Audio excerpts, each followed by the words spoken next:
Hey, welcome to it. It is the Broncos Raider watch along with your boy DMAC, and we'll see who else joins us today.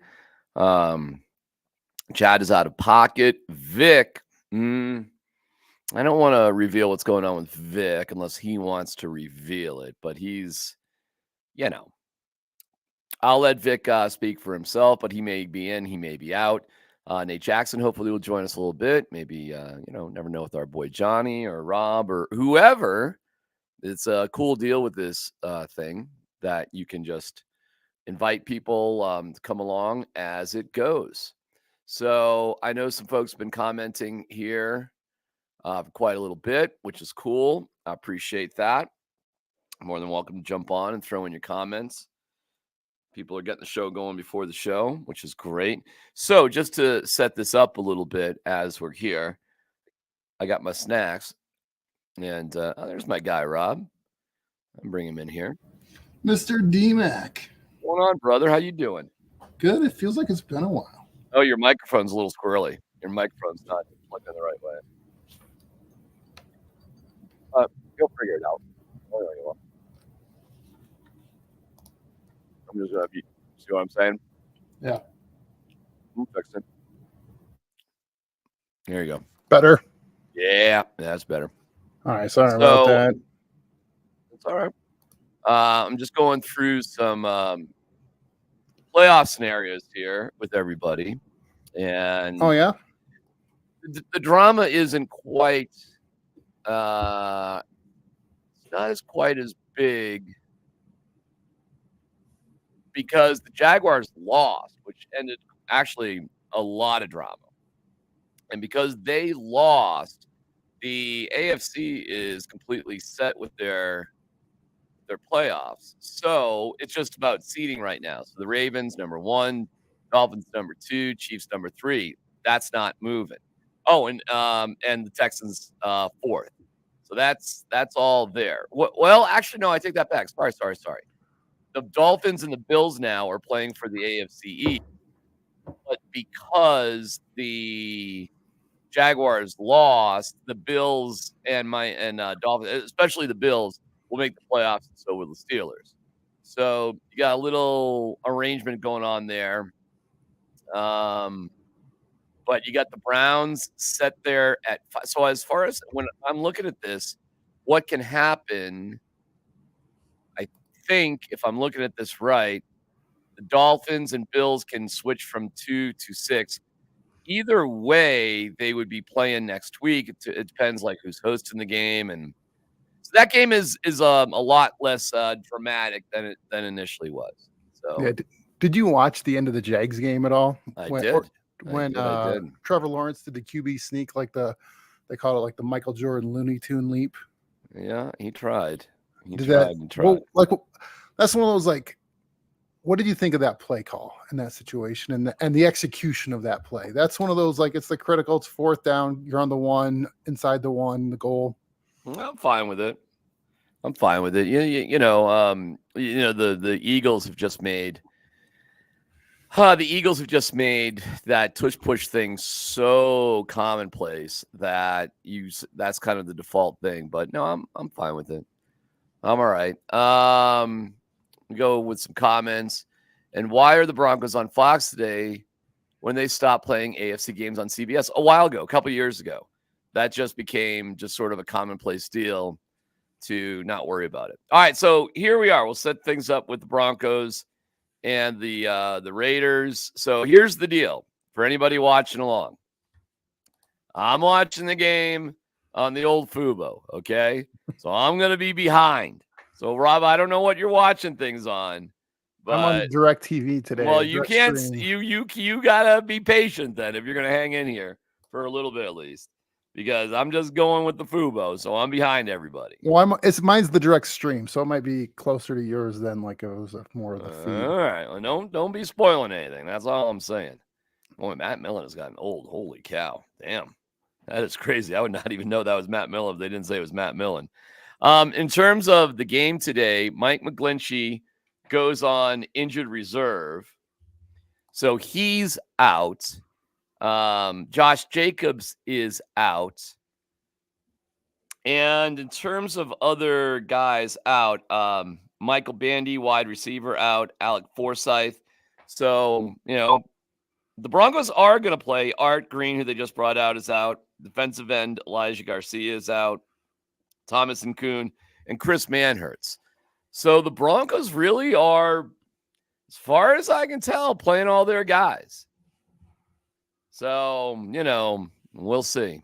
See, some people are watching ahead of time, so oh, good, we lost the toss. All right, well, you can help us out a little bit here for sure. Check out the Z tier announcer team. Yeah, it's low, that's for sure. Well, this is the Mega Bowl. We're playing for fourth place. Sean Payton Death March. Yeah. See Sean Payton send me ice cream? No, how'd that happen? He sent a bunch of people in the media ice cream. So he decided that was the way to go. All right, so what we got going on here? The Broncos are going to get the ball first. And we got Pro Bowler Marvin Mims back there to return it. Now, he is the best in the league at 26.5. So here's what's going to be exciting. If he does what he normally does on a kickoff return, he'll get 1.5 more yards than you normally get if you did nothing. And we are underway. Last game for the season. All right, here we go. Let's go. Let's see that 1.5 yard advantage. Oh, hell of a lot more than that. Hell of a lot more than that. We got 7 more yards. I told you he's the best. He's bumping that average up. Oh my God. Look at that. Fantastic. That's an interesting one too, because Mims did have a hamstring injury. And I'm just looking at the starting lineup here. Cush, Powers, Miners. All right. And I'm assuming Cam Fleming is out at right tackle. I'll see here in a second. Yeah, that looks like Cam Fleming at right tackle. So here we go. Jarrett Stidham, who was a Raider last year this time. Going for the Mega Bowl.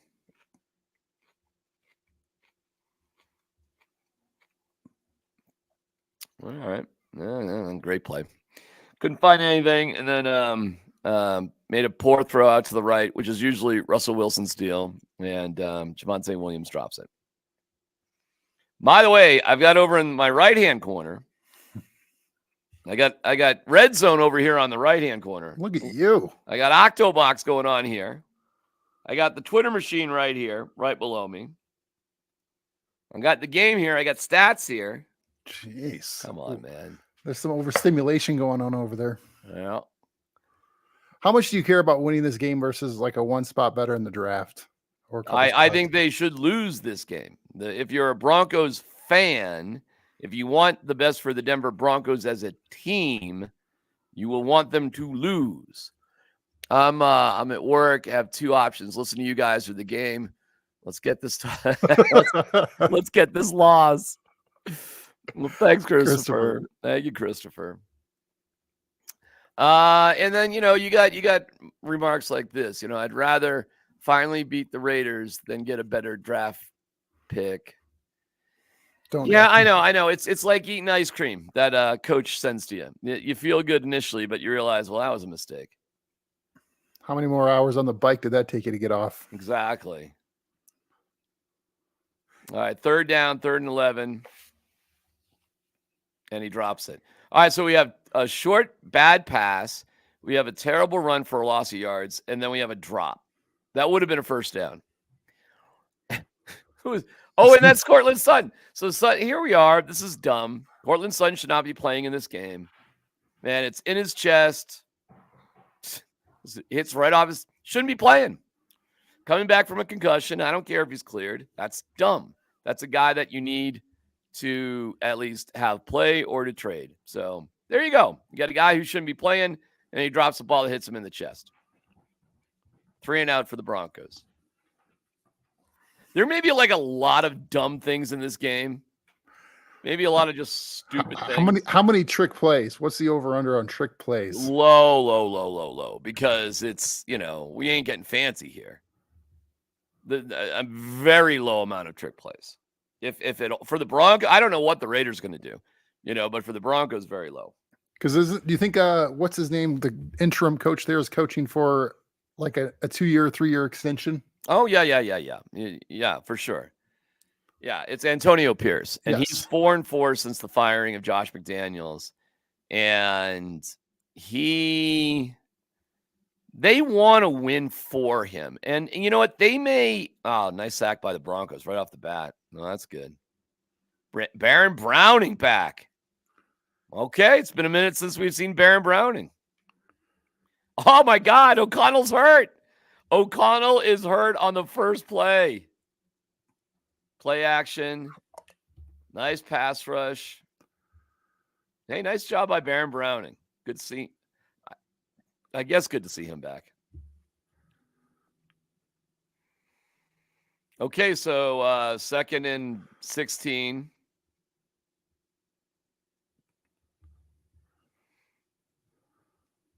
Oh, Pat Surtain! I was waiting for your response. I might be about 20 No. seconds ahead of you. All right, so not only do you have to be patient, but when I react, you have to shut up too. Sorry. I was just so excited to see your reaction on that one. But Rob, you can't step on my reaction. My bad. My right. Bad. Are you going to be able to hang out? Or do you have housework to do? What do you got going on here? I think I might get the boot here. You were patient, and then I react, and you step all over it. All right. It's been a while. I'm getting the rust off here. I'm getting the rust really. off. Now, if you want to ask me a question here or there, fine. But all right, so they do nothing. So Surtain, I mean, it would have been a tough play, but he could have had it for sure. Yeah, he's mad at himself, but he's a Pro Bowler. And they go 3 and out. Oh, this could be a bad game. Oh, my God, offensively. So that sets up Mims for a punt return. There you go, man. I mean, hey, Surtain's great and all, but you got to make that play, brother.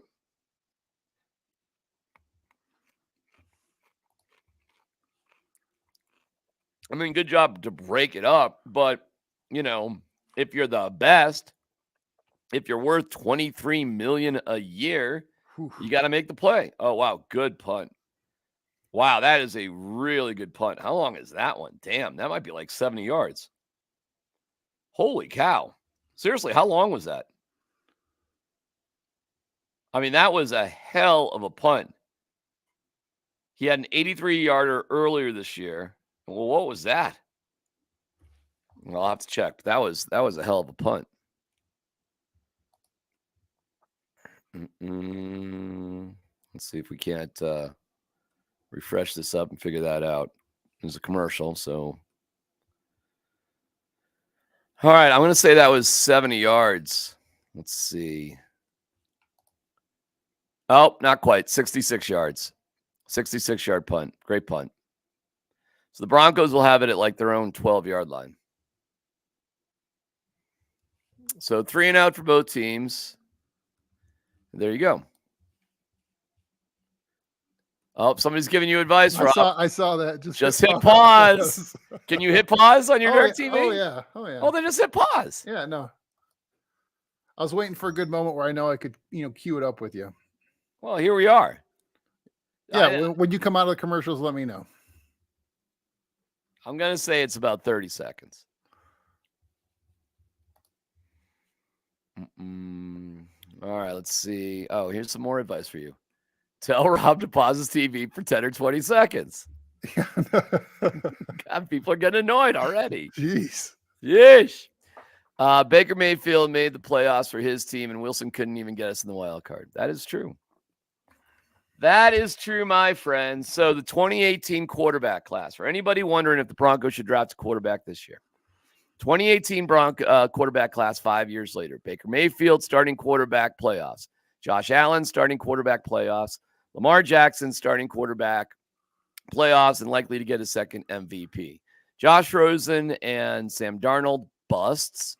However, you had a 60% hit rate. 60%. So there's 5 high-level quarterbacks going to be in this draft. Bo Nix, Michael Penix Jr., Jaden Daniels, Caleb Williams, and Drake May. Okay? So, and if you want to throw J.J. McCarthy in, you can. I don't think he's really going to be in that mix, but he'll have a chance Monday to impress us for sure. So if you had a 60% chance 5 years after the draft to have a high-quality quarterback, if you took one of the top guys, would you do it if you didn't have a quarterback? And if the answer is not yes, you're a moron. Period. That's the way that goes. All right, first shot of Russell Wilson on the sideline. I don't care what the score is. Russell Wilson shouldn't sniff the field. You know what's interesting about this? Well, I'm going to have to get some confirmation somewhere. Is Ben DiNucci active for this game? You know what? I'm going to send Andrew Mason that question. My guy.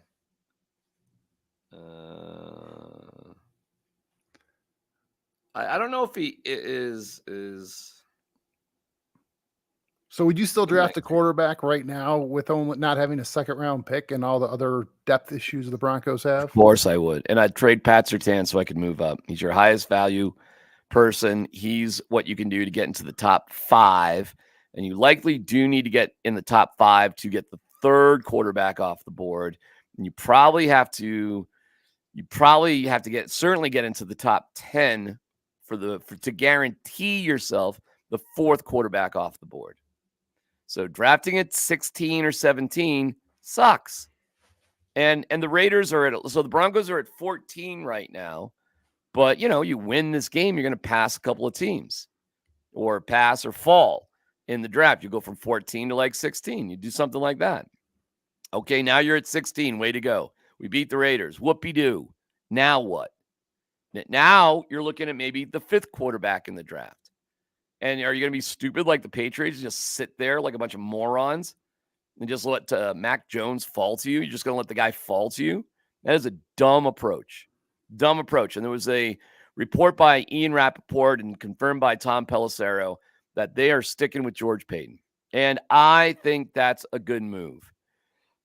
A lot of people just hate George Paton because they blame him for the bad Russell Wilson deal and a lot of other stuff. But there's 4 legs to a table: GM, coach, owner, quarterback. If all those legs are together and on the same page, you got a solid table, you got a solid organization.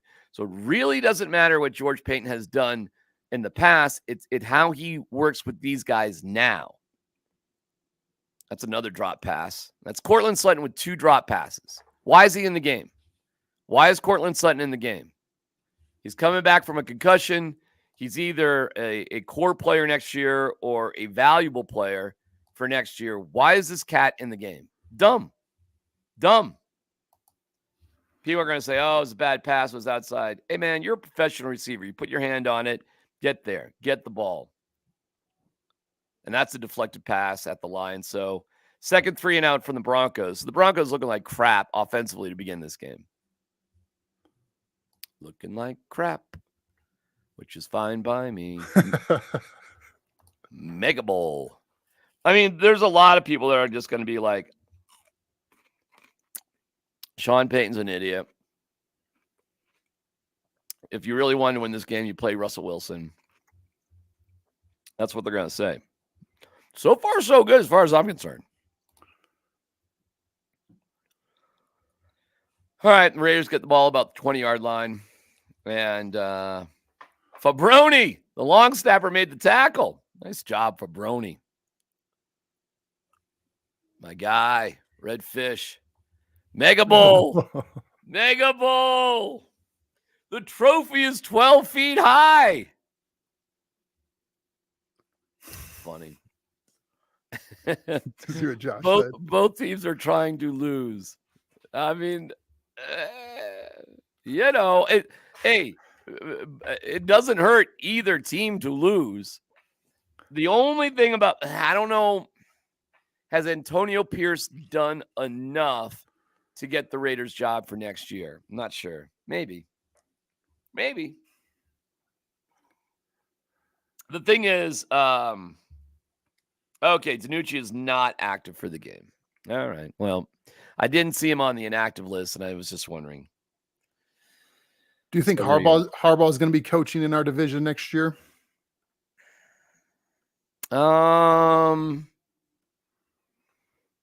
More specifically with the Chargers. Maybe.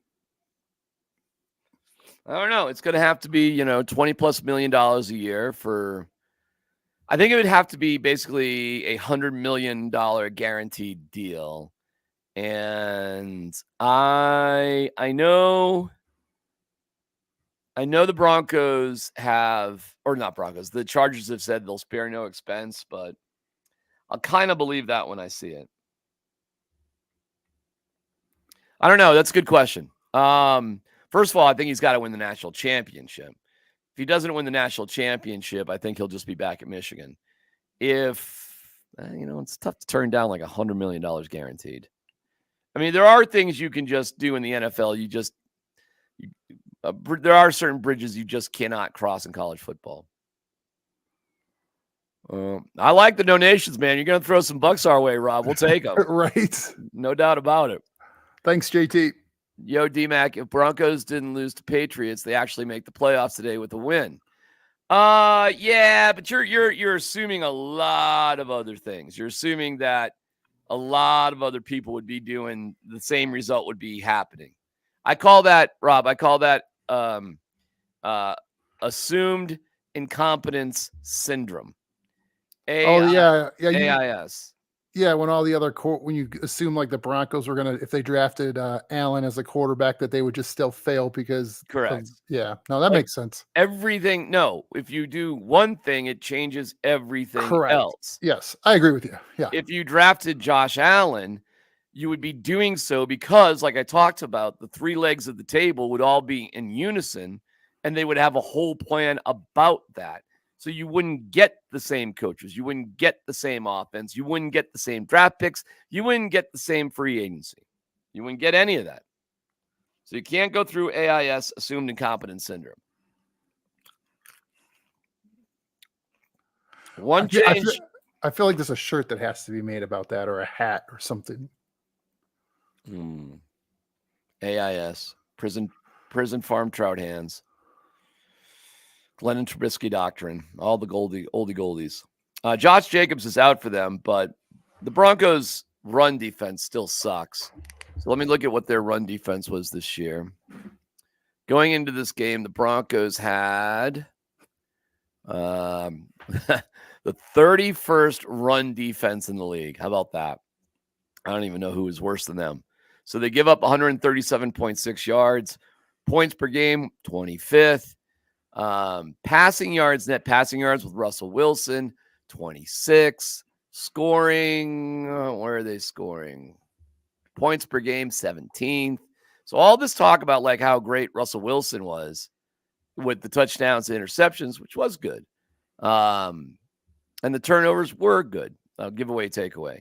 But it wasn't a dynamic. Oh, see, they're putting it up on screen now. They're showing this right now. Told you. Told you. 30th overall defense. And a lot of that is slanted because of that terrible Miami game. And certainly there's a reason why they're 7-3 in their last 10 games. How far back do you want to look to get an accurate measure of how good the team is today? I'd probably go to since the bye week. So I'd probably give you 5, 3, 8, 7 games. 7 games, okay. I think is about right. And I think they're 5-2 in those 7 games. Oh, no. Sorry. No, they're 4-3, I think, in those 7 games. Yeah, they're 4-3. Because if you throw in the Kansas City game, they're 5-3, which was the same point. You know what? Don't worry about the numbers. I'm getting myself. You're a baseball guy. How much is the money ball aspect looking into football versus just what your eyes tell you with what players can do?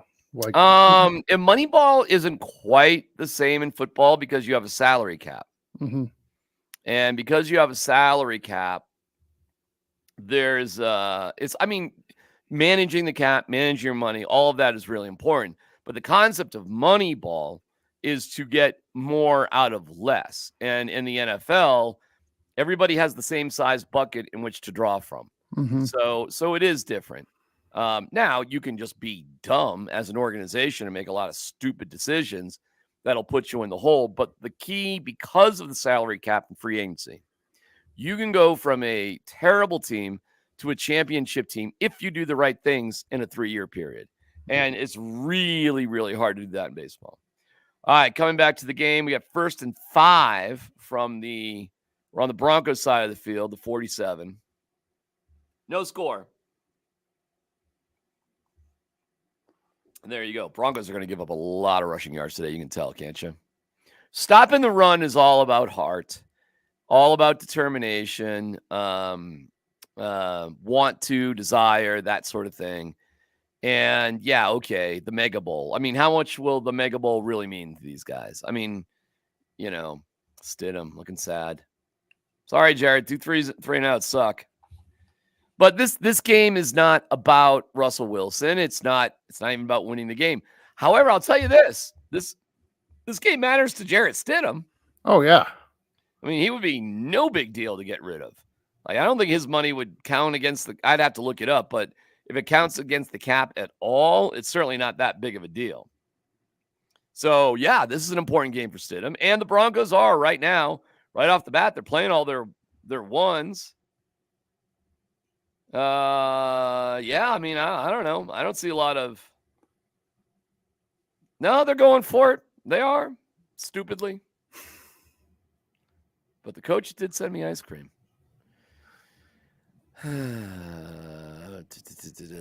Don't we just need 2 300-pound tackles and 2 300-pound guards? Well, sometimes.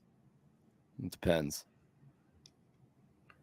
I go back and forth on what comes first in a football team, where it's like you talk about, like, the Glenn and Trubisky doctrine, where you need to go get that quarterback to build the team around, or can the team be so bad that you have to actually get some suitable pieces before you worry about getting the long-term quarterback? No, stop. Are you trying to make fun of me here? No, I'm actually it's an honest question. Are you playing games with me here? No. So I just finished reading a book. Those things. It's an audio book, so it was a digital book, like, that played in my headphones. So, but it was a Malcolm Gladwell book, and the idea, one of the questions that's asked in the book, because in soccer, if you have the best, worst player on the field, you'll probably have the better team. Yeah, but see here's the difference, and I appreciate all those 10,000 reps by Malcolm Gladwell and all that stuff. But here's where, first of all, you say, well, what's the most important position in soccer? The goalie. Defensive player, like a goalie in hockey. Oh, well, Lionel Messi, the striker. Well, okay, but who's going to get him the ball? And you can score. A lot of people can score and touch the ball. There's no equivalent. There's no equivalent to quarterback in any sport. So it's nothing in soccer. Zero sport has the disproportionate relative value like quarterback in the NFL. Zero sports are similar to football. Zero. It's the only sport where one player touches the ball and controls the action independently for the entire game offensively. That's it.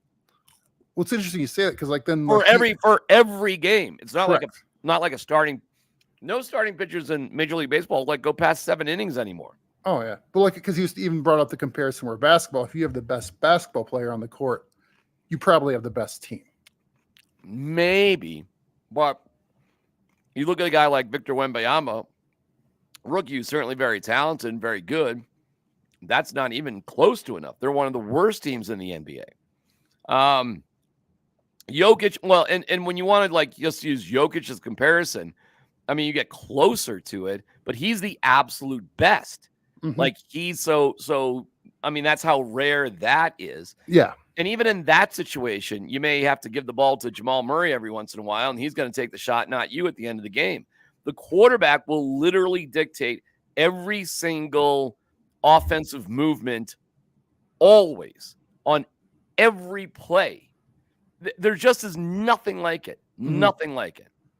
So no, you don't try to fool around with, we need a tackle first, then we need a pass rusher, and then we need a quarterback.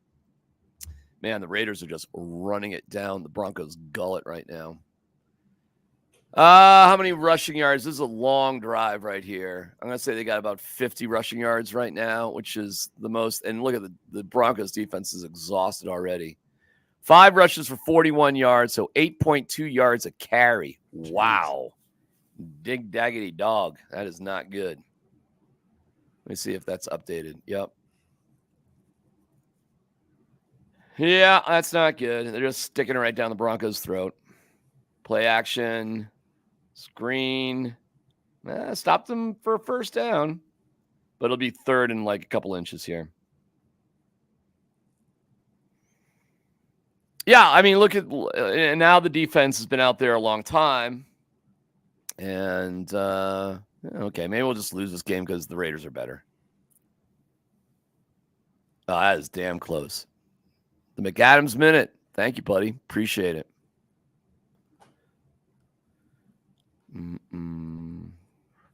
Are you just keeping quiet, or are you on the same time with me now?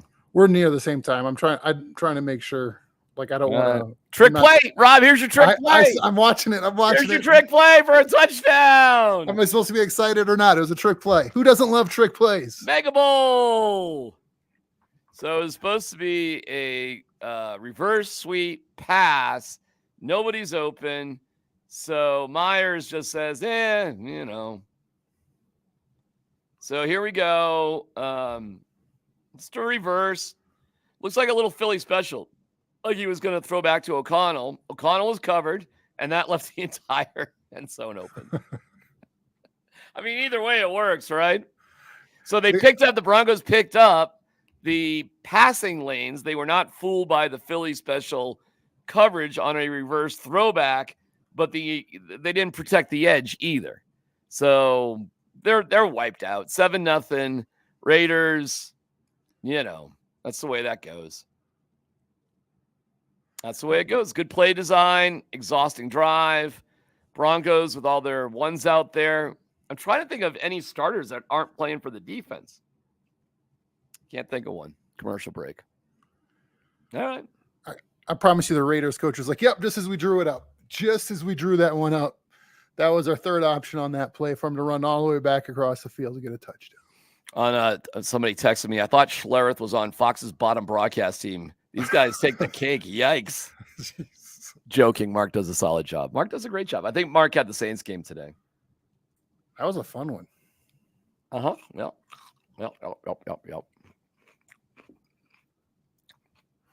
So you're still, hard bent on they got to use that first round pick and possibly Surtain to go get a quarterback this year. Yeah, that's right. I mean, you're seeing it right now. You're seeing it right now.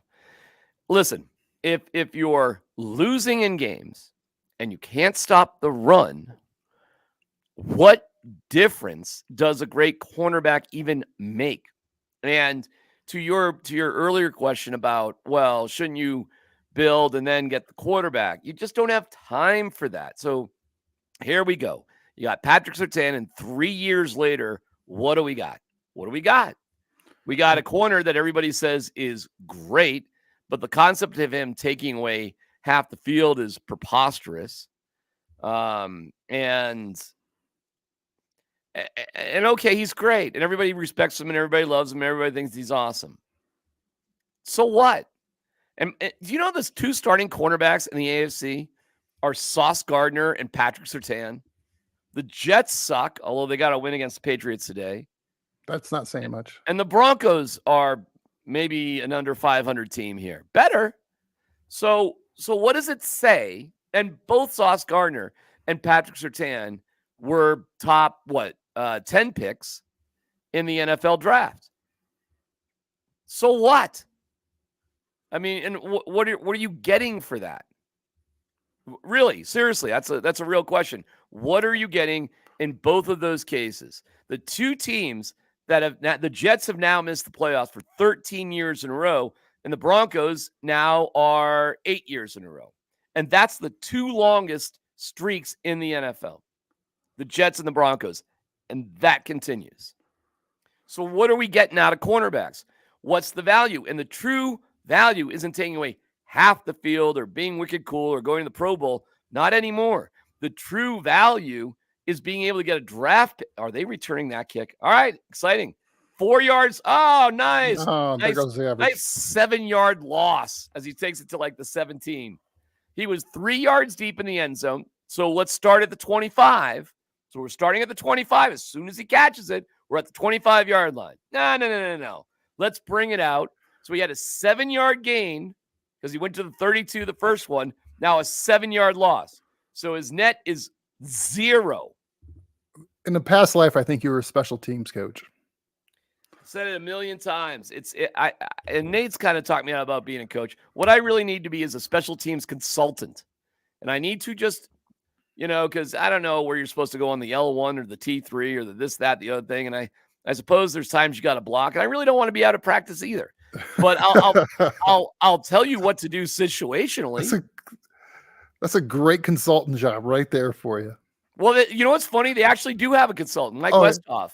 So they've got Kotwicka, who's a cool guy, but they also have a consultant guy, Westhoff. They do actually have a consultant.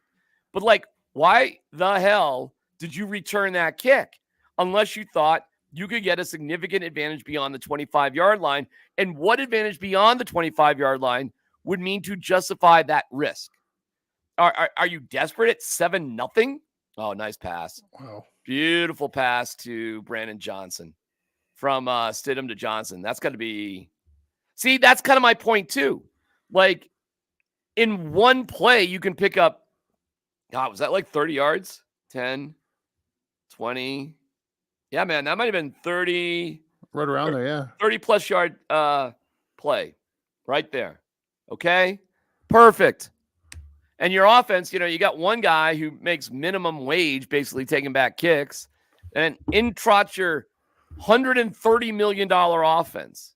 But yet, no, let's let that guy who's clinging on, he's a Klingon, let's let that guy make decisions for the entire team. They just ran a Russell Wilson play. Yeah, threw it right over Russell Wilson's head. A Russell Wilson play is you take the snap, play action, and then you roll out. That's a dumb play, too, for Sim. You don't need to do that. And he got, oh, my God, Stidham got drilled. Damn. Oh, my God. We're going to see Russ in this game. Watch him come back in, bring him back, tie the game. Sean Payton calls an onside kick. They get the ball back, and they go win the game. Stidham's just going to get hurt. I hope not. I don't have magical power, so I can't make that happen, nor am I wishing it. I'm wishing for the onside kick just so it's cyclical the whole season. It's got a bookend of onside kicks. That would have been funny. In the second half, well, they didn't kick off yet. They haven't had a kickoff yet. But that would be funny if the first kickoff was an onside kick against the Raiders. All right, well, the offense is moving now. Is that the end of one? Yep.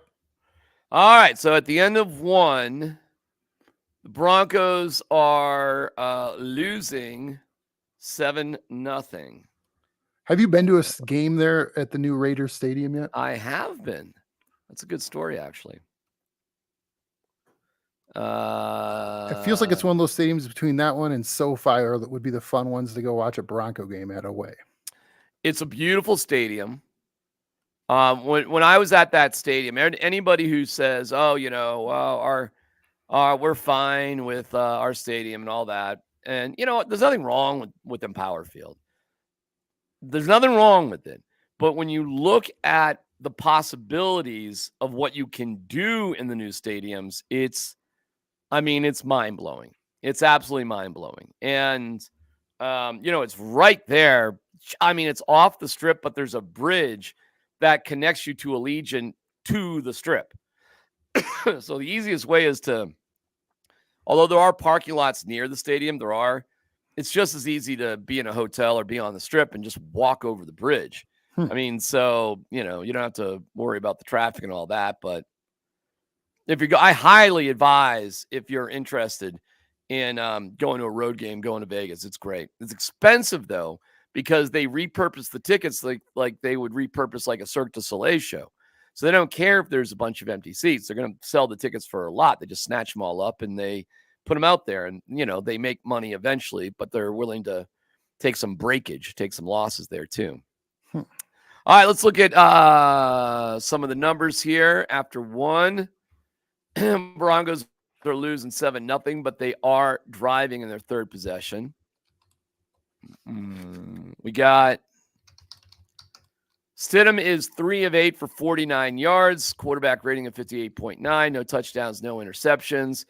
You got Aiden O'Connell 5 of 7 for 41, 5.9. So Stidham just outpacing O'Connell just a pinch. Rushing is where there's the difference, and only one scoring drive for the Raiders. But Broncos 5 of 15 for 3, 8 of 40 for the Raiders at 5.0 per. The longest catch was a 36-yard connection from Sidney to Brandon Johnson. And Devontae Adams has one catch for 8 yards on 2 targets. Your target, Cortland Sutton, has 2 drop passes. And I assume Jerry Jeudy's in this game. Have we seen? I think I saw him in there, yeah. We got a milk carton out for Jerry Jeudy. Is he even playing? I don't know. You know what? I'm not even joking. We should look if he's actually see if we even see him on the field here. It's like a Where's Waldo? Maybe. I mean, I wonder if they're just benching him. I don't know. I haven't seen. Well, he's got no targets, no receptions. Let's just see if we even see him. Jeudy, come out to play. We used to have basketball players like that. Like we swear he played about 12 minutes, but he didn't even do anything in the box score. Is that Jeudy set up at the top? Yeah, my eyes are terrible. I don't think so, actually. Stidham. There you go. That's like the pass to little Jordan Humphrey. Except this goes to Javonte Williams. So nice little play, first down.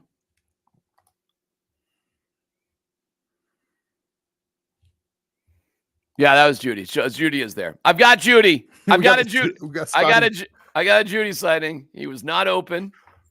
So Jeudy is there. Well, the Broncos have a really nice drive going on right now. So it's they're definitely in field goal range.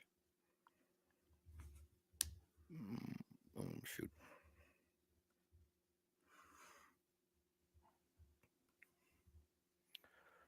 Woo! P. Ryan gets blasted. Yeesh. Yeah, Jeudy was in there. Appreciate it. People are spying for us. Chicago 3, Green Bay nothing. I am going to keep a side eye on that Chicago game because what the Bears do is going to have a crazy ripple effect. Crazy. And the Bears can feel free to go and win. They're 7-9 right now. So as much as everybody says we'll get rid of Justin Fields, I mean, are you sure? Because like the Patriots are fine to lose. I don't know if they're going to keep. Jeudy just caught a pass. I don't know if they're going to if they keep Fields, the Patriots could move from 3-1. You're going to get stuff there. Also, if you're at 10, then at 3, you can move back from that and get more capital. And then you can move back from 10 because they have a. That's right.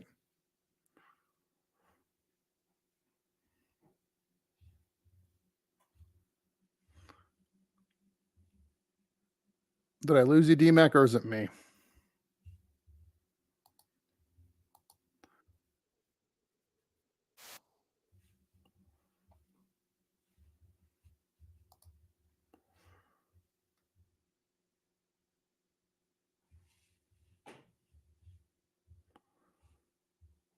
Oh, if D-Mac froze up. Another top 10 pick. All right, there we go. Yeah, I've had some weird. There may be some outages, Rob, just a little bit, but it'll come back on. Okay. I just got some spotty internet.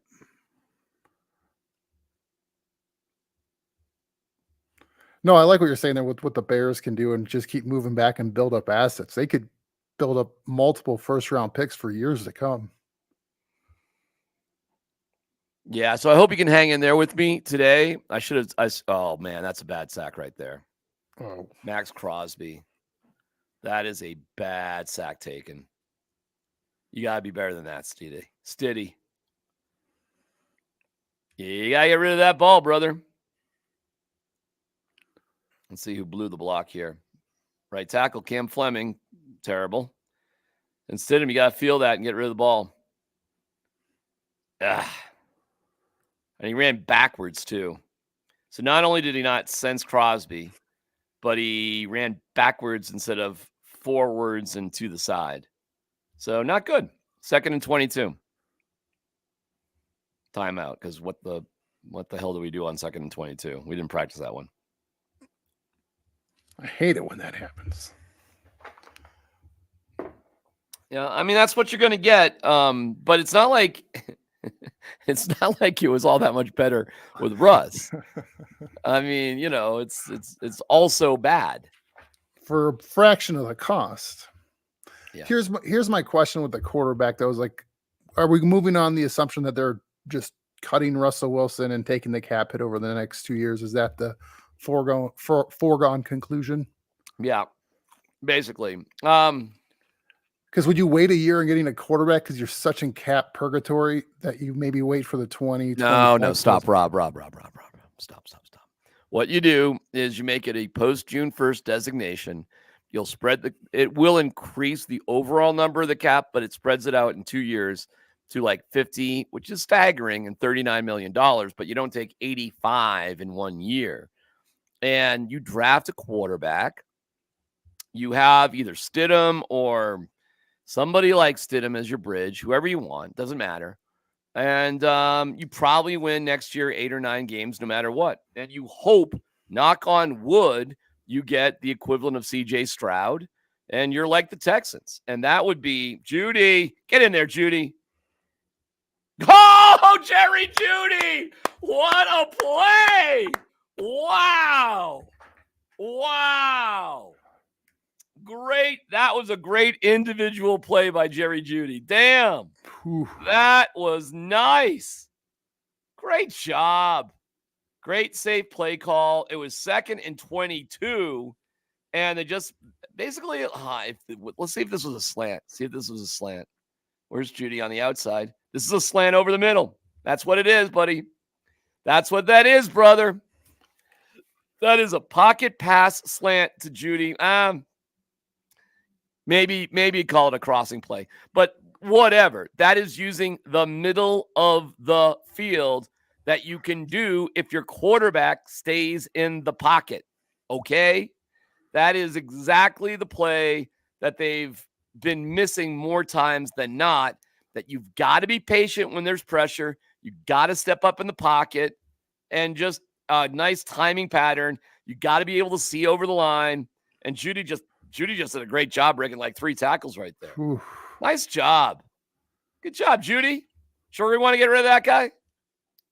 Positive? Is it bad that like our last couple good first round picks are probably not going to be with the team, like Judy and Sutton? No. Surtain, They're going to be with the team. Why would they not be with the team? Surtain? I thought you just said trade him. Surtain, yeah, because that's how you get. Judy doesn't have first round value.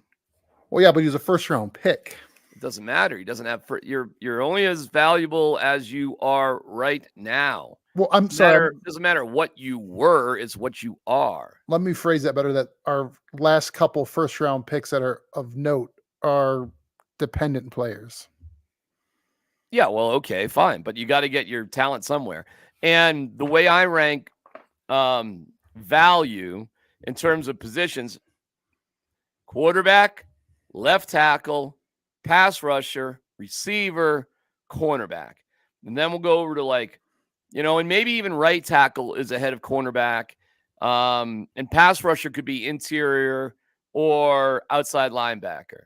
So there are so many more important positions on the what do you think affects the game more? Pat Surtain or Micah Parsons? Okay? And you could have had Micah Parsons in that draft too. And you could have had, oh my God, I'm forgetting the right tackle's name, but there was a good right tackle right there as well. You got a cornerback. Yeah, no, I think of it as like, especially with college football, with how so many of them play 4 or 5 out, that there's so many more good wide receivers coming out. Like the Steelers constantly take 2nd or 3rd round wide receivers and find talent deeper in the draft with the wide receivers. So it's like to draft one in the 1st round and early 2nd round, I think. Listen, I'm not against taking a wide receiver or even a tight end in the 1st round if he's a super dynamic guy. But like when you take like a Noah Fant and You can just find guys like that in the second and third round. Oh, yeah. And starting corners, frankly, and it is funny that the two starting corners for the AFC and the Pro Bowl are on two teams that aren't making the playoffs. So, I mean, that is an interesting point. That's something to ponder there. Yeah. Judy will go for a 2nd and 6. Broncos will also give up a 5th. I think if you could have got, well, I don't know, maybe he will now. I mean, that play right there probably helps. But I wouldn't be in a big rush to chase Judy out of town. Why? And you should know something too. Raiders being smart. See what they did there on the kickoff return? They did absolutely nothing. Boom, the ball starts at the 25-yard line. D-Max writing his report for consultation for the Raiders already. Good job on special teams. Yeah, do nothing. You're killing it. No, in the Broncos locker room, Judy sits like here, and Stidham sits here. Okay, so Judy's here, Stidham's here. Russ is like, you can't even see it. He's like, across the room. But Judy and Stidham like sit across from each other. Like they're friends. Stidham went to Auburn. Judy went to Alabama. I'm sure there's all sorts of friendly sort of banter there. They're buddies, man. And you saw a play there. By the way, that's Devontae Adams catching a pass. And is that Devontae? I think it was. Mm-hmm. Oh, that's a nice little play. That's a really nice play. Gets past Sanders, Drew Sanders, I think Drew Sanders will be a quality player eventually. He's just a little bit of a spaz right now, trying to find his way. But I think he'll show some talent later on.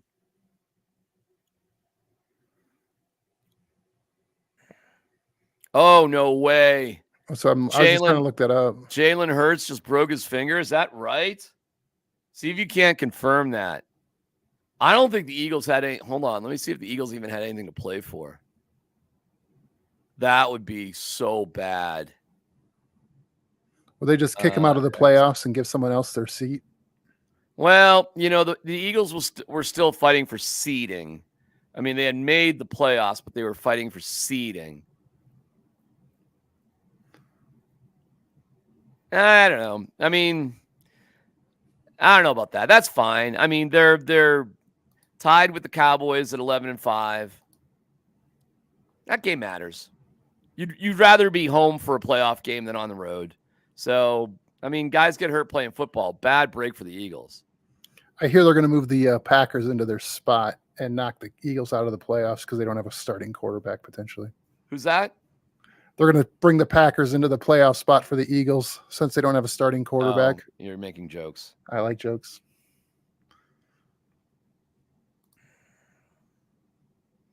Now the Raiders are moving the ball pretty well now, too. Now they're throwing a little bit more.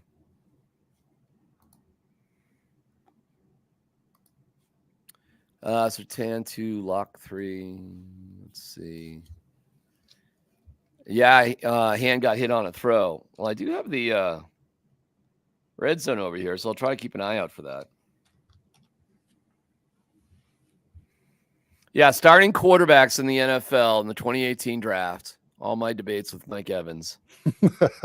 Baker Mayfield, division winner. Josh Allen, maybe division winner in the playoffs again. Lamar Jackson circling his second MVP. Oh, yeah. I just saw a picture of the broken. It looks like it's broken, or at least. Is it like sideways or something? He got hit on a hand from the Giants rusher in this helmet. Oh, I'll send you the link. No, don't send me. I don't need to see it. I'll take your word for it. I do not need to see it. Yeah.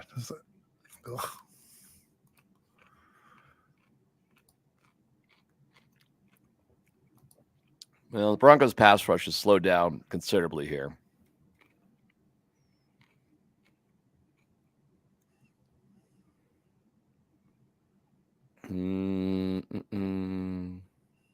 All right, ball's at the 36-yard line of the Broncos. The Raiders are driving.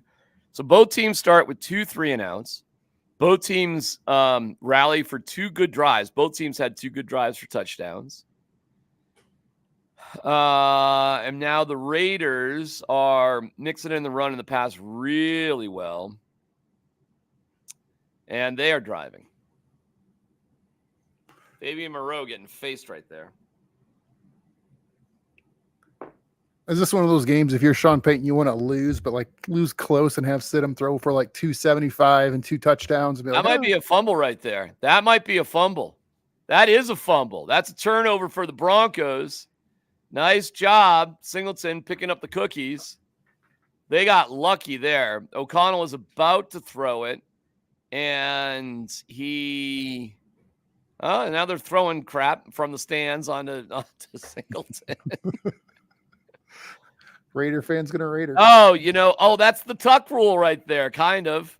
They changed that, but that was kind of the classic tuck rule. He was going to throw it, then stopped to tuck it, and he lost control of it, and that's now a fumble. They're saying he's saying the ball was being thrown forward. They'll definitely go back and look at it. But I think that's going to be a tuck rule sort of thing. I think that's going to be the Broncos' ball. The Raiders, let's see what they were giveaway takeaway this year. Yeah, they were -3 for 21st in the league in turnover margin. And it's the thing the Broncos undoubtedly did the best that helped them the most this year is they did not turn the ball over. The 8 interceptions, which were all Wilson because Stidham did not have any interceptions last week, was tied for second. So if you want to just talk about good things, hanging on to the ball for the Broncos was definitely one of the good things. However, they lost 13 fumbles, which was 28th. But at the end of the day, they're in the positive. They're +6. So how does that work out, actually? Had interceptions, fumbles, lost. Oh, because they had so many. So they had 21, right. They had 21 giveaways and 27 takeaways, which is really good. So, yeah, they were first in the league in fumble recoveries and 19th in the league with 11 interceptions. So there you go. That's another fumble recovery if this one holds up. So the Broncos were good, man, on that stuff defensively. They were Johnny on the spot, So they fumbled the ball a lot, but they recovered a lot of fumbles. We spend a lot of money, but we make a lot of money. Are they calling? I thought that was the tuck rule there. People are debating whether it's an incomplete pass. We'll see after this break. I've got Farmer wants a wife ad.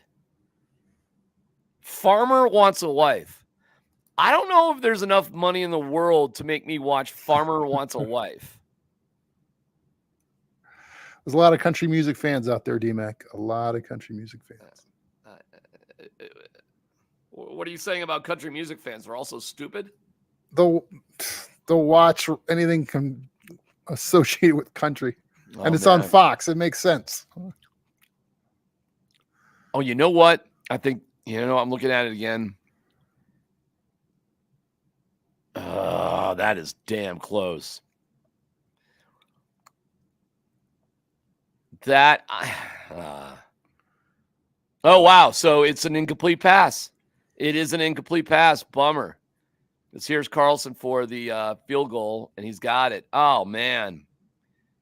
I think that's a little bit of a bad break for the Broncos right there. That's a tough one, brother, because I think for sure he was pulling that ball down. I don't think he was attempting to throw that ball forward at all. If the ball would have went backwards, you think they would have called it a fumble? But since it went forward, well, if it slipped out of his, but it's kind of apples to oranges because it's really whether he was trying to tuck it after throwing it. It didn't come. If it comes out of his hand on release, yeah, it's a fumble for sure.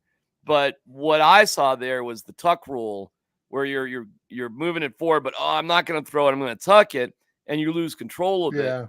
Well, that's a fumble. I think the Broncos got a little bone right there. Good break, Mega Bowl. Right. Right. Sorry. You're right. Mile High, you're right. I'm sorry. I've lost my head there for a second. Good break for the Broncos. Mega Bowl. That's funny. That's funny. How far is he running out on the kickoff? I got 7:09. They're showing Mims for the first time. So you need to pause for just pause for 30 seconds. How? Why no? That's where I'm at too. They're showing him at 7:09. Are they gonna? Is he gonna run it out of the end zone again? I'm asking you. If they're dumb, he will. He'll run it out. This is where you just try things. Like if you just want to practice because this is really a meaningless preseason game, you can just practice, I guess. So go for practicing. So let's practice running it out because this game, Mega Bowl. Everything I say, I should put reverse. Right, well, it's 8 yards deep, so he lets it go. See, this is kind of dumb too. If you're, they're showing Antonio Pierce the impact he's had. Yeah, I mean, if you just look at how good the Raiders have been since they've had Antonio Pierce as a coach, you really would wonder, why are we looking for anybody else? Tomorrow's a big day. Tomorrow's Black Monday for coaches in the NFL. Tomorrow, Ron Rivera gets whacked. We'll find out about Bill Belichick. We already know. Well, we'll find out maybe if Antonio Pierce gets the job or not. We'll see who else. There's always 5 or 6 guys every year. This year will be no different. Now you got me interested in who those 5 or 6 guys will be. Return every kick. Mega Bowl. Right. Mega Bowl. I was wondering if you saw that one. The trophy is 12 feet high.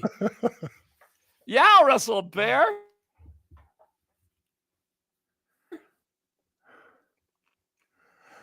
Oh, that's so funny with the Mega Bowl. Should we start making a trophy for it, like an aluminum foil, award? Sure. Well, not if we lose. And we give the Mega Bowl to the Raiders if we lose. They win the Mega Bowl. It's no different for them.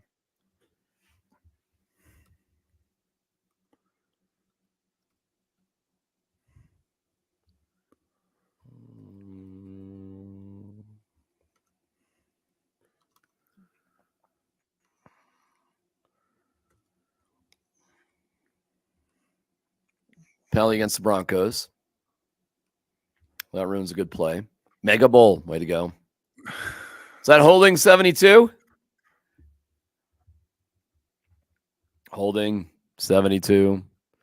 Garrett Bowles kind of tipped things off a little bit this week. Oh, yeah. Oh, my God, Garrett. Jesus. See, that's a dumb Garrett Bowles hold. Your guy wasn't that close to the quarterback. That's just a dumb play, bro. I mean, block your guy for the time, and then it's on him to get rid of the ball. Just let him go, bro. And his guy wasn't even close to touch and sit him. Wow. Holy cow. How did that guy get off the line so quick? Something weird happened on that play. I think it was maybe a safety blitz. What was this? Oh, my Lord. Oh, my God. Max Crosby just went absolutely untouched. Wow. And that just totally messed everything else up. Jeez. Damn. How do you not have a guy blocking Max Crosby? Mega Bowl. Well, 3rd and 16. Wow, that was a messed up play right there. It looked like some type of design run because the offensive linemen looked like they just sprinted forward and nobody. Look at this. They're going to get the first down. Wow. A little dump down pass to Marvin Mims. Little crossing play. And makes good stuff happen. Nice job. Little crosser. That's how you beat it. Nice job. Get the ball. Great pickup. Great call. Great play. Great design. Great everything there. Vic Lombardi will join us at halftime. Okay. I'll send him an invite. We'll get Vic's thoughts about things. I already sent him an invite, Rob, but Okay. I got to send him it again. Is he going to be on his golf simulator while he talks? No, he's going to tell you what's going on with them, which isn't great. And I I mean, there's a Nuggets game tonight. I don't know how he's going to be able to work on that one. Okay.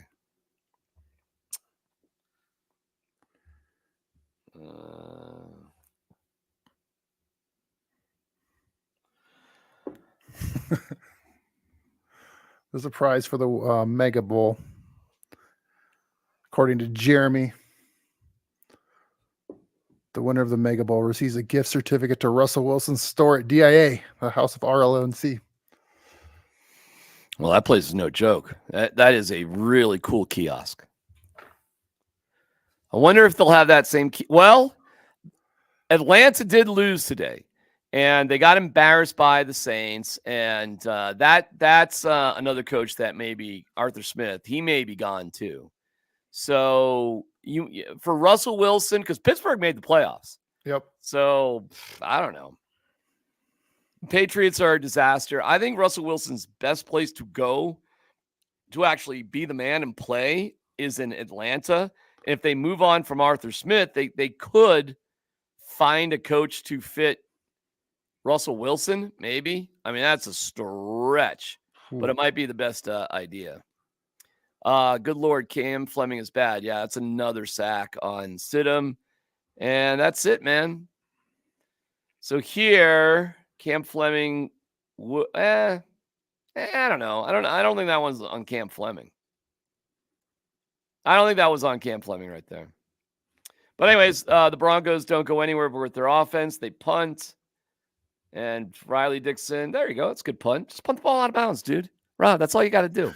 Special teams consultant right there.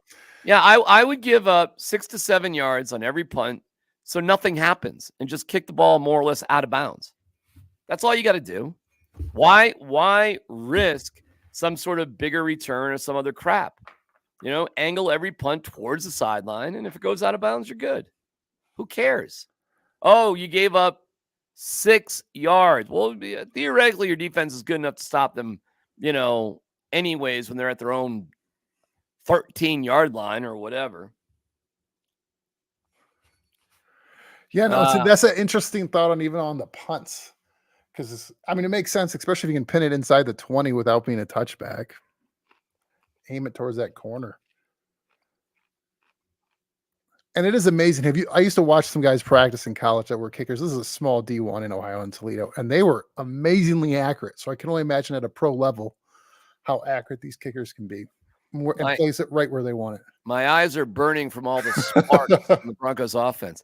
Yeah, the Broncos used the wrong word there. They did the right thing. Their messaging was just a little bit off. Because I guess they just didn't want to come out and say, now listen, I do believe that Sean Payton believes more in Jarrett Stidham, giving them a better chance to win than Russell Wilson. I actually do believe that. But the bigger point is that we're just moving on. And they did not do Russell Wilson dirty. They did the right thing. But when you use a word like spark repeatedly, well, people are going to glom onto that word. I don't know. I'd go back. We should go back and look. Oh, you can do a little research here, Rob. Mm-hmm. Go back and see if you can't find the first half stats. I don't know if that's a little trickier. Oof. From the first week of the season with the Broncos and the Raiders, and we'll compare the first half stats to the first half stats of this game too.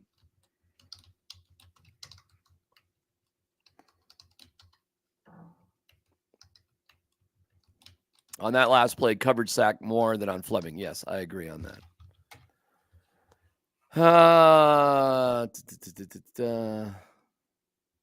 DMAC is one-sided. I don't even know what that means. I've got singularly focused on a quarterback. Oh, well, okay. Well, I'm fine with that. And they're showing Cam Fleming. And it's like, I don't know what I'm doing. Help. I didn't think I was going to have to start this year.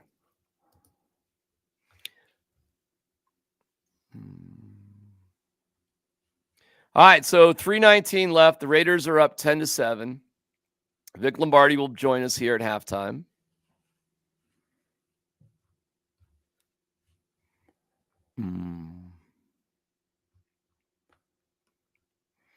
From Rick, right? Would you pay $50 million to sack your groceries or $15 an hour for someone else to sack your? Yeah, I mean, if it's everything's the same. Oh wow, the Giants are blowing out the Eagles right now, 17-0. Wow. So the Eagles are in this crazy downward spiral, and now Jalen Hurts has a broken finger. Hey, so that was on his right hand, Rob. That was on his throwing hand. I think so. Yeah. Yeah. Blitz by the Broncos. Raiders pick it up. Bad pass, broken up. There you go. Good job. Brings up 3rd and 11. Nice job. Good pass rush. Good blitz. Threw O'Connell off. And who knew in week 1 when we had Wilson Garoppolo that we would be staring down the barrel of Stidham O'Connell? Fabian Moreau breaks it up. Wasn't an accurate pass, but, he's good. He's there to break it up. All right, 3rd and 11. Here we go. 2:37 left. The Raiders will get the ball to start the second half. Onside kick. And that goes for 3. That goes for nothing. So right on. So the Broncos will have a legit shot to get a score to at least tie or go ahead. 2:31 to go. They got 2 timeouts. They got the 2-minute warning. We're good. Now, that's Westhoff talking to Sean Payton, by the way. That's the old special teams consultant guru. He's the equivalent of like Jerry Lee Rosberg, General Jerry Lee Rosberg from last year. So he's the special teams kind of overseer. That's his expertise, but he's really kind of I don't know, just like a football poobah as well. He's definitely like a Sean Payton guy too. Not a lot of them. By the way, I'm kind of glad this game is out of the area and I can't watch it. Or what? We're watching it for you. No problem. It was 13-10 at half on the week 1. Well, hold on. You got it. I'll go there in a second. Maybe. I don't have much stats yet. That's so far. Oh, well then no, just get the, I'm working on it.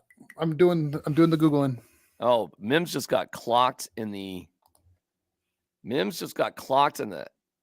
helmet. Got like a nice 7-yard return. He's a Pro Bowl punt returner. They do have good field position.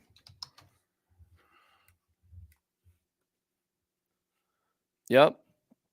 So they got 2:22. There's what's Russ doing? Russ got his helmet on. Russ getting a little bit loose. Russ kind of feeling it. Oh my God! If they put Russell Wilson in this game because they really want to win the game, oh my God, that would be the dumbest Broncos move of all time. If Stidham gets pulled out of this game for anything but an injury, you are looking at the dumbest Broncos decision of all time if that actually happens. Flag on the play. Looks like that was a hold maybe on a defensive back Jones. Oh my God, I cannot even imagine that happening.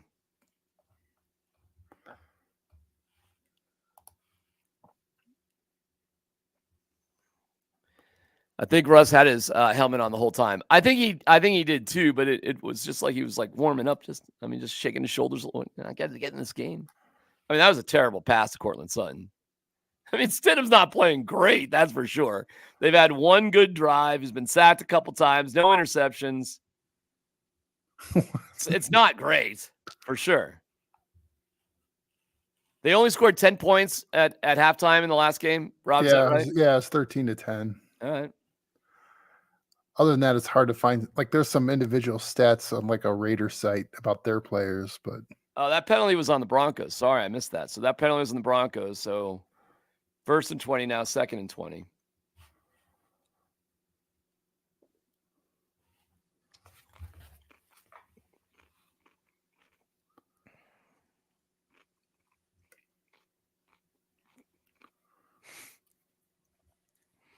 What do you think? Do you think Russell Wilson gets in this game? I don't see Sean Payton doing that. Like, I think he'd take the loss before putting him in unless it's for injury. I bet he does get in. That's just the way the NFL goes. 2nd and 20, dump down to P. Ryan for, it's a good 4-yard gain on 2nd and 20.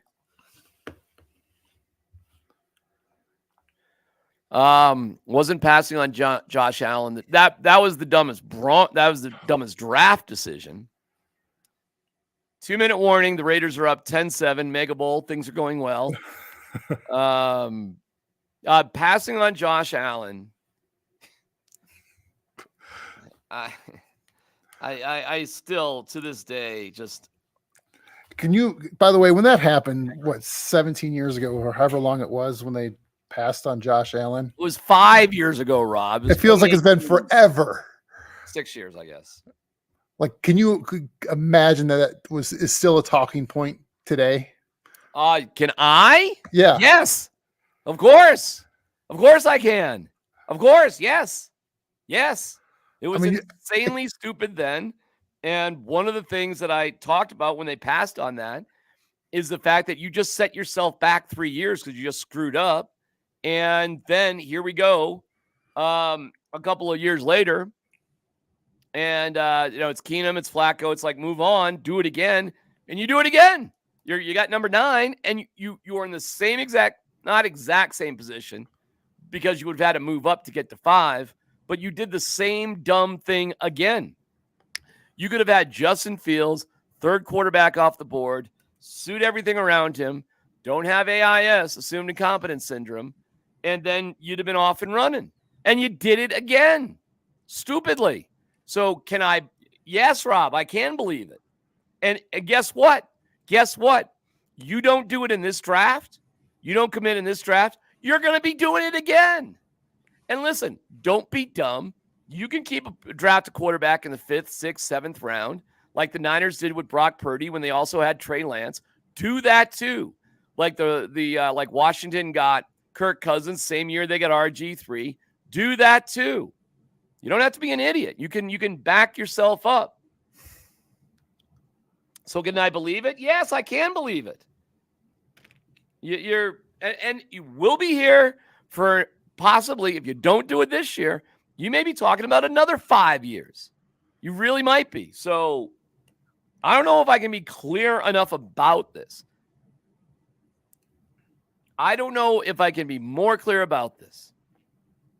What do you want to do? You want to hope you're the Browns, and you hope that you get a guy like Joe Flacco to lead you. You think that's a good strategy? That's a terrible strategy. What I'm saying is, like, is there a point where the depth of the team is worse? And we're a 500 team, so it's probably a mute point on that. But is the depth of the team that bad that a good starting quarterback just doesn't raise the level of everybody enough yet? I'll be screaming about this for the next 4 months, so don't worry. You're more consistent about talking about Josh Allen not getting drafted by the Broncos than I am riding my Peloton. That's for sure. I'm like, I didn't get that streak again. Ugh.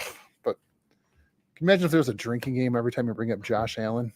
By the way, Cortland Sutton just dropped his 3rd pass of the game. These aren't like necessarily easy catches, but you got to make them. Yeah, first of all, he stopped running, which was dumb. And then he dove for a ball that he should have caught that he didn't. When the Broncos are punting. And that would have been a first down. Cortland's, so you want to factor in, Stidham stats, which aren't going to look good. You got 3 drops by Cortland Sutton. 3. Hit him on the chest in the first one. That's a really good punt by Riley Dixon. Stopped at the 1. Oh, look at that. Great job. Wow.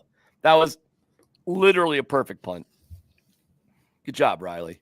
That ball stopped on its own at the 1-yard line. A perfect punt. You don't get a lot of those. Good job, Riley Dixon. Excellent. All right, so we're probably, here we are. This is, you got 2 timeouts. What do you do if you're the Raiders here? You're at your own 1-yard line. Broncos can get the ball back here. You get the ball back, possibly get a field goal.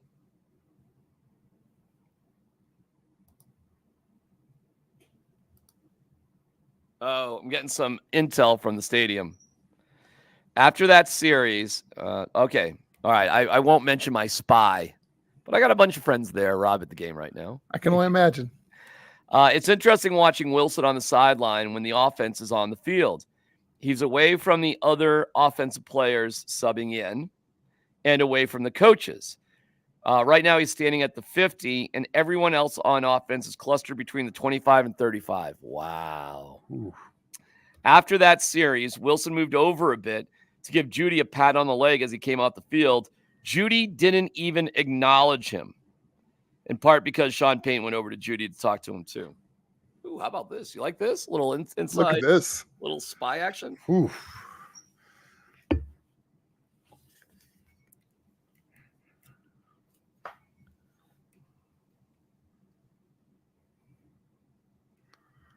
Okay. Wow. I love that little tip. That's fun. Good stuff. What's your source? Never mind who my source is. Never mind, Michael, who's my source. Never mind, Michael. You either believe me because of 24 years of built-up credibility, or you don't. Here's what I'll say, D-Mac. After knowing you here for about 6 months or so, the people that you know that you're connected to that randomly message you, because I got you because you put out your phone number out on the interweb.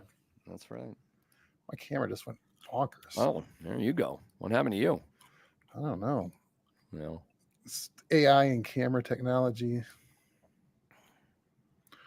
Look at this. Is BK? No, never mind. Don't worry about it. I know a lot of people who are at the game, brother. I know quite a few people at this game.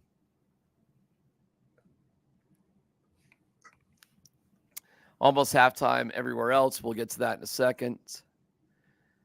This one too. And then passing on Fields too. Yeah, that was terrible too. Yeah, same thing. And you just don't assume, again, assumed incompetence syndrome, that, Fields was a disaster in Chicago or whatever. Well, is he really a disaster? Because, okay, never mind. We'll pay attention to the Raiders here. They're at their own 1 yard line. They're up 10-7. $1:43 to go. Oh, Broncos only have one timeout. I thought they had two timeouts. They only have one timeout. All right, so Raiders just going to sit on it, basically. I thought they had two timeouts. Look at our guy, Tom McMahon. He was a disaster as a special teams coach. Can you believe that he was so bad here in Denver? He gets another shot with the Raiders. I recognize that face. I don't know what's happening here. The Raiders got it 2nd and 9, but the Broncos have no more timeouts, and the Raiders are getting the ball. So, again, Rob, pretty simple here. If the Raiders take 2 knees and don't return the kickoff, they will advance the ball 23 yards on one drive. So that's a pretty solid play there. Right. So you got to be smart here. So you shouldn't even hand it off. You should take a knee, but they'll do something stupid like hand it off and put themselves in a dumb situation. And they hand it off. Wow, the Broncos. Are you kidding me? Are you freaking kidding me? That is terrible right there. Well, now if I'm the Raiders, I call a timeout. That is awful what the Broncos just allowed right there. They got gashed up the middle. That is terrible. That is awful. And now they get a big sack. All right, that's cool. That's good. Benito back. Love it.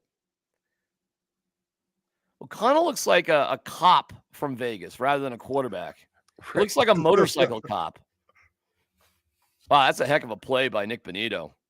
Did a little Spider-Man, Superman action there. Did he get the face mask? Sort of brushed the face mask. Didn't really hold it. Could have seen them possibly call that, but they didn't. Is he hurt? Wow, he's throwing his helmet down. Oh, I wonder if he's hurt there. That was a heck of a play. How did the clock stop on that? Why'd the clock stop? Was somebody injured? Is that why it's... I don't know. Actually, I don't know what happened there. All right, 2nd and 18 from their own 20. Still not a great position here. I mean, this is where you get a screen. That's a risky play. That is right over Surtain to Devontae. Is that Devontae Adams? Yeah. Yeah. That is a dumb play right there. A sideline pass with less than 2 minutes ago against Surtain. It's a well-thrown ball. Not a lot Surtain could do on that. But you're throwing an out from your own 20. Super risky, dumb play that they connected on. Dumb play, though. Wow. Well, they got away with one there. 3rd and 7. Blitz by the Broncos. First down. Cross middle to tight ends. You going to call timeout? Not yet. Well, they're matriculating the ball up the field. Another out. Another dumb play. Oh, the Raiders are stupid. Raiders are taking all sorts of crazy chances here. Those outs are pick sixes waiting to happen. It's just like, hey, guys, you're getting the ball to start the second half. But the Raiders have 2 timeouts in 46 seconds. Now, from are we supposed to be going yay Mega Bowl? Like, yes. I guess, yeah. I don't know. I can't help myself from inherently rooting for the Broncos. But yeah, I'm not going to sit here and just root for the Raiders. I'm not going to do that. That is wide open. Wow. Golly. All right, so a deep pass. That might have been 50 yards to Tucker. How do we get beat so bad there? Oh, man, just got beat. Fabian Moreau just got beat like a drum. Wow. Maybe they should take a corner. Pass. They'll stop.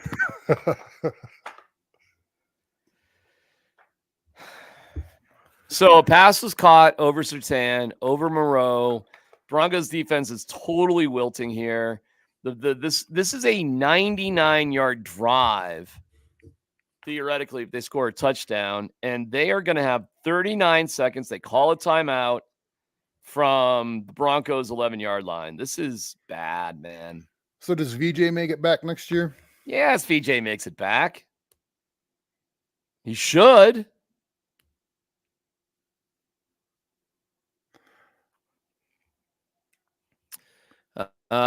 Defense looks like they're ready for Cancun.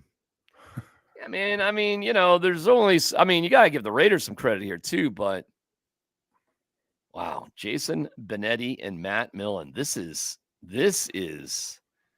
yikes. This is a pair made for radio. That is not a,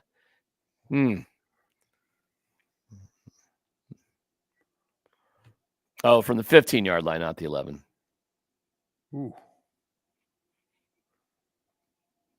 He's wide open too. Vontae Adams is wide open. You see that go right through his hands?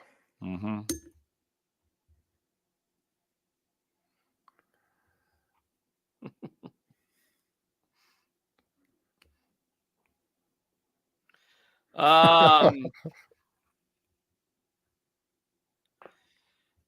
Vic Lombardi will join us at halftime.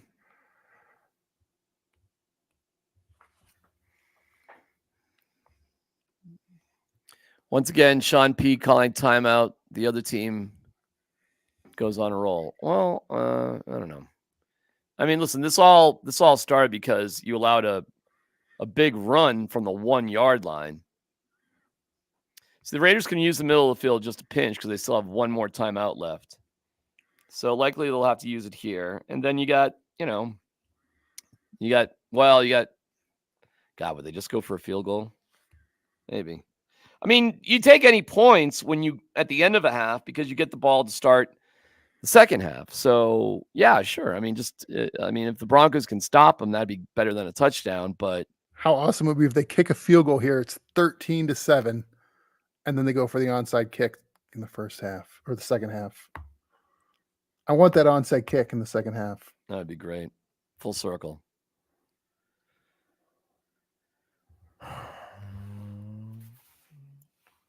The big run was after the timeout. Well, yeah, I'm fine with that though, RJ. That's okay. The ball's at the 1-yard line. You just stop them. You could get the ball back. That's a good spot to take a timeout. Raiders get the first down, but they got to move here, man. They got the ball at the Broncos 2-yard line. They got tons of time just to ground it. Let's see what they do. They do. All right. So they got 11 seconds from the 3-yard line, and that gives them 3 plays. That gives them 3 plays to score. They all got to be passing plays, but that gives them 3 shots to score from the 3-yard line. Watch, will just run it up the middle and score. But running the ball is very risky. But it's 2nd and goal at the 3. I know you're a little bit ahead of me. Don't spoil it here, Rob. I'm trying to keep my poker face for you. Please do. Broncos blitz. They bring the heat. Look at this. Raiders kind of pick it up. Touchdown. Wow. Damn. Devontae Adams, he's good. Yep. Wow. Jeez. The Raiders put together a 99-yard drive. Boy, they're not following my advice, but, damn. That was a hell of a play. All-out blitz. I think McMillan was on Devontae Adams. He had him pretty well covered. He goes to knock it down. I mean, he just missed it by fractions of inches, or that he knocks it away, but it does get over him, and that's a touchdown. That's a bingo. Extra point, no problem, and 17-7, man. And they get the ball. Wow, that's a crazy drive right there. I think that is just terrible timing by McMillan. He jumped. Well, first of all, he's holding him. Then he leaps. He was just off. He was. Wow, that's a heck of a play. It was. Okay, well, that sucked. I mean, Mega Bowl.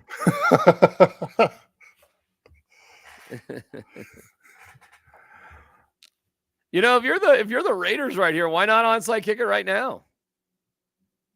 I mean, what do you got to lose? No, they won't. All right, so we got 17-7 at halftime. I'm just writing halftime now.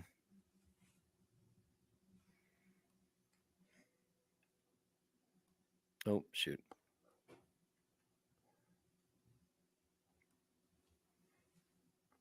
Oh, I screwed it up. All right, I got to do it again.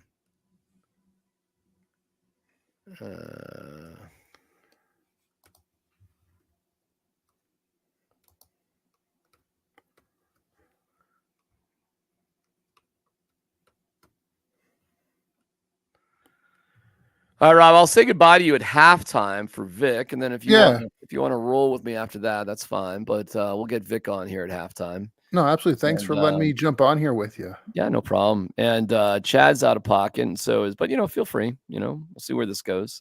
And after the game's over, we'll do. Oh, you're bringing me. My wife's bringing me my halftime snack. Look at that. She's bringing me some chili. Oh, that's right. My wife is pointing out that drive was not supposed to happen. Was it ready a few minutes ago? Oh, man. All right. So there you go. Halftime. Broncos down 17-7. Listen, man, this. Thank you, Kim. My wife brought me my gruel.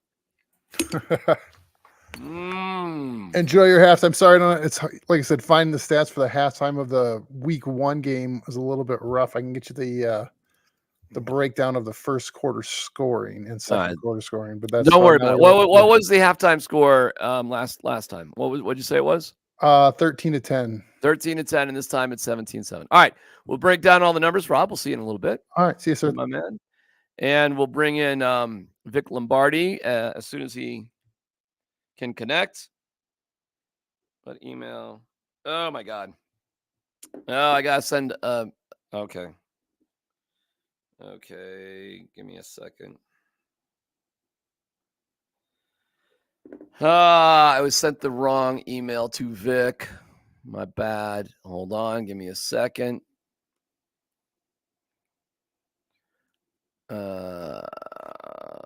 Vic.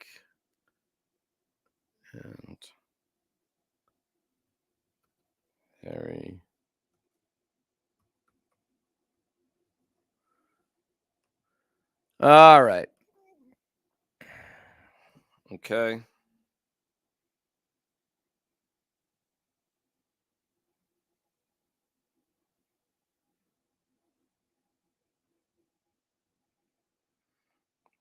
All right. So I sent it to Vic. So Vic hopefully will be hopping on here a little bit and get his thoughts. The Broncos down 17-7 in the Mega Bowl, which, listen, I just can't sit here and root against the Broncos. So I'm not going to. But then again, the Broncos losing this game is better. But I can't just sit here and say, yay, Raiders. I'm not going to do that. Hold on. I think Vic's there. There he is. My guy. What's up, man? Do you want to share what's going on, or do you not want to share what's going on with you?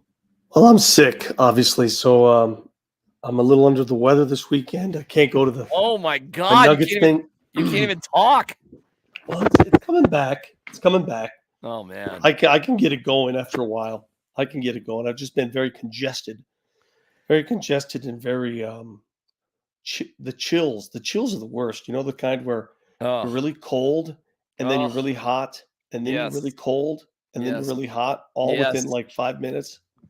Well, I don't know if I was doing the same thing as you, but I mean, I was kind of like this a couple weeks ago. Remember that? I could barely talk. I was having a hard time hanging in there. So you are watching. Yeah, you definitely could not be talking the entire game, but you're watching it, right? Oh, you're not doing Nuggets tonight? No, I can't. They won't let me go to Nuggets tonight. I don't want to get anybody sick. I don't want to get, especially players. The last thing you want to do is get players sick. No, that would be dumb. So, all right. So maybe we can talk to you now, and we can talk to you post game. I didn't even think I would have you for post game, and so I'm here.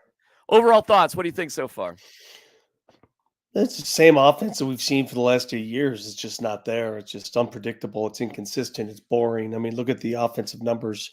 Half of what the Raiders have produced. That timeout that Sean Payton called with less than 2 minutes to play. Yeah. When he basically begged the Raiders to run another play. He's like, okay, run another play so we can get the ball back. And they run another play, all right. They run a run play for 30 yards, follow that up with a pass play for 47 yards. And so Sean Payton trying to get something on the Raiders, got something on himself, and that didn't work. What are you pulling for here today? I mean, where's your deeper thoughts on this game and what you hope happens? I probably disagree with you on this, but I want the Broncos to win. All right, why? I think because I think it's good to have a winning record. It's good to end a streak against a rival. They've lost 7 in a row. It's good to have something going into the offseason to hang your hat on. Losing like this, it's just set such a bad tone and it sets such a bad feeling that the apathy sets in, especially for the fan base. And we've had so much apathy in this fan base. You know, I tweeted before the game, DMAC, that I was so excited and enthusiastic to watch this game as I am every Broncos game. I really was. All right. Because it's the Raiders, right? It's a Raiders game. And these games always give you some sense of enthusiasm. And then you start watching the Broncos play, and that enthusiasm turns to disappointment, which then turns to anger, which then turns to cynicism, which then makes you question what the hell's going on, which then makes you wonder, I mean, what is this? I don't know. It sounds like stages of grief. Where are you right now here at halftime? What stage are you in? Well, you tell me what you're watching. Tell me what you're seeing. Tell me what's, Sean Payton basically told us, I can win with Jarrett Stidham just like I can win with Russell Wilson. But tell me how different the offense looks. It looks the same. There's nothing different about it. In fact, I think if Russell Wilson had played this game today, I think the Broncos would look better. I think the Broncos would not be trailing 17-7 if Russell Wilson started today. I'm not saying that Russell Wilson should be the future because he doesn't perform to the contract. I get that. I understand that. I acknowledge that. That is not something that I take lightly. But he's better than Jarrett Stidham. He is. He's better than Jarrett Stidham. Well, okay. But don't you think it wasn't about the spark or Stidham? It was just about then don't tell us. Listen, if it's not about the spark, if it's not about the offense, don't lie to my face. My face is broken up enough as it is. I'm a broken face, okay? Don't lie to my face and tell I me that this agree. was about the spark, because I the only agree. spark I see is a spark in my anger. I There's nothing. gotcha. I mean, there's no spark out there. What I spark do you see? There is no spark. It's the wrong word to use. I agree with you. The reason why they did it, I think, was the right reason. Spark was not a good word to use, but that's what they came up with as reasoning behind it. What do you mean they? Do you think that they actually talked about that? Do you Oh think yeah, that yeah, yeah. you Oh yeah. think? All right, so Oh you yeah. think they got together and they said, "Here's what we're going to tell the media. We're going to tell the Yep. media that Jarrett Stidham's going to give us a spark." Yep. All I right. do. I So, actually do. all right. Yes. So if they had to redo that, if they had to reorganize that meeting, Yeah. what should the word be? Uh I think I think we just say we're moving on from Russell Wilson and you Derek Carr him. I think you just say it. I So think why not that's do that? I don't know. That's what I would have done. That's what I'm advocating for. Yeah. I would have just said simply, we wish it would have worked out with us and Russ. We're asking him just to stay home. He's and I don't know. Mhm. Do you think they might have been a little freaked out by the letter from the NFLPA and all that stuff? I mean, do you think? See, I don't actually. I don't think that's that big of a deal. I really don't understand any of this because the risk that you have, just even Russell Wilson at practice, makes no sense. Because if he gets hurt Mhm. there and they dodge that bullet because he didn't, you'd still owe him that $39 million. There's Yeah. no reason, and now it becomes confusing. Like Yeah. right now, it's confusing. Like you said, you wanted to win. The ninth win is important. You're Yeah. making the argument. I think we'd have a better chance with Russell Wilson. Well, frankly, by that logic, Russell Wilson should start the second half, right? Yes, because your quarterback is not helping you. Your quarterback on heck, the first drive alone, some of his passes on that first drive were so abhorrent. They were so bad. They were so off. The accuracy issues that he had. Now he showed me a couple things. He, on the other drive that led to a touchdown, he made a couple good moves in the pocket. Great, but Jarrett Stidham hasn't done anything that Russell Wilson can't do. I get it, There- but the there's- problem is Russell Wilson isn't so head and shoulders above Stidham either. I mean, No, come on. certainly not to his salary. No, Right. that's why what should have been said at that press conference is, listen, we have moved on from Russell Wilson. We wish him the best. We don't know what we have in Jared Stidham, and we want to use these last two games to find out. The end. Correct. And That's listen, it. That's it. I That's all you I have to say. I totally agree with you. Last week they were still, playoff possibilities. So If they beat New England, D-Mac, yeah. today the Broncos, Andrew Mason had the fact. Today the Broncos would have fate and destiny in their own hands. Would they If really? yeah, If Jacksonville if everything else went the same. 100%, 100%. Mm. So if they had beaten New England, a victory today by the Broncos would have put them in the playoffs. Mm. Can you believe that? All right. Do you think everything else would have happened the same in the NFL? Everything would have been knows? yeah. So Who knows? Who knows? I mean, you know how that is. It's impossible to run that whole thing. But all right, for the sake of having some fun and talking about it. sure. Wow. Okay. Then, had they beat New England, is Russell Wilson starting last week against the Chargers? Yes. Agreed. And Yeah. is Russell Wilson starting today against the Raiders? Yes. But that didn't happen. Nope. And you did lose to a 3-win Patriots team who Mhm. got embarrassed today by the Jets on Hoodie's last day ever with the Patriots, we think. That did happen. You did Okay. lose to the Patriots. All right. So let's go back and look at how they lost that game and how they're losing this game. Quarterback play is a factor why they lost, right? Quarterback play. Russell did not look great until late in the game against New England, correct? Right. Correct? Yep. Okay. What about Sean Payton's call in that game against New England where he called the timeout to stop the clock, giving New England life and the ability to throw the ball downfield and get in field goal range to win that game? The very same thing happened today at the end of the half. So coaching, I think, is as big a factor as quarterbacking. Do you think Sean Payton's been a bad coach this year? Or No, not at all. Not at all. I think he's given this team more than what they deserve. I'm not saying he's been a bad coach. I'm saying be careful who you blame. Be careful because the blame was thrust on Russell Wilson's shoulders entirely. By Mhm. them doing what they did, by them making that move, who is the blame on? They're blaming their starting quarterback. And I understand it. But it's not just the quarterback. It never has been. And it certainly hasn't been the last 3 weeks. So, what am I hearing from you about Russell Wilson? Are you in the we got to give Russ another shot sort of camp, or No, because he's not. Well, I've always been of this opinion. If he's willing to come back and battle for the starting spot, yeah? and he's going to be a good soldier about it, and you're going to have to pay him regardless next year. You have to pay him whether you have him or you don't. If he's willing to battle for the starting spot, I would have no problem retaining Russell Wilson. Oh man, I That's just think that would be such a massive distraction, It man. would be a distraction, but that's on the quarterback coach relationship to make amends there. That's on Okay. them. All right. Well, here's another one of my theories is that I call it the table theory. There's four legs of a table: owner, GM, coach, and quarterback.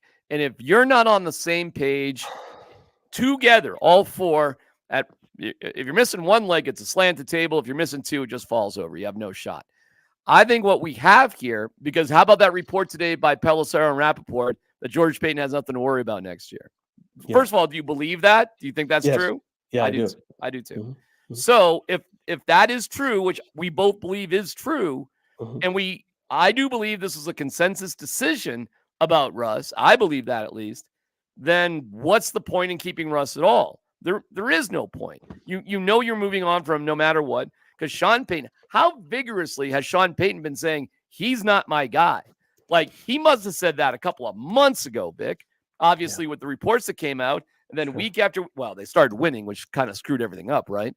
But at some point, Sean Payton was like, I told you so. I've done everything I can. And what, you're going to make Sean Payton all of a sudden fall in love with Russell Wilson again? I mean, why waste your time? No, I understand the dynamics of what they're doing. I do. I just want people to understand that this extends beyond the quarterback position. This is an offensive talent situation. It's a Okay, that's situation fair. where there's more to it than just the quarterback. You're I right. mean, You're right. you You're could right. you could take it. I'll give you this. Jarrett Stidham in his start with the Raiders last year. Do you remember his start against the San Francisco 49ers? How dynamic he looked? Yes. Remember? Do you remember that? Yep. Sure do. Okay, so how does he look that damn good and then this damn pedestrian a year later? How's that possible? Against a Raiders team that is not nearly as talented as that Niners team was a year ago. Not nearly as talented. How do you So, think? How do you think the second half goes then for him? well, I don't know. I don't know. In fact, I might be doing a post-game show with you where we look at each other and say, "God, we were both wrong and stupid." That's the beauty of football. But I'm watching Aiden O'Connell right now go back to pass on 2nd and 7 and throw the ball out of bounds. So, um, All right. Well, I'll as they've started again, I'll let you go, and I would love to have you come yeah, back in this. In the, I'll come back. after the I'm game. going to save my voice and come back Yeah. after the game. All But I right, just wanted brother. to let you know how I felt because this is so damning and so hard to watch. And I hope nothing but the best for this franchise. I really do. I'm a fan. I've always been a fan. That the Broncos are near and dear to me. But man, when we give blame, let's give the proper blame. Let's not just blame one guy. It's never Right. just one guy's fault. That's what Correct. that's what sort of bothers me a little bit here. You're right. You're right. All right. Hey, when you're sick, do you act like a baby and your wife has to treat you like a newborn, Oh my or? God, where would I be without my wife? She's giving. I mean, I'd be starving in the desert. All right, brother. All right. Take care of yourself. We'll see you at Vic's out. Oh my God, Vic Lombardi. He is the absolute best. He is the absolute best. Okay, we're back with the second half. Rob, if Rob wanted to come back in, he could. Do I have to send you another invite? I don't know.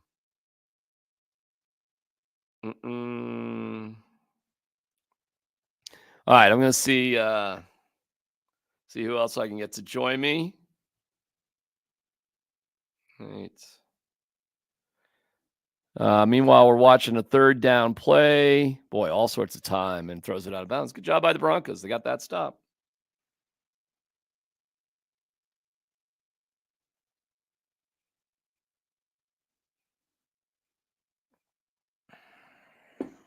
Vic Vic is great. He really is not feeling well, so it's awesome to have him come on. I was there, man. Oh my God, a couple weeks ago. Oh, such a terrible feeling. Meanwhile, Green Bay is beating Chicago 14-6, and I'm probably a little bit behind you if you're watching. I'm on the Fubo. I am. So I appreciate you watching along, and we'll have a extended post-game show tonight too. Wow, Mims got lucky on that. Well, good for him. Good return. Oh, roll the dice, made a good return. Where's Nate? Chad is traveling, so Chad was never going to be around. Nate's got a family and like young kids, so I sent him a text, and we'll see if he can join us for the second half. And we'll have Vic on post game too, and maybe Rob will come back. If not, it's just me. Rob, if you want to come back, you can.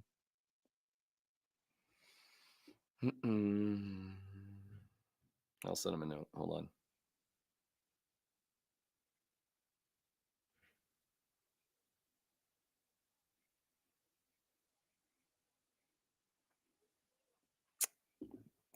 Okay, so we'll do a so Broncos get the ball, so good defensive stop there. I didn't even get to finish my halftime meal. Delicious. That does taste good.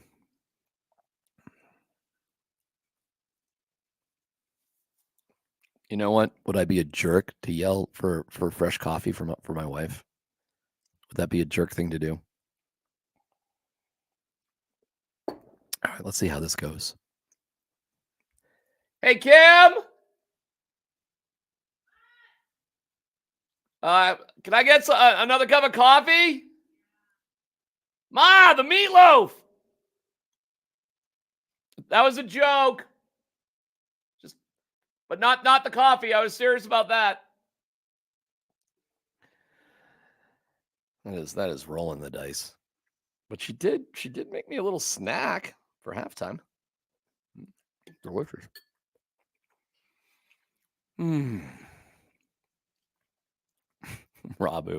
Rob's my buddy. Rob was integral in getting all this. Me and Johnny started it.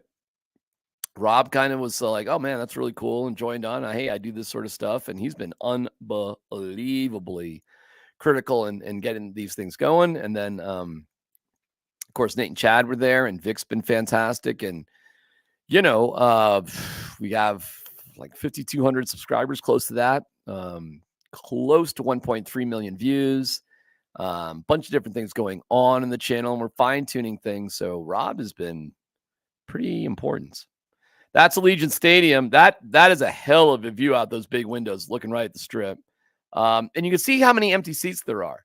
And that doesn't surprise me. Now you'd say, oh, look at all those empty seats, must be cheap. No, they're just go unsold. It's just like, any other Vegas show. They're all snatched up by ticket buyers and they're available, but they just take the losses on them to keep the prices high. So there's a lot of empty seats for Raiders games. A lot. And it's no different. Like, what do we want to do today, honey? We're here from Des Moines. Do we want to go to Cirque du Soleil, or do we want to, see a football game? That's what you got there in Vegas. Hey, Rob, you're back. Yeah, no. I heard Vic was losing his voice. Your microphone, same deal with your microphone. Dang it. Okay, give me 1 second. Yeah. Broncos start with a first. They get a first down right off the bat, which is good. I think I checked my settings by now. There you go, buddy. Right? Yeah, Vic were you watching Vic? Yeah. No, I missed. Well, it's good to have Vic on because he's just got a different take than I do on the whole thing, and that's good. It's good to have a difference of opinion, and I respectfully disagree with him on a bunch of stuff, but I agree with Vic though. All right. Well, you're not the only one. But in fact, I'd say that's the majority of people. I think there's some anger at Sean Payton, and I get it. I get all of it. What I find interesting, you're a fan as an organizational fan too, as like a whole organization as like the full scope of it, where it's like some people are fans, like, I just want to win. I want to be able to tell my Raider fan to shove it, that I know, where you're like, hey, I want to win, not just today. I'm willing to do what it takes to maybe not win today, but to win tomorrow. Because, the deferred gratification, which most people don't have. So that's actually one of those interesting ways you look at the game, and, not just in the small part of it, in the, the microeconomics, but the macro of it. So thank you, Rob. I think that's a compliment. It is. I tried to use some big words there for you, just Felt to throw like you off. compliments. Hey. Yes, Murray, it is. I'm not done. It's good though. I'm not quite done. What? Oh, this I'm done. Yeah. I'll take one more. Thank you, honey. Oh, my internet friends. Oh, okay. Such a loser. Thank you, thank you, mom. I mean, wife. I still have the snack ready too. I'm prepared. That's funny. All right, here we go. 2nd and 8. Broncos are down 17-7. Driving though.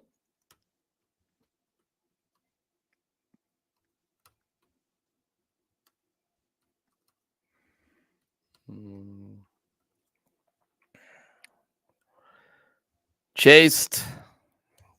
That would be a miracle play. No. Is that 3rd down? No, that's 2nd down. Now it's 3rd and 8.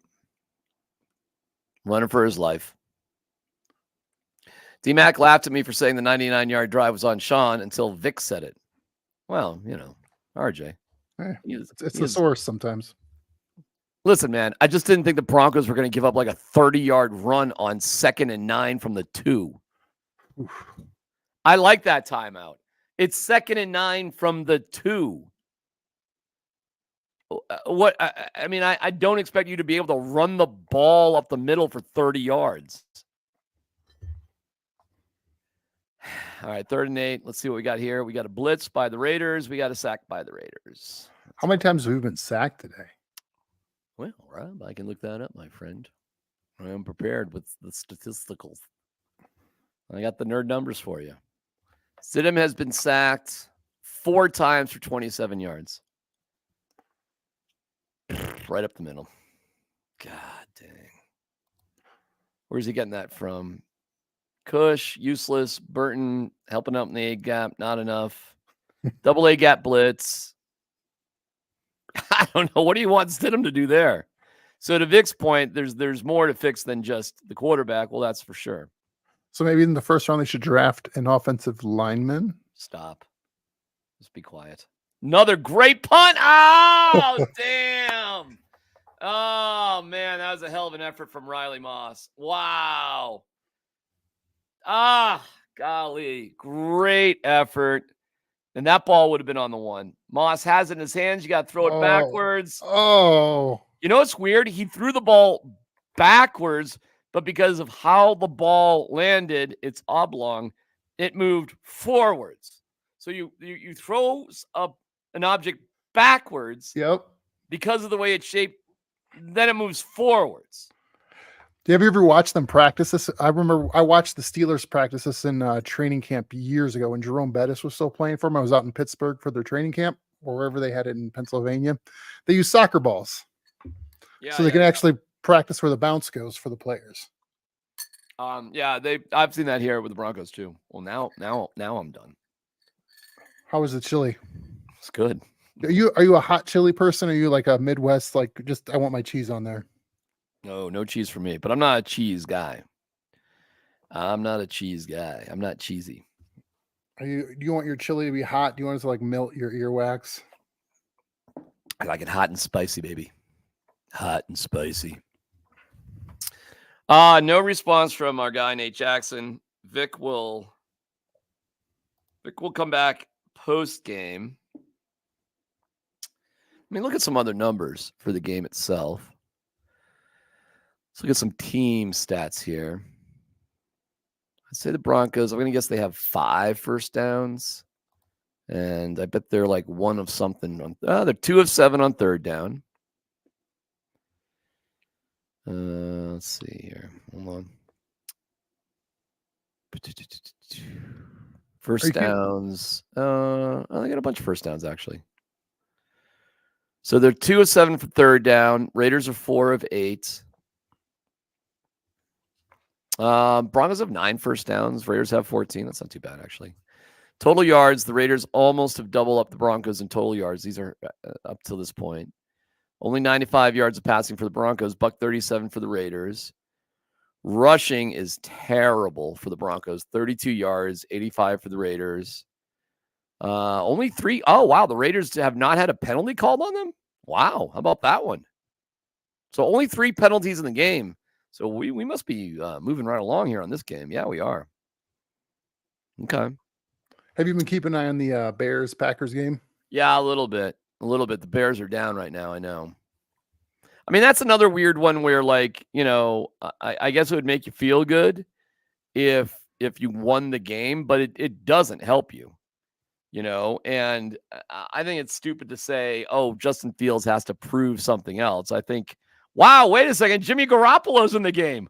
Hold on a second here. Wait, what? Hold on a second. Jimmy G is in the game. What the hell? Damn. Jimmy G is in the game. They're winning 17-7. They're like, no, can't have this happen. All right. Well, hold on. Maybe. Do you see Russell Wilson looking at the Microsoft Surface like he's going in? We got to see. I don't have the volume here. There we go. Rob, you're giving it away. You got to Sorry. I thought I was close to you. Sorry. Rob. Sorry. Be behind me, if anything. I'm trying, but it's like, you sort of get behind that guy on the bike that's kind of slow, but you're trying to keep up, just be nice. Like, hey, yeah. All right, I got a homework assignment for you. And if you have to see if we can't find out on Twitter or something, did O'Connell get hurt? So why is Jimmy G in this game? And 3rd down and 6, he just got sacked by Jewel, kind of. There's at the line of scrimmage, so I don't know if it counts as a sack. Do you think they're gonna put Russ in? But is he? Well, let's find out why he's in the game. I mean, if he's in the game because of performance, that's really interesting. Wow, was O'Connell that bad? So find out if you can. Just look on Twitter. You know what? Hold on. What am I asking you to do? I'm working on it.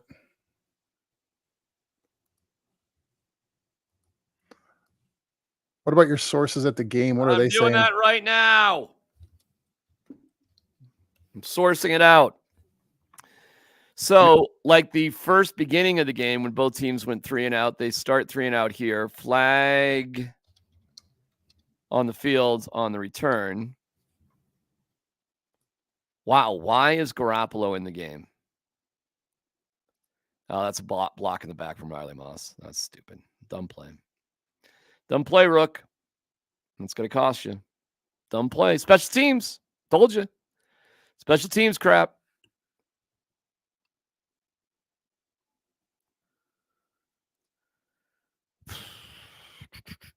Oh, okay. So Daniel King. Okay. So O'Connell is ding. They're showing O'Connell trying to warm up on the sideline. So it looks like that makes a lot more sense. Okay. Oh, we're getting help here. Thank you, guys. Index finger injury. Okay. He was still in the locker room. O'Connell back out of the tunnel. All right. So he was getting looked at for something in the locker room, and he couldn't make it back on time for their first drive. Okay. Wow. All right. Earl, how great are our viewer, listener people here, Rob? Are you kidding me? They are incredible. Early in game, trainer was looking at O'Connell's finger. Okay. After the last drive, they were looking at O'Connell's knuckle on his hand. Okay. All right. We got it. Wait. Question of return. All right, Tim. Thank you, everybody. So he's got some sort of finger thing. They showed him on the sideline warming up. They did show Russ. Hold on.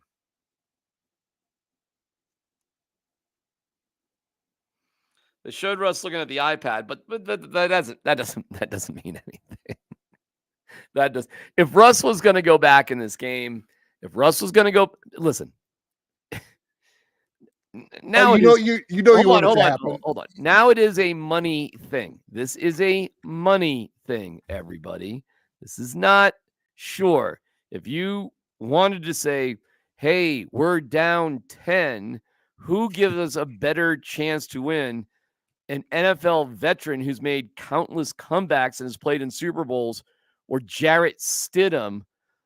Clearly, the person at this point who gives you a better chance to win is Russell Wilson. It's not close. And whatever you wanted to see out of Jarrett Stidham, you've more or less seen, aside from his ability to make a comeback for you. But listen, you're missing McGlinchey. The team itself, I told you, man, the Raiders are more fired up to play for their guy than the Broncos are to play for their guy. You still got, oh, wow, he's got quite a wrap on his hand and his finger. Look at that. Damn. That looks somewhat similar to what Aaron Gordon has going on.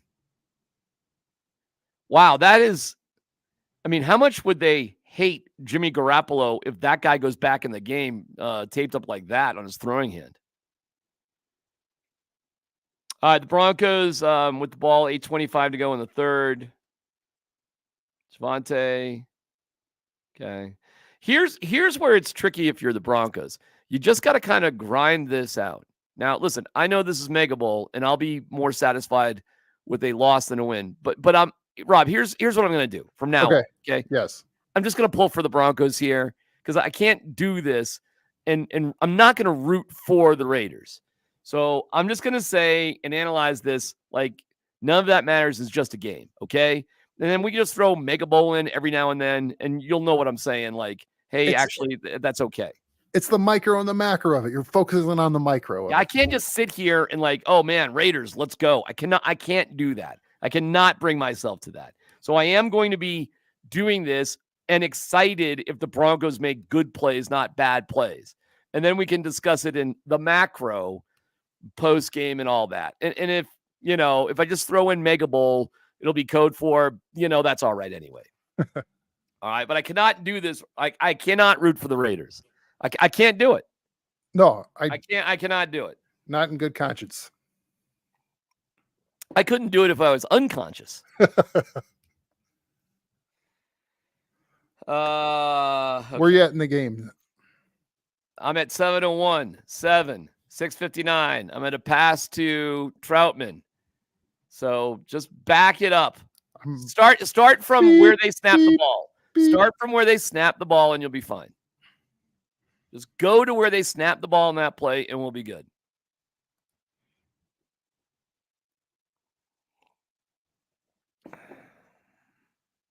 All right, well, they're moving it a little bit here. Got a little mo. Stidham's getting rid of the ball quickly, and he's staying in the pocket. He's using the middle of the field, and and the numbers are now piling up for him a little bit. 11 of 20 for $143 with a touchdown. No interceptions. It's not spectacular. Cortland Sutton, you know what? We should keep an eye if Cortland Sutton's even out there now. Start the second half. I thought I saw something where he was out with an ankle. Okay. So they're making something up to get him out of the game. Okay. Did you see that for sure? I saw it somewhere. I think I saw it when I was looking up the Twitter stuff. All right. Why don't you that'd be helpful. Why don't you just confirm that? And I don't see him on the and his ankle's fine. He just shouldn't be in the game. He's recently, and Judy shouldn't be in the game either at this point. Seriously. But if you want to play Brandon Johnson and Little Jordan Humphrey and Michael Burton and even Javonte Williams, Judy's coming in right now, so forget that, I guess. But I hope Sutton isn't playing in this game. He dropped 3 passes. He's obviously not himself. There's no reason for him to be in the game. Get him out of there.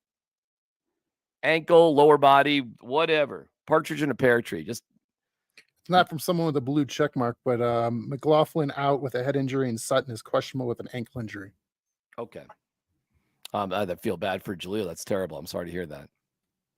He did get kicked in the head in the first half. He got nailed by the shin in the helmet in the first half, and he did not get taken out of the game. And I do wonder if that was the play that might have, given him a concussion, and then he played the rest of the first half. Yeah.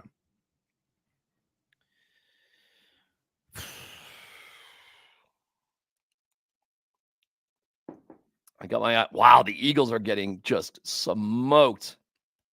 Oh, my Lord. And Hurts has been hurt. He's out. The Eagles are a mess. They're going nowhere. That season's just down the tubes. Let's go Lions in the NFC. Should be wide open. Oh, he's going deep. It's got him. Oh, wow. Great play by that defensive back, Jones. What a great play. Great play. Good throw. Great play. Great throw. Good play.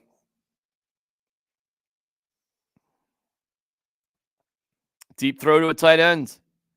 Boom. I'm open. Oh, what a play by Jones. That was a perfect pass, too. That was to Kroll. Great play.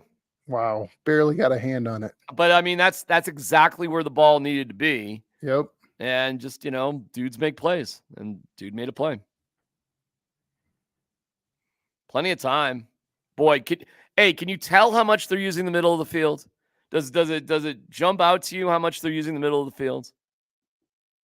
It does feel that way. Like we're constantly going over the middle.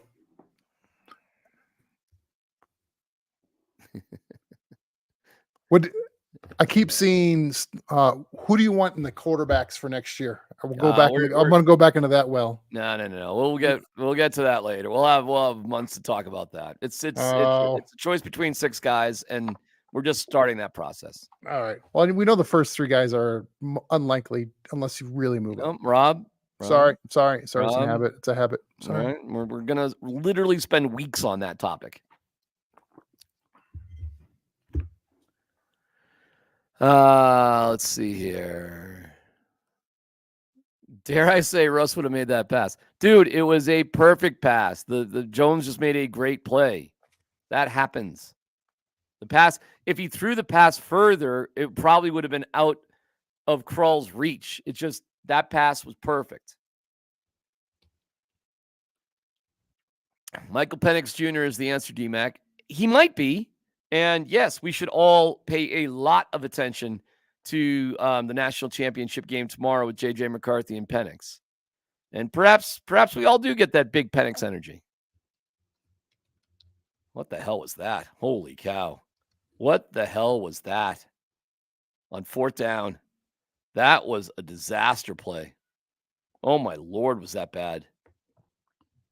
That was a 4th down play, and I think Brandon Johnson and Jerry Jeudy were running the exact same route. That was terrible. Oof. Mega Bowl. Right. Mega Bowl. They just want to see if Aiden O'Connell's really healthy. They're like, let's really see.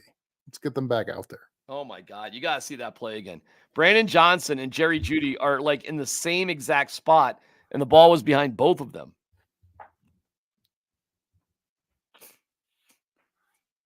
Wow, that was terrible. Are the Broncos trying to lose? No, that's the scary part.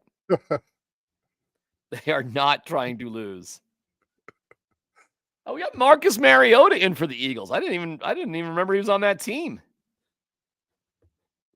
Dallas is killing Washington 35-10. I should see what the other scores are too. The Bears are making it closer. How's Kansas City doing? They're up 10-9 on the Chargers. They're not playing. They're not playing Mahomes. They're not playing Kelsey. Not playing nobody. The future Harbaugh Chargers. We will have a post-game show here where Vic will join us again, and then we'll just roll into all of your comments and questions. And we will carry the press conferences if we can. And it may be just me holding my phone up to the microphone to hear from Sean Payton and Stidham, and we'll see how that gets carried. But we can, I don't know, we can just do that if possible. So hang in there after the game too. But this is our last watch along with the Broncos this year. It's sad. This is just sad. Game over, so sick. Well, the game's not over. It's a 10-point game, yo. Easy. There's lots of time to go on this one. I mean, most of the scoring's in the second half anyway, right? Sometimes, yeah. That's what Pat Shurmur told us. Don't worry about scoring in the first half. All about the second half. Did you hear Sean Payton is expected to pursue the Chargers job? I did not hear that because it's not true. How is he going to pursue the what are we going to trade with the Chargers? No. All right, they're showing how the Broncos can't block. That's great. So the Raiders get the ball in pretty decent field position, but I like going for it on fourth down there. Why not? You were out of field goal range. Jeez, right. They give up like a 9-yard run right off the bat. Oh my God, the Broncos defense is getting gashed on the run.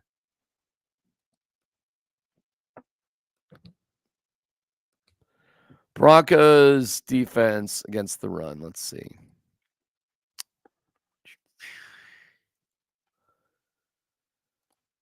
Broncos are a smooth 18 rushes for 101 yards for the Raiders, 5.6 per. Broncos have 44 rushing yards. So they're giving up the run, and they can't run it themselves. 2nd and 2, Raiders not easy, but they get the first down, just hand the ball off up the middle.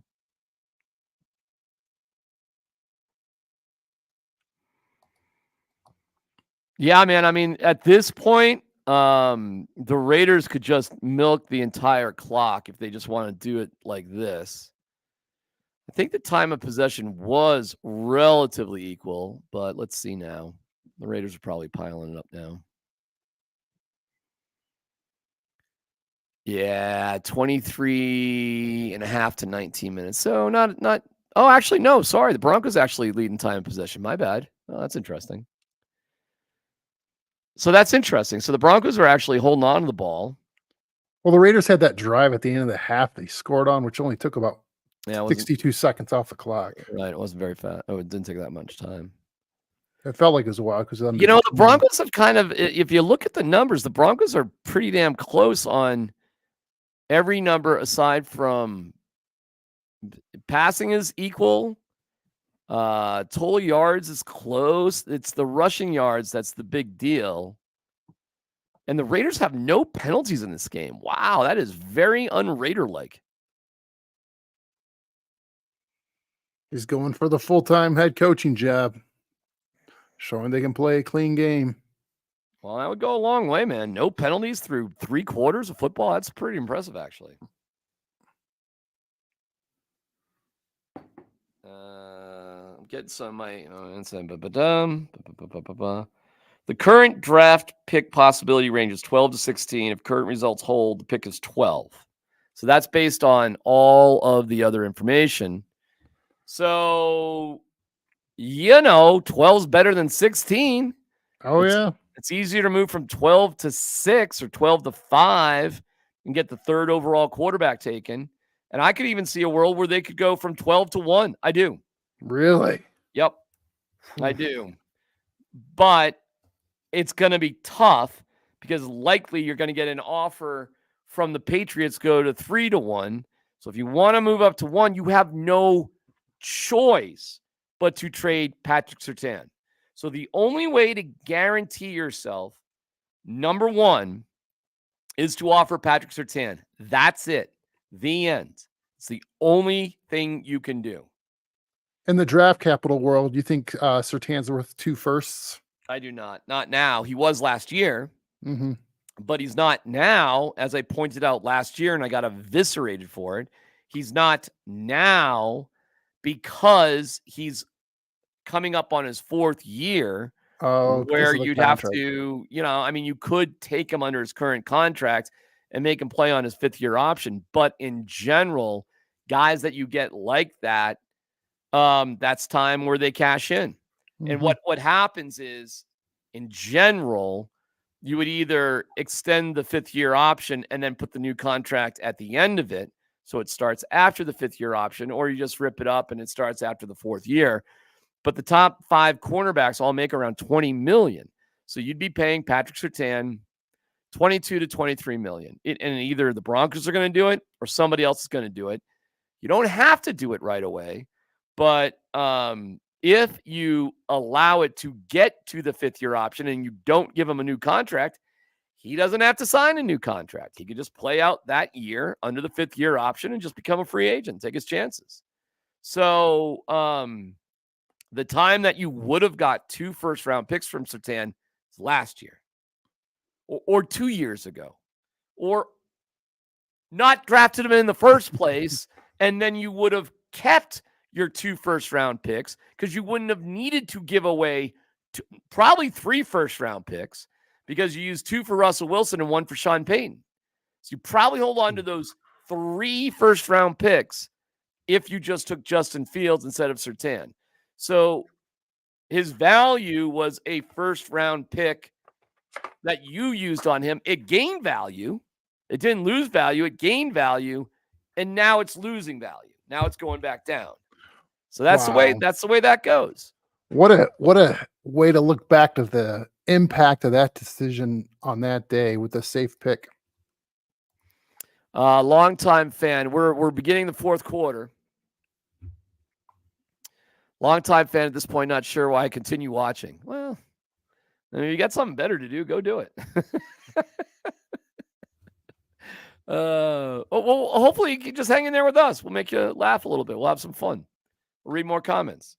Rick, really, what do you want to go do laundry right now? Right. It's.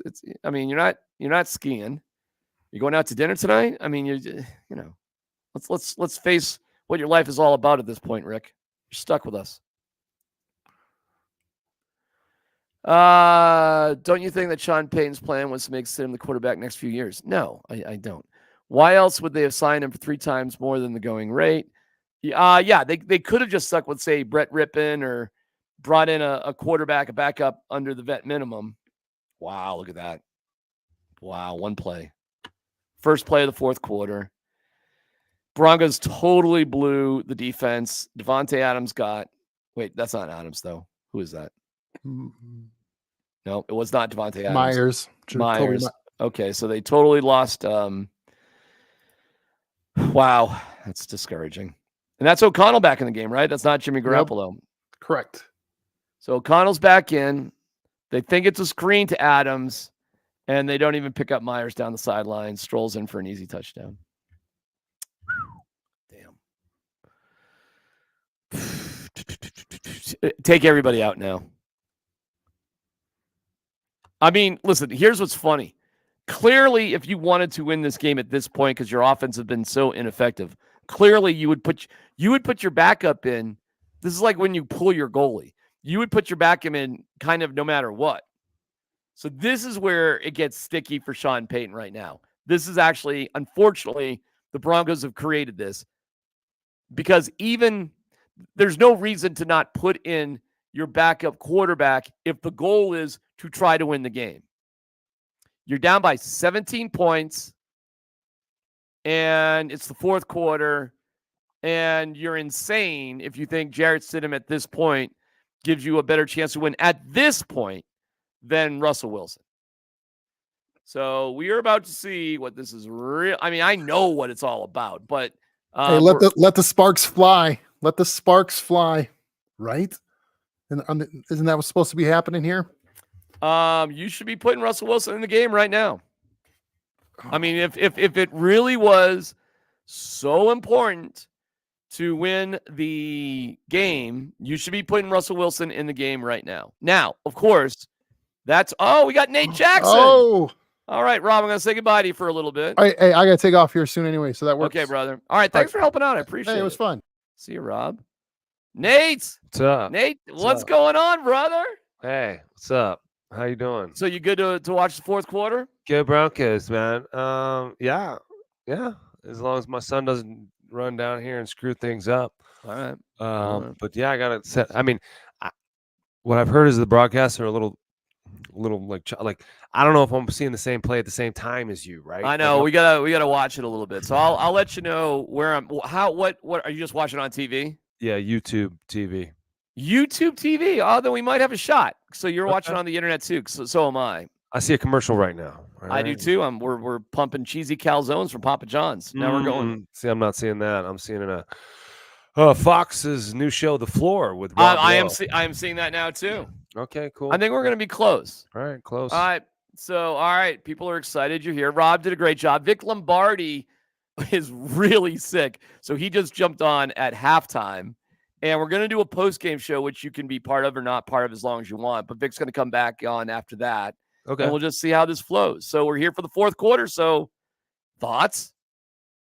Yeah, man. I mean, look, like we talked about on Kill You with Truth on Friday, the Raiders probably going to be playing with a little bit more, but playing with a little more aggression, playing with a little more passion, playing with a little more speed. I mean, Jarrett Stidham kind of looks not a little lost back there, but a little overwhelmed by the pressure he's getting.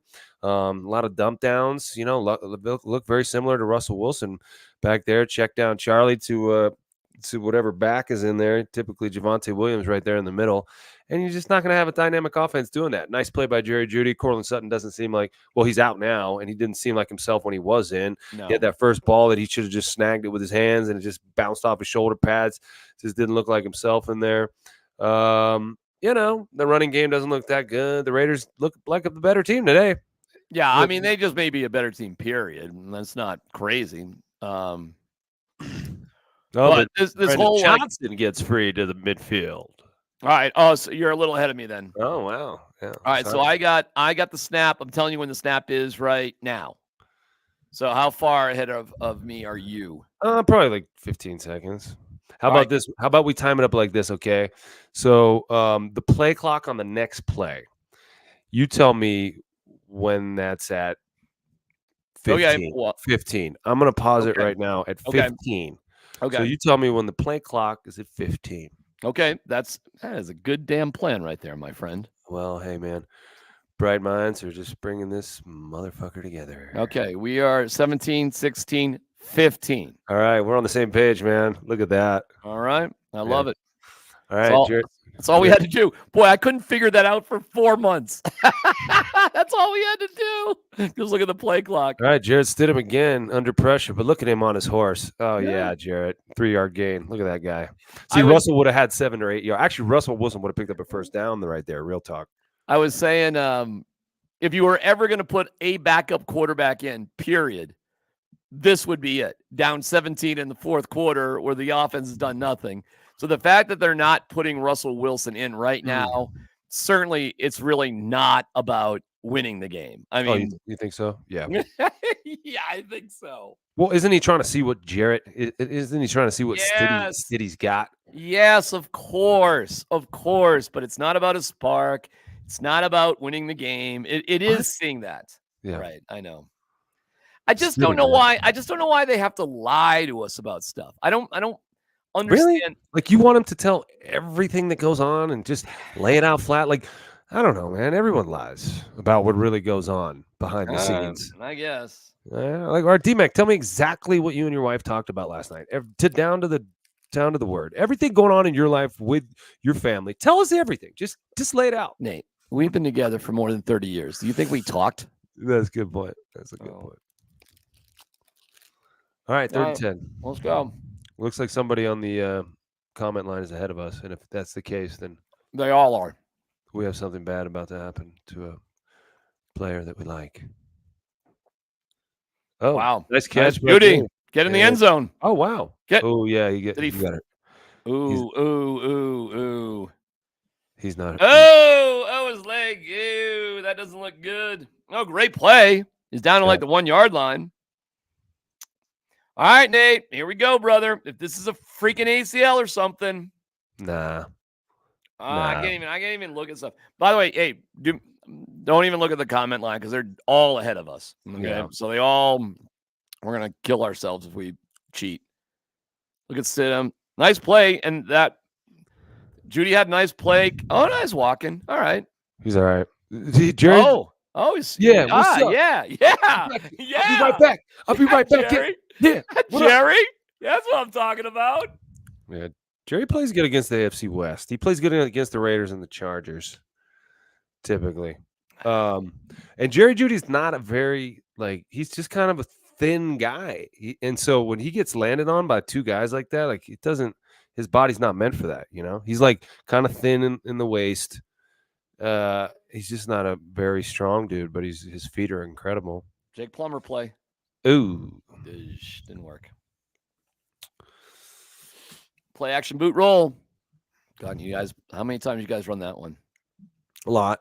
But that's predicated on the effectiveness of the wide zone running scheme. And so when they're working in concert like that, it's really good because the defense, you always get them out of position, over pursuing the run. There's cutback lanes, over pursuing a run. There's keeper passes the opposite way.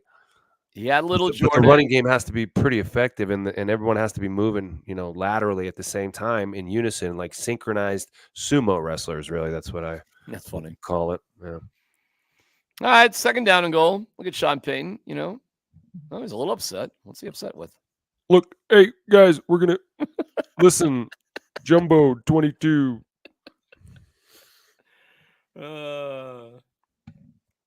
Man.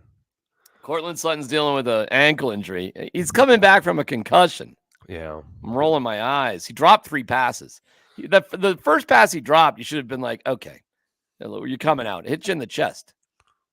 Yeah. He shouldn't have been in there in the first place. And Mims was dealing with a hamstring injury, and he's playing a ton. Mm-hmm. Well, it's your concussion. When you have a concussion, your eyes are, your vision is involved, your depth perception as a receiver. You're trying to snatch that ball, and your eyes are messed up.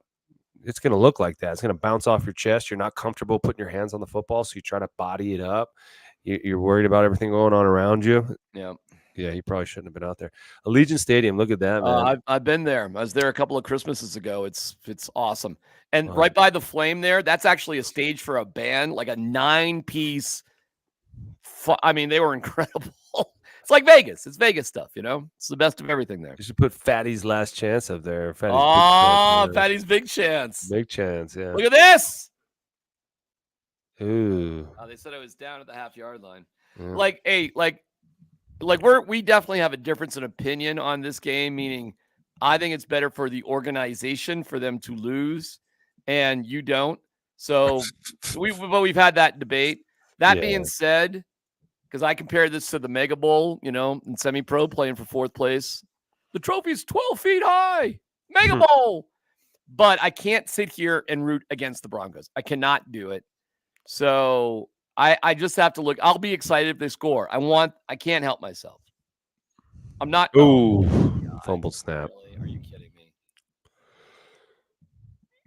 Yeah, that's not good. They got the ball back. Was to bring up 4th down? So you're going to go for it? Well, you're down 3 scores. You go for it. You put it in the end zone. You're down 3. Nate, you're down 3 scores no matter what. Not. Yeah, you are. You're down 17. What's the score? It's 24-7. You should kick a field goal here. Wow, you're really lucky to get that back. Yeah, they're down 3 scores. You got to score 3 times no matter what. You're going for it. Well, this is stupid, but whatever. No, it's not. It's the last game of the season. It's the last game of the season, bro. Go for it. Okay. All right. Yeah. Touchdown. Touchdown. You were obviously right. Yeah, I know. You were obviously right. I know. I was obviously wrong. Javonte Williams. Do you think Javonte Williams is number 1 lead back on a Super Bowl winning team material, D-Mac? No. Why? He's not. He's just, I think the knee injury has taken away some of his dynamic abilities. And I was watching the NFL today. I'm blown away by how some of these running backs are strong and sturdy. There's a bunch of them out there. He's coming off an ACL. Man. I know. I'm not. Imagine how much better he's going to be next year. I hope so. I want him to. He's a great guy. I wish him the best. But you asked. I'll just say there's. Hey, how do you think? What's his name? Curran from Michigan. How do you think he's going to be next year? Did you see? I don't know. Gosh, I'm forgetting his name. The guy from Georgia, the running back. What is his name? The best running back this year out of the draft from Georgia. Gosh darn it, forgetting his name. Yeah, must be real good. Damn it! What is his name? That is terrible. I can't think of his name. Look at Jerry Jeudy snag that thing. All right, let me ask you a question, man. Judy and Stidham's lockers, as we're in commercial breaks, so good timing here. They're right across from each other. What kind of relationship do you build? And Russ is like pretty far away from those two. They know what each other look like naked, first of all. What else? Yeah, like Judy's, you can't even see Russ if you sat at Judy's locker. You can't even see him. Sit them, you might be able to whatever. Oh, But what's your relationship with guys in the locker room that they're right there with you? yeah, it's like a neighborhood. So the guys who are closest to you, you hang out with every day. The guys who's locker next to you, you know them really well. You talk to them a lot. The guys on the other end of the locker room, you don't talk to them as much. But typically they group that based on your position group, right? So like Well, not the Broncos though. They don't do that. But I know what you're defense saying. isn't in one side and No, offense. they're all over the place in that locker room. Wow. Yeah. Hey, you just got some money here, T-Mac. Look at that. Oh, I need to get to that. Hold on. I won't say it, but that's pretty cool, man. No. That's good. That's good. We'll get there. Hold on. I'm just updating. Updating what? Oh, let's look at this. Wow, Billy. Yeah, Billy. Thanks for making this Broncos season a little better. You got it, Billy. Thanks, Billy. Appreciate that. But yeah, the locker room, man, like you spend a lot of time in there, and that's your hangout. That's your safe space. So the people around you, the players around you get to know them really well. Yeah, I can see the bond strengthening between guys who are closer to each other physically and can shoot the shit, shoot the poop, Yeah. D-Mac has been wrong this whole game. About Yeah, what? I saw that. Probably every little. He should do this. He shouldn't do that. He should. Well, guess what I said when the Raiders had the ball at their own 1 yard line. I'm like, don't even run a play. Don't even bother. Second, and Sean Payton calls a timeout. Yeah. Second play, they calls a 30-yard run. Yeah. I didn't think the Broncos were going to give up a 30-yard run from their own 2-yard line. I gave them a bit of the benefit of the doubt that they would stop the run from the 2-yard line up the middle. So bad on me, clearly. Sean Payton hasn't been great with his in-game decision-making this year. I think, he was a little bit rusty spending a year out of the game. Even though he has 16 years in New Orleans at the helm, I think he's a little rusty, and I think he'll be better next year. Judy's had a heck of a game today. Yeah, Judy's, as some of our commenters are pointing out, balling in a meaningless game.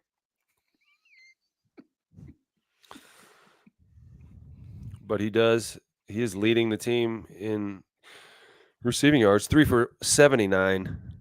It's Javonte Williams. Jeez, I just hate this. I mean, I'm a receiver tight end. He's got 9 targets. Javonte Williams is your leading receiver. I hate that shit. You're trying to win a game. Yeah. You've only scored 14. This game doesn't matter. Why don't you throw the ball down the field? And why is it that both quarterbacks, Stiddy and Russie, did the same shit? Like, what is it? What are they drilling? Is it too much about take what they give you, and not like let's push it, let's press it down the field? They don't trust him for sure. Alex Singleton, just a maniac baller. Just gotta love that guy. Hey, by the way, here's what Allegiant Field does. They can move. They have the capabilities, technology-wise, to use grass field or turf field. For the Raiders, they use grass. Yeah. For college football, they use turf. So the stadium right now, obviously, it's grass. I mean, just look at everybody's uniform. And it's a little spotty. It's a little dicey. But you know what's funny about grass fields? Just because the field isn't looking great in January does not mean the roots or the field or the surface is actually bad. It just kind of looks bad, but it's not necessarily bad. So a lot of people were posting photos of the field like, oh, it should be better, nicer field, whatever. I'd make the argument it might be just fine. It's and when they redid the field for the Super Bowl, for Super Bowl 50 in your neck of the woods, so that grass was green. Yeah. It was like an ice rink because they tricked everything up. It wasn't like the grass wasn't set in. So that's that. That's all I'm saying there. Do you have history as a groundskeeper? You have a lot of grass knowledge. We happen to go through a bunch of that. Listen, man, your team gets to the Super Bowl. You study there's no detail too small. And Alfred, working with Alfred was obsessed with like playing conditions. He had a great relationship with like the turf management guys for the Broncos. Like he had like a personal relationship. Oh yeah, they're great dudes. I mean, I wouldn't say I had like a great relationship with them, but we're friendly and we chatted. And look, these guys are the best at what they do. Like this is the Shanahan era guys who Mike Shanahan's philosophy And he got it from the San Francisco 49ers when he went there as the offensive coordinator for 3 years, 92, 93, 94. Number one offense in the league for 3 straight years. They won the Super Bowl in his 3rd year, yada, yada, yada. But anyway, when he first got there, he sat in on a meeting essentially with everybody who worked at the organization, and not coaches, not players, but everyone else. And everyone gave a presentation. And it was known there that if you were not top 5 in the world at what you did, you wouldn't be working there.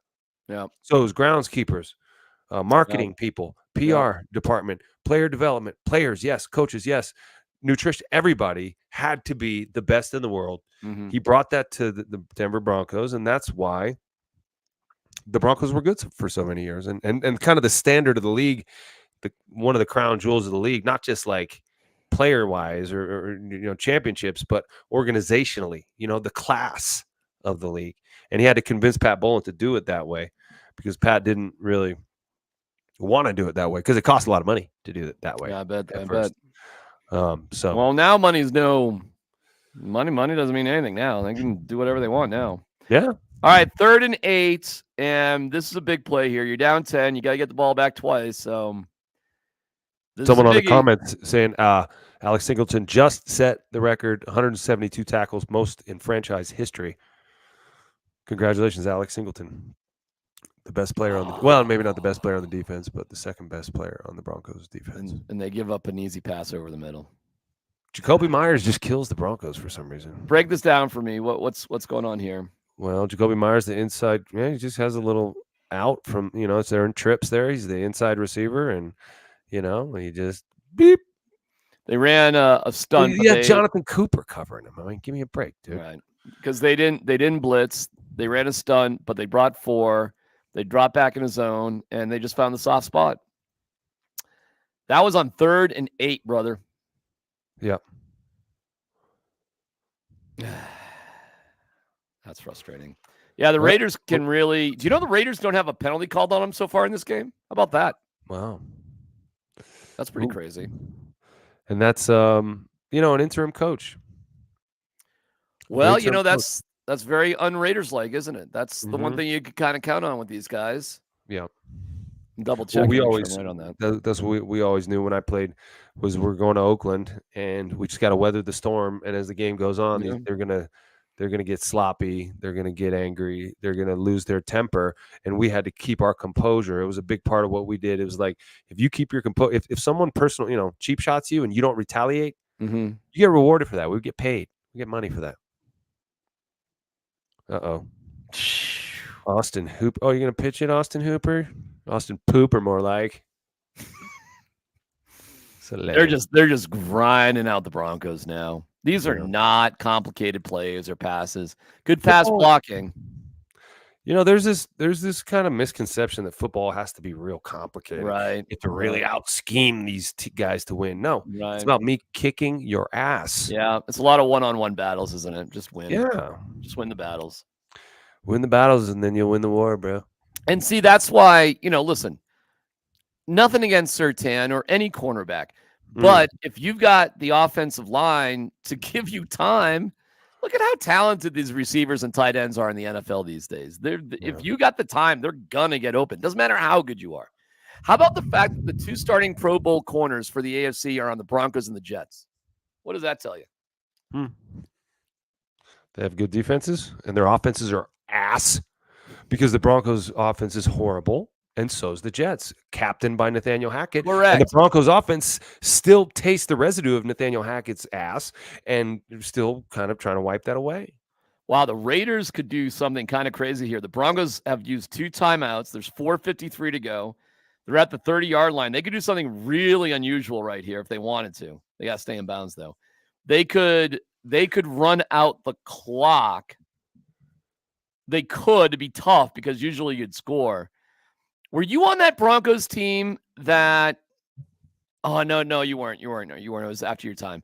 But it was when Manning – sorry, my bad. But Manning needed like 6 yards to break the passing record. They're playing the Colts. And the Colts had a 6.5-minute drive to sit on the ball because Aqib Talib got a penalty for poking a dude. And it extended the drive at like the 3-yard line. So they ran out the clock from the 50 to the goal line with 6.5 minutes to go to win the game. The game ended on a kneel down. And I'm like, that was one of the most remarkable drives of all time, is how do you not score, get stopped, something with 6.5 minutes to go? And the Raiders are they're sort of doing that right now, actually. And the Broncos use their final timeout. There you go. If the Raiders could get 3 first downs right here, they can kneel on the ball and the game's over. Well, I mean, shit. Goodbye, 2023, man. I mean, it wasn't a fantastic season for the Broncos. It was up, it was down. They had that winning streak in the middle, but if you throw those games out, it's pretty crappy, actually. If the Broncos lose this game, they're going to finish 8-9. Aside from those 5 wins in a row, it's 3-9. Someone asking what was my record against the Raiders. So 6 years, we played them 12 times. I think we were like 8-4 against them. We did pretty well. That's really good. Yeah. Stink was something like 14-2. I mean, he goes, yeah, I love playing the Raiders. We couldn't have won a Super Bowl without them.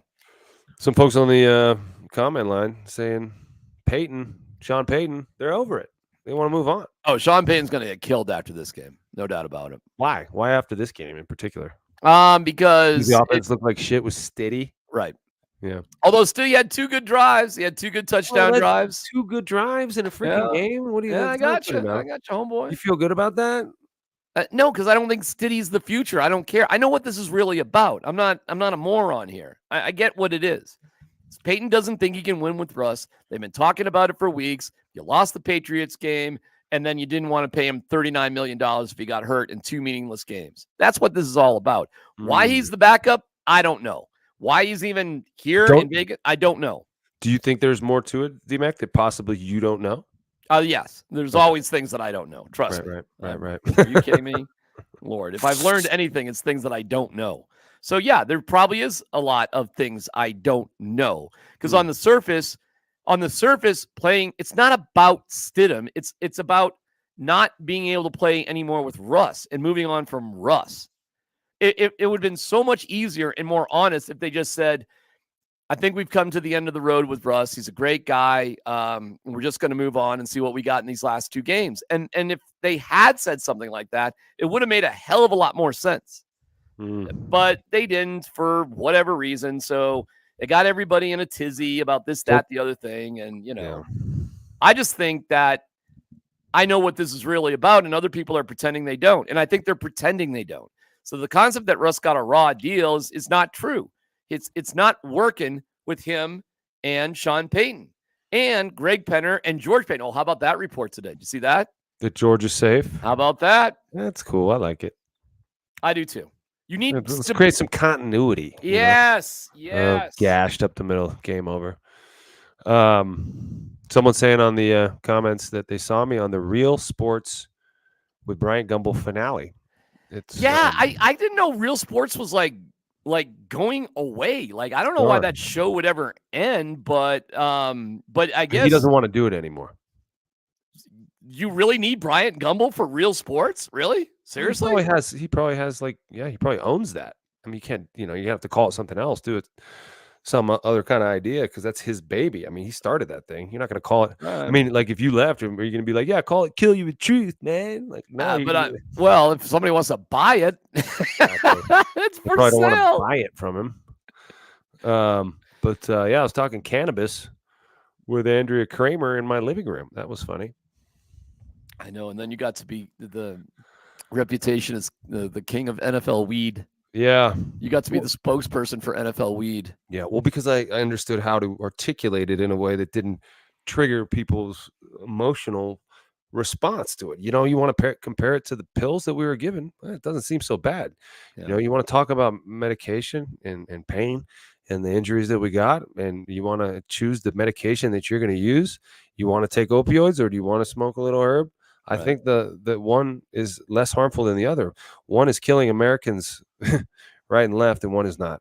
Not to say that, weed is harmless, right? Because there are some people who smoke too much of it. I'm sure we all know 1 or 2 of those folks. You know, it's like when you're cold, you go outside. You don't wear 9 jackets, so you don't need 9 bong rips. You know what I'm saying? But some people will just sit indoors and do that all day long. That's a problem. Yeah. But Yeah. if you're injured, if you have an acute injury or you're in pain and you're recovering, then that's actually a pretty good option. If your other one is fucking Vicodin or Percocet or OxyContin, you know. So I agree. that was the conversation. Yeah, and the NFL had some weird rules about weed. So instead of just getting rid of all the rules, they just changed the rules so much that it's it's silly now. I mean, it's negligible at best, but that's not the way it used to be. It used to be pretty, harsh. Oh yeah. And at a Super Bowl, I asked Roger Goodell if he was going to get tested for weed. That was one of the he said he was tested. But that question to him was to point out the ridiculousness of the situation in the first place, because it's not an enhancing drug. It doesn't enhance anything. And yes, I think it's a reasonable, extremely reasonable alternate to other sort of pain medications like you just mentioned, to the degree that I'd much rather just take an edible and just chill than be hooked on Oxy. Or, it's ridiculous. Agreed. Anywho, the Broncos now are at the 2-minute warning. We will have a post-game show. You going to hang around for a little bit for that, or do you got to get going? Perchance. I'm actually going on CBS tonight, talking. Me and Rod Mackey are going to do their whatever post-game thing. So, ooh. You got to skedaddle then? I got to shower, get ready. Yeah, I can do it for a little bit, but probably not too long. All right, how about this? Well, once we get in the post game, just give us your, overall thoughts, where the season's at, that sort of thing. That sounds good. And then, hit the highway. Mm-hmm. But the Broncos are going to lose this game, so they're going to finish 8-9. 8-9, so under 500. This is Mega Bowl, a good thing overall. The bummer is they were trying. they really sort of trying, but they really didn't. They didn't have the ball all that much in the second half. The defense just didn't allow it. The Raiders chewed up tons of clock. So what's going on here? I think the snapper got knocked over. So Aiden O'Connell, is he the starting quarterback for the Raiders next year? If it depends if Antonio Pierce, it depends if they keep the coaching staff intact, right? If they try to hire someone else to come in, and like if they Josh McDaniels it, then he'll probably bring in someone else. But I think it's worth building with the guys that are playing. I mean, they're going to win this game. They're going to finish 5-4 in their last 9 games since Antonio Pierce took over. That's something to build on, right? Yeah. I don't think you want to upset that. Now, who else are you going to get if you're the Raiders? You're going to draft a guy? You just drafted Aiden O'Connell. And I don't know. I think it's worth. He's got a good arm. He seems to have good pocket presence and all that. 4th round. You said it was 2-minute warning. It is not the 2-minute warning. Unless you're ahead of us here. No. I was wrong. Look at him showing Russ. He's got a baseball cap on. He's putting his helmet on. They are not putting Russell Wilson in this game right now. Get in there, Russ. Win it. Are you kidding me? Are they really doing this?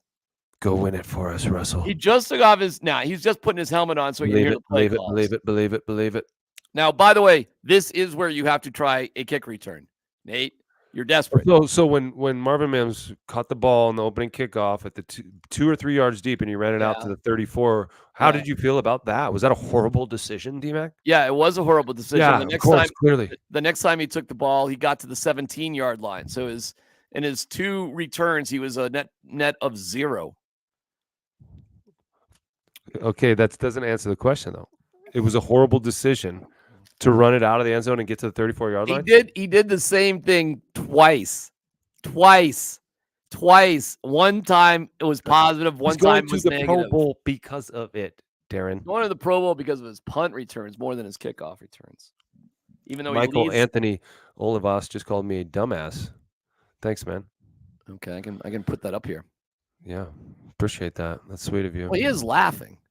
LMAO. He's laughing at you being a dumbass, at least. Yeah. Screen, great call.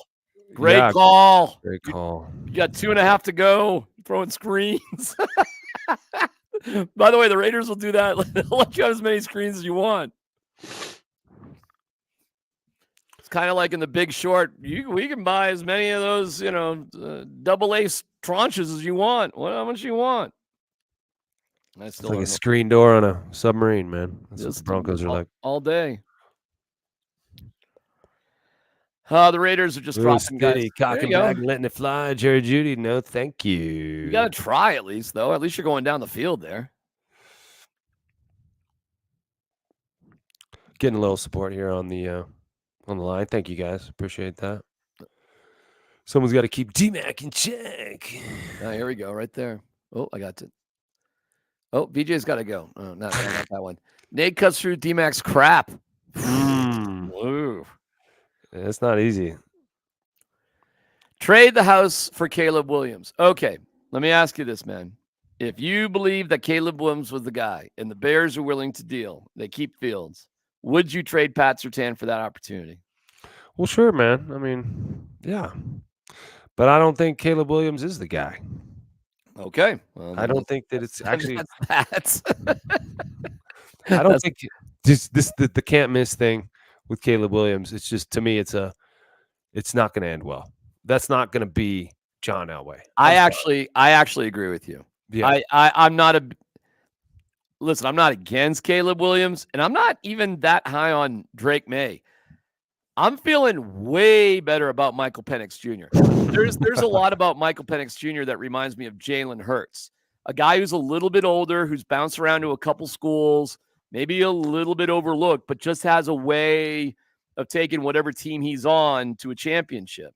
And, Hurts won the Heisman, right? No, did he win it? No, he didn't win it. Did he win it? I don't know. He was right up there. Wait, who? Penix? Yeah, Penix came in second. Yeah, so. For the post-game show, can we play a drinking game where you need to take a shot every time someone says fire Peyton? Told you people are going to be angry. Thank you. Appreciate it. But people are going to be really want to fire the coach again? Like, well, no, of course, guys. Come on. It's going to take us some time to turn this ship around. It's his hump now. It is. But, he wants – just let him build this thing, man. Let's just step back.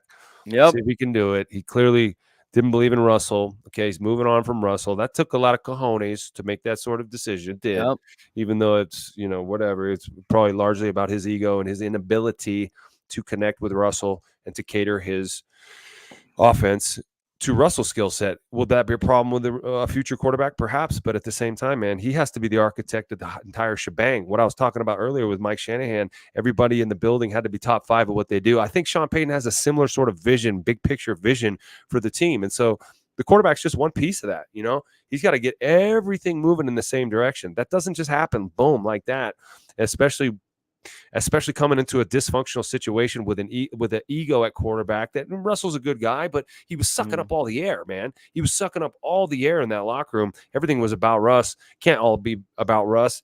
They're letting him go. I think they're going to let him go. And now they can move forward, man, and build with some of these young players. Some of these guys like Alex Singleton, some of these guys like Jaquan McMillan, some of these guys like Pat Surtain, if they don't let him go. Some of these dudes that aren't making a ton of money, that are really hungry young players. And if you get 7 or 8 of those this year, and then 7 or 8 next year, 7 or 8 the year after that, all of a sudden you got a really good team. It just might take 3 or 4 years to get going. I totally agree. We're on the same page. So you don't have to cut through. What do you think of Sean Payton as a dude? Do you dislike him? Did you see that he sent me ice cream? Did you see that? Ice cream? Did you not see my Twitter on that? No. Oh my God. Yeah. He sent some media members ice cream. Oh, I thought I wasn't no, I wasn't the only one, but he sent a variety of different media members ice cream. Jenny's ice cream though, but not from Colorado. And Little Man Ice Cream sent me back a Twitter really pissed off. Oh, is that right? Yeah, it was pretty funny. The ice cream wars. You sponsored Little Man? Is that why? I do not sponsor Little Man. I do why not. Why were they mad? Wow. Because they didn't get the order from Sean Payton. So what's the running back room look like next year? Is Samaje Perine still in it? Is it the same? I'd keep him there. All 3 guys stay? Yeah, I don't know. Why not? I don't think they were the issue. Okay. I like all 3 of those guys. And who's your starting tight end next year? Is he on the roster? What's Dulcich? Who's Dulcich? And what do you do with Cortland Sutton? Do you keep him around or you want to deal Cortland? I deal Cortland because Tim Patrick's coming back, right? Interception. Final play of the Broncos season. is a Stiddy. desperation heave that gets picked off like a punt. And that'll Stiddy was be- shitty, man. that'll be it. Stiddy was shitty. Stiddy was shitty. A little bit. Let's see. A little bit. I mean, don't tell me he had great numbers. I've been watching. I mean, just wasn't great. Yeah, He threw for 272. Yeah, whatever. I think Stiddy had a very Russell Wilson-like game. Yeah, exactly. I Well, so think that it's- begs the question: is that just what they're being taught there? Is that what this offense, that Sean Payton's, this iteration of Sean Payton's offense, is that what it is? He got his hand listen, he was throwing into double coverage anyways on Judy. Yeah. Judy wasn't really open, but Well, you're down 2. You got to go. You got to take some chances here. yeah, what are so, you doing? Right. You Yeah, gotta I'm go not for it. faulting him for that pick at all. His hand got good play by that D lineman. Good block and good play. The one thing I was trying to point out sometimes, Nate, and I think you'd agree with this, dudes on the other side make plays too. And sometimes you can do everything relatively perfect, and just another guy makes just a slightly better play. Yeah. And, I think Cush did good blocking there. The guy just reached his hand up, made a good play, got a tip, and boy, you got to keep Antonio Pierce if you're the Raiders, don't you, as the head coach? I mean, yep. But everyone was saying that a couple of years ago with Bisaccia. But hopefully Mark Davis has learned, I mean, for the sake of the Raiders and the Raiders fans, learned his lesson here, man. Like, this guy, Antonio Pierce, he's from LA. He grew up a Raider fan. Like, he's from Compton. It's the right thing to do for the organization. These guys like coming to work. They're like smoking cigars in the locker room, partying. Like, they played hard for their coach today, just like we talked about. They played hard to keep their coach's job, and I can't say the same for the Broncos. I don't think they play this hard tonight. All right, well, let's get into the post game. Watch this. And we are starting as the clock ticks to 0. Post game show, because I'll cut this up and it'll be its own thing, So we'll just, 3. And Nate, Vic, okay, well, I'll set it all You want me up. to get my knife out here? You do whatever you need to do. Oh, you got it anyway. 3, 2, 1. Kill You a Truth post game show. Our guy Nate Jackson. We are streaming live. Vic Lombardi will join us in a little bit.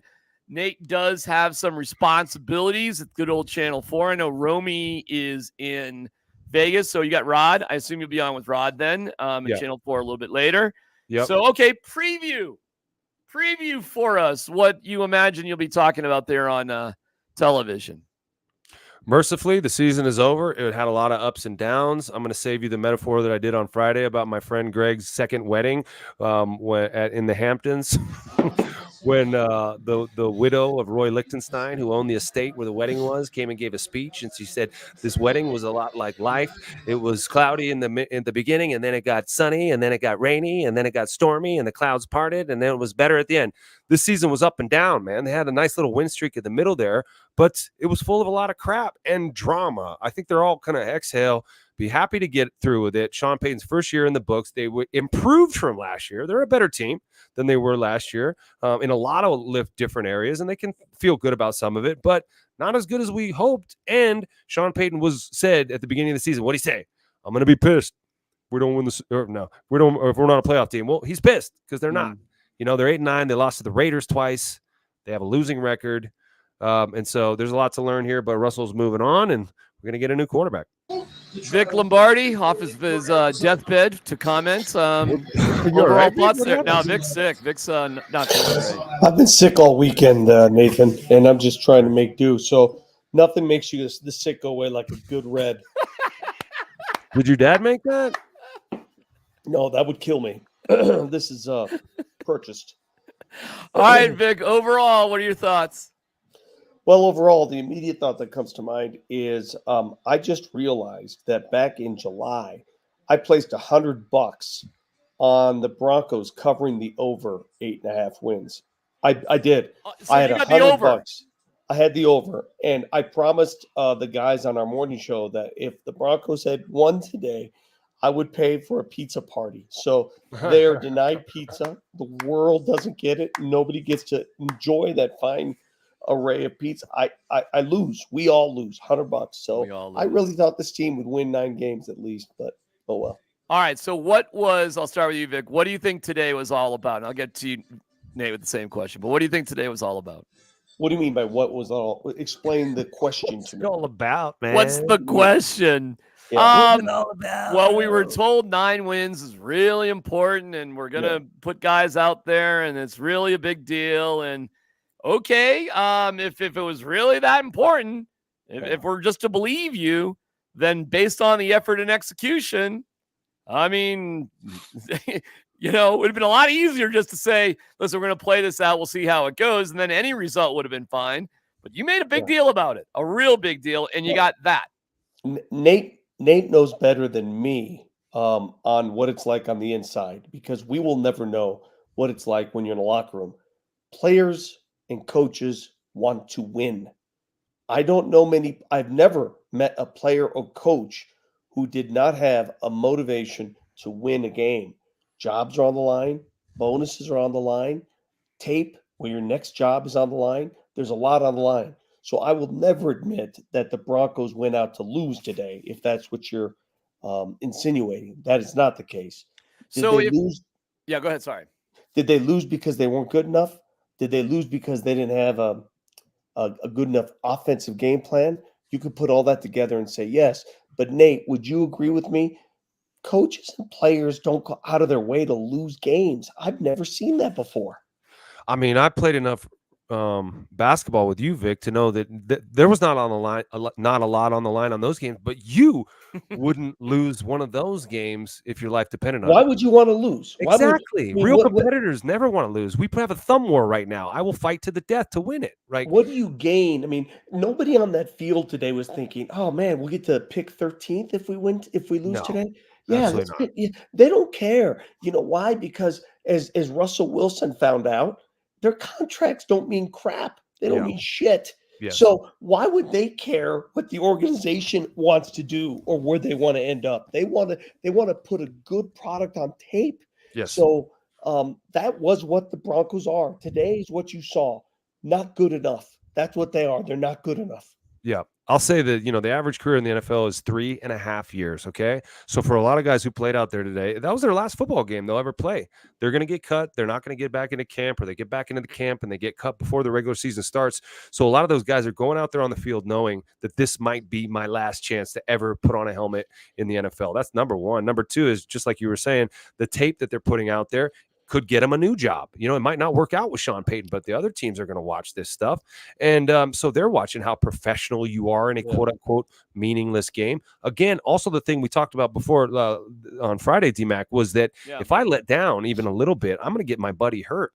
Like if I go 98% on this play, the guy next to me is going to have to take on 2 guys and he's going to get his ass kicked. So there's a responsibility to your brothers, to your friends, to your teammates that you've been doing this with since day one to finish this thing off. If anybody pulls up before the finish line, you're basically spitting on these guys that you've done this with. And so, no, they're going all out. They're just, like what Vic said, not good enough. Can I ask you a question? I want to ask you a question because we're about to get going here with the Sean Payton press conference.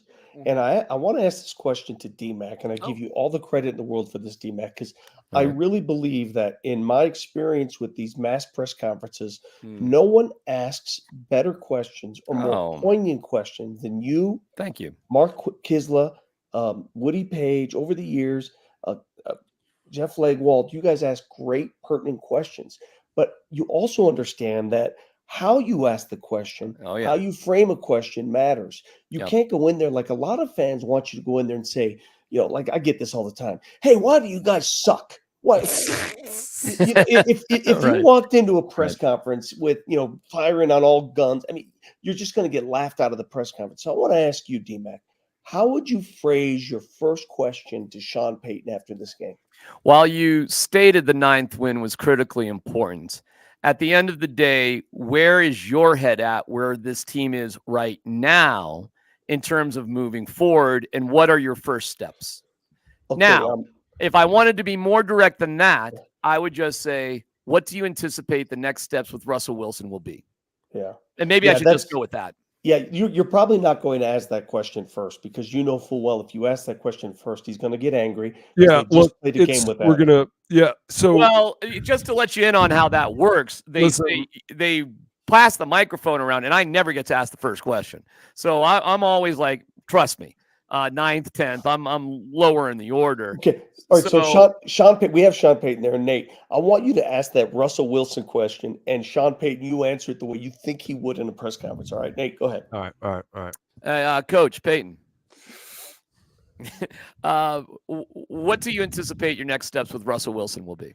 Yeah, listen, we just finished our game, and I'm proud of all those guys. We fought really hard all season. It was a tough loss. We're trying to get to 9 wins, and we only got to 8. Russell's been really professional throughout, and so we're going to address everybody as a team tomorrow, and we're going to, take some time to let this sink in.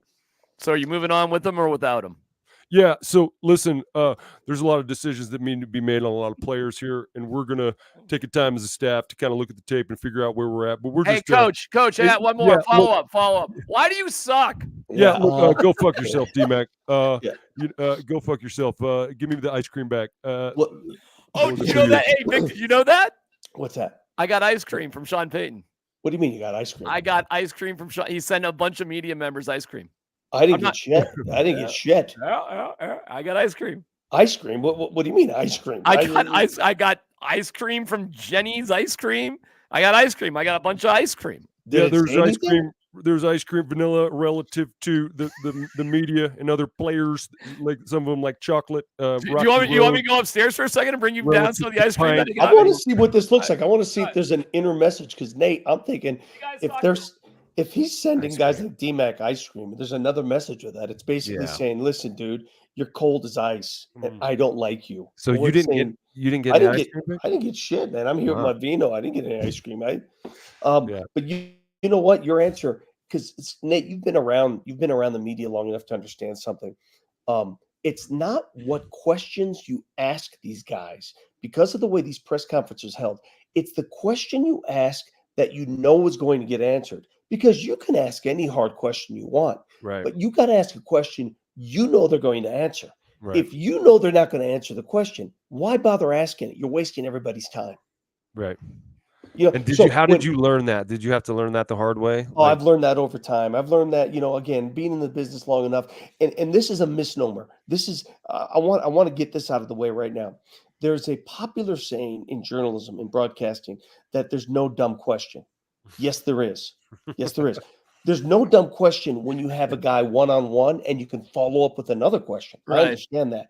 But there are dumb questions when you're in a press conference and you only get one shot at it and everybody else has to ask a question before they shut it down. In that setting, there are very many dumb questions. And if you're foolish enough to ask the dumb question, you're not costing yourself something. You're costing everybody something. So it's how you ask the question and what they say in response. Vic is so right about that, because if you're going down one area, sometimes it takes a follow-up to get there. And if you're just not listening and you're just dedicated to whatever stupid question you have, it can totally derail things. You're absolutely right about that. All right, here's the card I got from, can you see that? Yeah. Okay. Wishing there you go. And your family. Okay, I'll do it again so you can see it. Go ahead, read it. Wishing you and your family happy holidays. Sean Payton. Sean Payton. And then look at that. Here's Jenny's ice cream. Here's this one. Yeah. Darkest and here's chocolate. Here's that one. And I got two more upstairs. Peanut butter chocolate. Okay. And guess, Vic, guess where these are going to be tomorrow at noon? In your belly or at the station? At the radio station. At the radio station. So let me ask you, you know the radio terms. What is that term? Oh, it's payola. When you so you are basically I was going to say compromised. Because the what he's people doing, he's softening you up. Nate, the people like at the Denver Post and the newspapers, they're very strict with that payola stuff. They can't accept anything. So I'm wondering what they did with their ice cream. If they actually accepted it. Well, I talked to a variety of media people who did get ice cream, and they are not promoting that they got ice cream. but I did speak and make sure it was okay for me to talk about the ice cream. So hey, Jamie Vega says, I'm reading some of the questions. Okay. Sean Payton is smart. He played for draft position today. It's obvious. Okay, that's a really great statement to make, Jamie. But how do you think it was obvious? Do you think the play calling was so vanilla that it was obvious? Because what I saw was the same shit I saw for the last 16 games. You tell me what was obvious then. Well, Oh, what if benching Russell Wilson was a play to get a better draft pick? That makes more sense. Well, That here's makes much more sense. what was clear. Yeah. When you're down 2 scores in the fourth quarter, clearly Russell Wilson gives you a better chance to win than Jarrett Stidham. Because that's his quarter, right? He plays like shit the first 3 quarters, but So, fourth quarter he makes some magic happen. It's pretty damn obvious you weren't really serious about how important that 9th win was, or you actually would have played Russell Wilson. Now, I'm not disappointed because I don't think that's what it was about at all. So I just didn't believe it in the first place. But, I mean, clearly if you were trying to win, I'm sorry, I just held the ice cream up because you said vanilla, but I don't have vanilla. Maybe that's upstairs. So he sent you two little tubs. Oh, there, 4. I got 2 4. others upstairs. I only have 2 Wow. hands. Yeah, no. So wait, it showed up at your house? Yeah.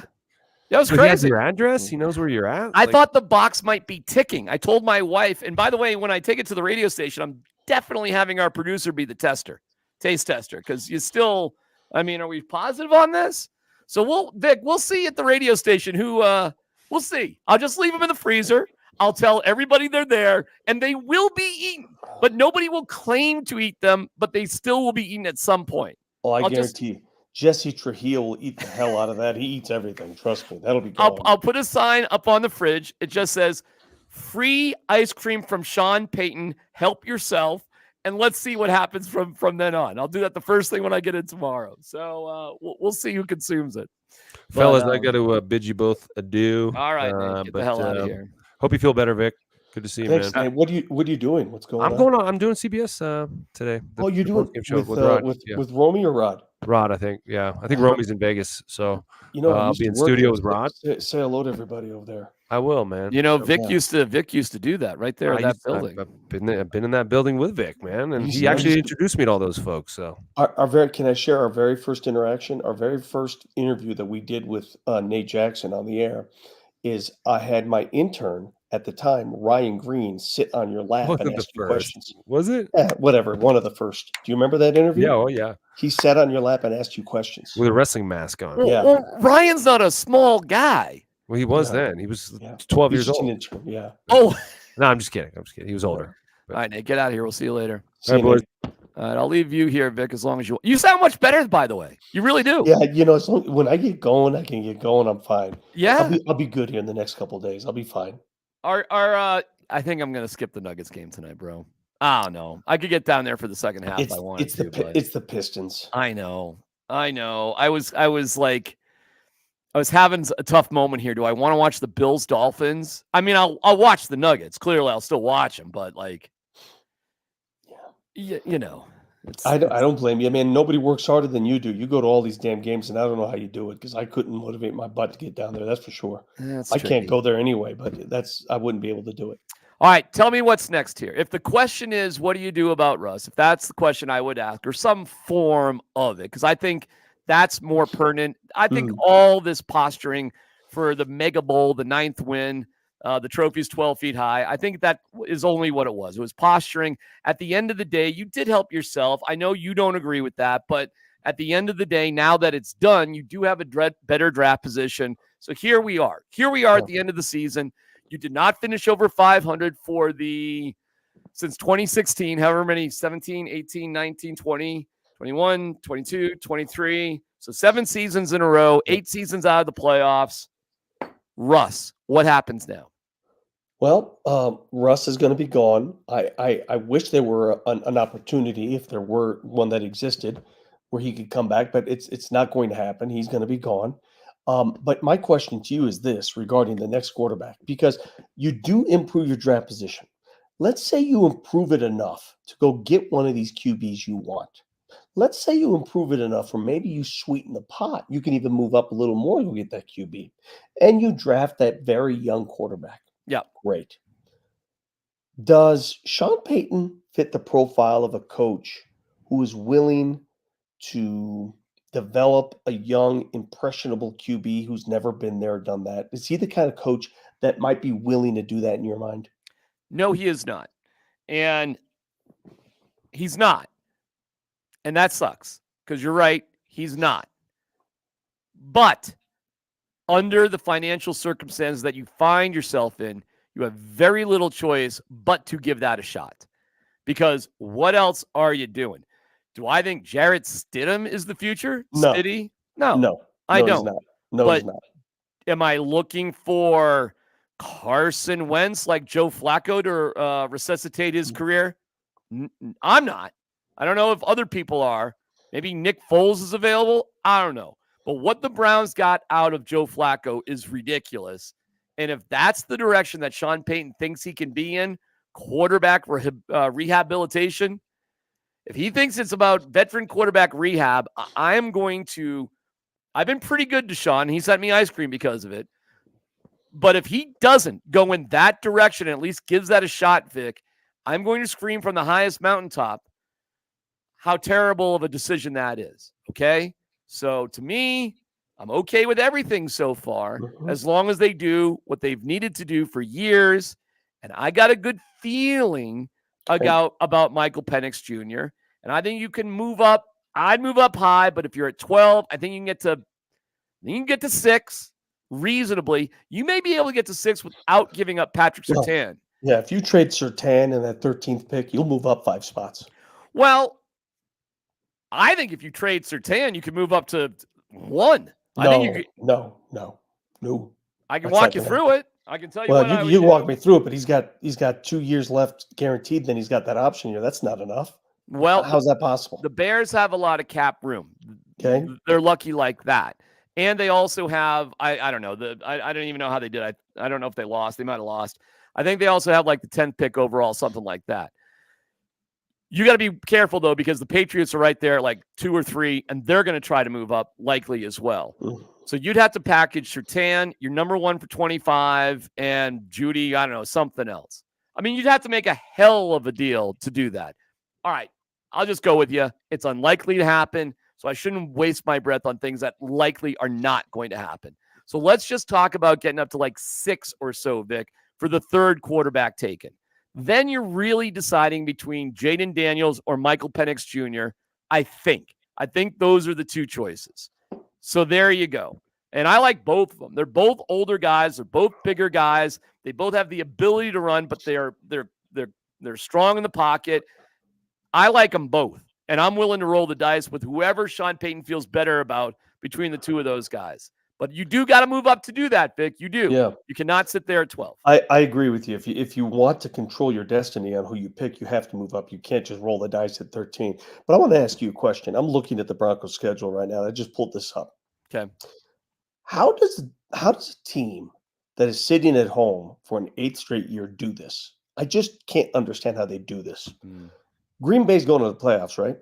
Are you telling me? I mean, I can look it up right now, but I'll take your word for it. They're going to the playoffs. Green Bay's a playoff team. I'm refreshing my thing here to see blah, blah, blah. Green Bay's all going right. to the playoffs. Green Bay. Yeah, okay. So the Broncos. Yeah, you're right. You're right. They're in 7th place. Okay. Yeah, go ahead. Go ahead. Chiefs are going to the playoffs, correct? Yeah, the Chiefs are the 3rd overall seed. Yeah. All right. Yep. So Broncos beat the Chiefs. Yeah. Bills are going to the playoffs, correct? They are, because Tennessee lost, so that game tonight doesn't or Jacksonville lost rather. I'm sorry, Jacksonville lost. So yes. Broncos beat the Bills. The Cleveland Browns, who you just spoke so nicely about with Joe Flacco, they're going to the playoffs, correct? They are. The Broncos killed them. They beat them 29-12. So I just rattled off 4 teams that the Broncos beat that are all playoff bound. Yeah. That last team, how'd they do it? What I know what how is they did going it. on here? Well, because during the winning streak, which propelled all of this, they dramatically won the giveaway takeaway battle. Dramatically. And that just, Vic, wasn't sustainable. So it was an outstanding quarterback play. It was okay. And don't forget, the Broncos probably should have lost to the Bears. And they probably should have lost to the Bills. I mean, they had to come from behind in both of those games. And to their credit, they did. And the Bills, it wasn't a big come from behind, but they got lucky, right? With the kick and the whole thing with that. So who is this team really? And at the end of the day, Vic, this team was just a, middle of the road team. Not like 90% of the NFL. 90% of the NFL is middle of the road, and it's those losses that you shouldn't lose. That's the difference. It's why Jacksonville's not in the playoffs, right? And it's why Green Bay is. Everybody's middle of the road. but you have to be patient enough as a middle of the road team to just get there. You And know what's once you funny? get there, that may change things. You know what's funny, Vic? Now that I look at the standings, 10 wins get you in. 10 win gets you in. And we all said, hey, if you win the last 3 games, Patriots, Chargers, Raiders, hey, there you go. You think we would have beat the Chargers, or Raiders rather, today, even if we really had to? Really? I don't know. Even with Russell Wilson, do you think I don't know. I have no. It's a coin flip. I don't know. I don't think so. I don't know. I mean, I looked at the team today and I said it's the same team that I saw for 17 weeks now. It's an inconsistent offense that puts a lot of pressure on the defense, and the defense gave up some big plays, and the coaches made some comments and they made some management decisions, like when Sean Payton decided to call a timeout at the end of the half, forcing the Raiders to run another play. And what do? The Raiders run the ball up the middle, get a first down, and they go 47 yards. And instead of a 10-7 lead at halftime, it's 17-7 ball game. Well, do you really hate that timeout? I mean, they're at the 2-yard line on 2nd and 9. There's time if you get the ball back, you're going to get the ball back around the 50. No, I don't hate it. It's strategically speaking, it's the right thing to do. I don't hate the timeout. I hate the fact that your team can't protect your decision. Okay. Your team is not good enough. See, and that's the problem. That's the disconnect here. That's the disconnect I think that Sean Payton had all year. His talent, his team is not good enough to connect with his coaching style. Mm. Do you see what I'm saying? Yeah. And he got frustrated throughout the whole season for that. He's a gambler. He's a gambler. But this team's not good enough to do those kind of things. They're just not. Who do you think he connects with? Do you think he does connect with enough players in the locker room to make this thing work if he truly gets an off season to get his own guys in place, I guess? I mean, no excuses now. He knows everybody on the staff. He knows the organization. He knows George Payton. He knows everybody now. I mean, no excuses now, right? I mean, is it enough? Well, what are his own guys? How would you describe his own guys? I don't even know what that means, right? They need better pass rushing, and they need a skill position player that can take it the distance. That they need certain things, and I don't know if this. We fall into this practice in Denver. We fall in love with our own players, and we do it every damn year. Yeah, every year. Although, did you hear Matt Millen on the broadcast today? I don't know how much you heard because you were doing. Well, I can't hear it. Talk to me about it. Oh my God, Matt Millen was praising the Broncos receivers as if they were the second coming of the greatest show on turf. I mean, I was like, wow, okay. He goes, yeah, they got to make use of this talented set of receivers. They're so good. And I was like, I mean, they're good, but I mean, really? Where's Russ in how do you think they'll deal with Russ here, though? How do you think it'll work? Do you think they'll give it a little time, or do you think they'll make it relatively quick? Well, I mean, they can't act on this until after the league year, right? They can't act on it. Oh, no. They'll have to do it before. Because if he passes his physical by the 5th day of the league year, he's guaranteed $39 million if he's still on the team. But I thought they had to make the actual cut after like June 5th. So they can designate it post June 1st designation. Yeah. So you got to make it's kind of a quirky little deal. You can designate it. All right, now you're making me think here. Now you're actually making me think how that actually works. Yeah, because I think the reason the injury clause was in there is if he passes his physical, all is well. They want him to pass the physical. That's the point. They want him to pass. That's right.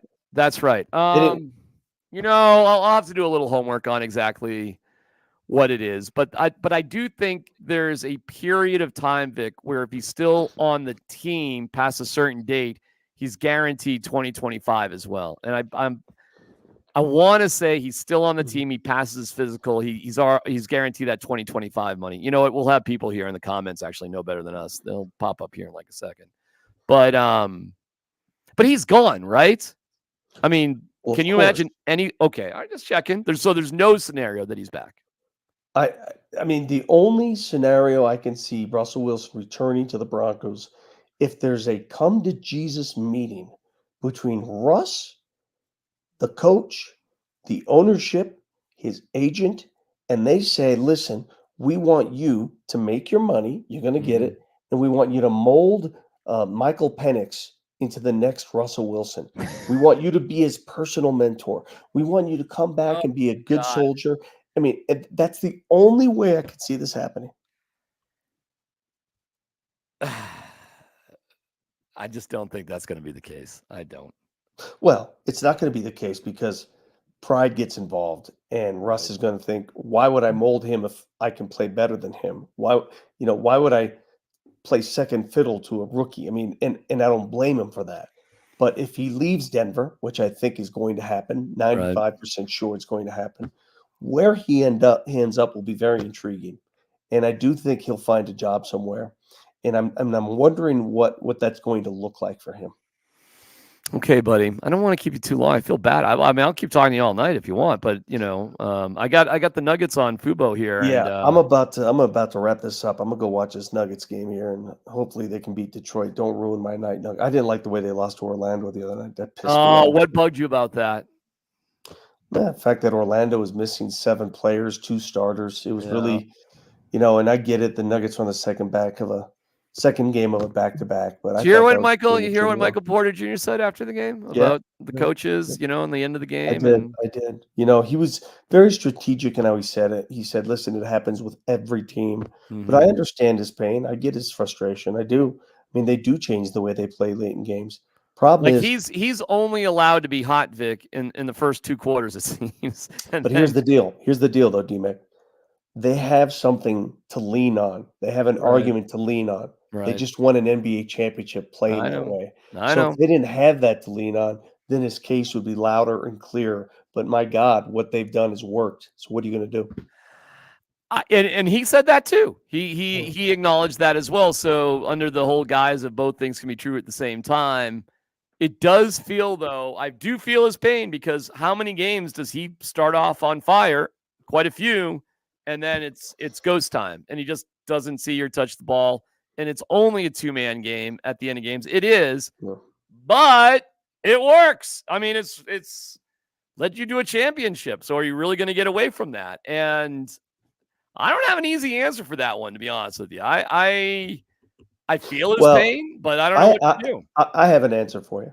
I have Okay. an answer for you, and I'll leave you with this. All right. It is a two-man game, but when Joker has the ball, it's not necessarily a two-man game because if he doesn't have the shot or the situation he likes, he'll give it up.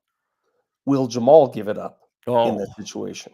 come on. That's the question. Come on now. We know the All answer. right, buddy. Take care, man. All right, Thanks for pal. having me on. I'll Feel see you better. tomorrow. See ya. All right, bye-bye. Okay. The great Vic Lombardi. How good is he? He's the absolute best. I got some Sean Payton here. Let me see if I can fire this up. They protected better than us. Our quarterback was under a lot more duress than theirs. You can point to a number of things. I mean, we had some opportunities. The 99-yard drive at the end of the half was disappointing, and then not being able to get off the field when we cut it to 10. So I think the mood would be disappointing, not discouraged, but nonetheless, you'd certainly like to finish on a brighter note than that. I reminded them, just remember how this feels because, it's something that, you spend so much time in working towards a common goal. And then when you fall short of that, it just doesn't sit right. It can't with anyone. So any questions? You guys can just start. No need for the mics. No need for We're good. Sean, just what can you take away from Listen, I thought he hung in there. It's some tough snaps. Got hit quite a bit. I think he had 5 sacks, 9. Oh, no. Oh, He sorry. battled. I'll watch the film and we'll have a chance to see more of it.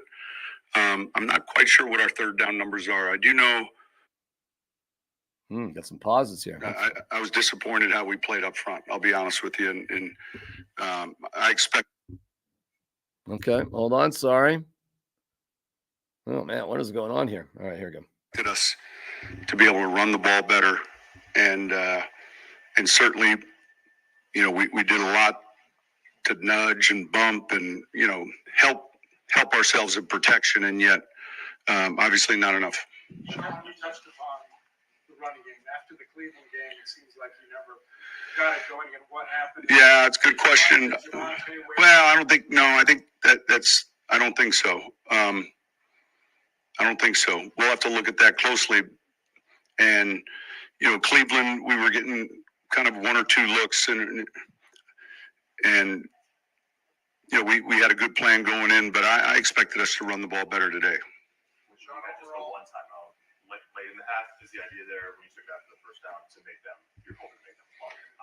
Yeah. Listen, when you get the ball on the 1 yard line, I mean, and it's a fair question, but I think the same thing happened in New England. I mean, holy cow, when you have what appears to be, I just think of that offensively, and I know someone would say, well, your offense isn't, but from a field position standpoint, we're looking at, we want the half to extend, we want it to be longer. And listen, there's an expectation level of how we should be defensively, defending 99 yards. Overall, your offense just struggled to score points to your standards that you. Yeah. Well, look, that's where we're moving. That's where we, it just doesn't. There's a lot that goes into that, and I would say I'm a little. It's our offense, and it evolves wherever you're. It's not. This is it. And I've told you guys we've had different quarterbacks play. We've had different running backs over the years, and part of our job is to build the offense around the ingredients that are in the building, and we'll continue to do that. Those are some good plays. Obviously, the third or the second down, I think it was second real long. That was a real big play for us. We needed a spark, and then the explosive later in the game. Those are big plays. You had talked, Coach, about 9 wins and the importance of it. Now that the season's over at 8, does it take away from anything, or do you feel like you're still moving in the right direction overall? Yeah, look, you are what your record is. In our league, it's just the truth. And so, like I said, you're disappointed, not discouraged, but disappointed because you do have an expectation, and then we go from there. We begin this off season, which is going to involve a lot of work. You say disappointed, not discouraged. Why not discouraged? Because this isn't the industry to get discouraged. This is. It would have been real easy to get discouraged with the start of the season. No one said this was going to be easy. Sean, did anything surprise you, the result being just about the season or about the team? Yeah, I mean, I don't think this is the pressure for that. I think I speak to you guys again, but I thought you meant tonight. So relative to the season, I thought we played better tonight relative to this team we were playing. I thought we'd rush the ball better, and I thought we would certainly defend better than we did. That's the thing that was disappointing. Sean, did you get the look at Jared you wanted to go into the? Say it again. The look at Jared that you wanted. Yeah, I mean, you evaluate everything, right? And so practice snaps, training camp, preseason, regular season, for all of these guys. But this wasn't about just trying to get a look at Jared. This was about trying to win. Right. Well. Okay, I'll get back to that. Sort of foresee playing better, excelling better in the different areas you talked about. From a coach's standpoint, you always hear you could have prepared them better. No questions about Russ here. You see the coach's staff. Yeah, listen, no. I absolutely. That's the thing that's most disappointing. You come away as a teacher and you're like, man, we collectively, and I said that in there, we didn't do a good enough job. There's things that happen in that game that get me upset because I know better, so it starts with us. Those guys did a good job today. I'm talking about Vegas. And that's the thing that keeps you up.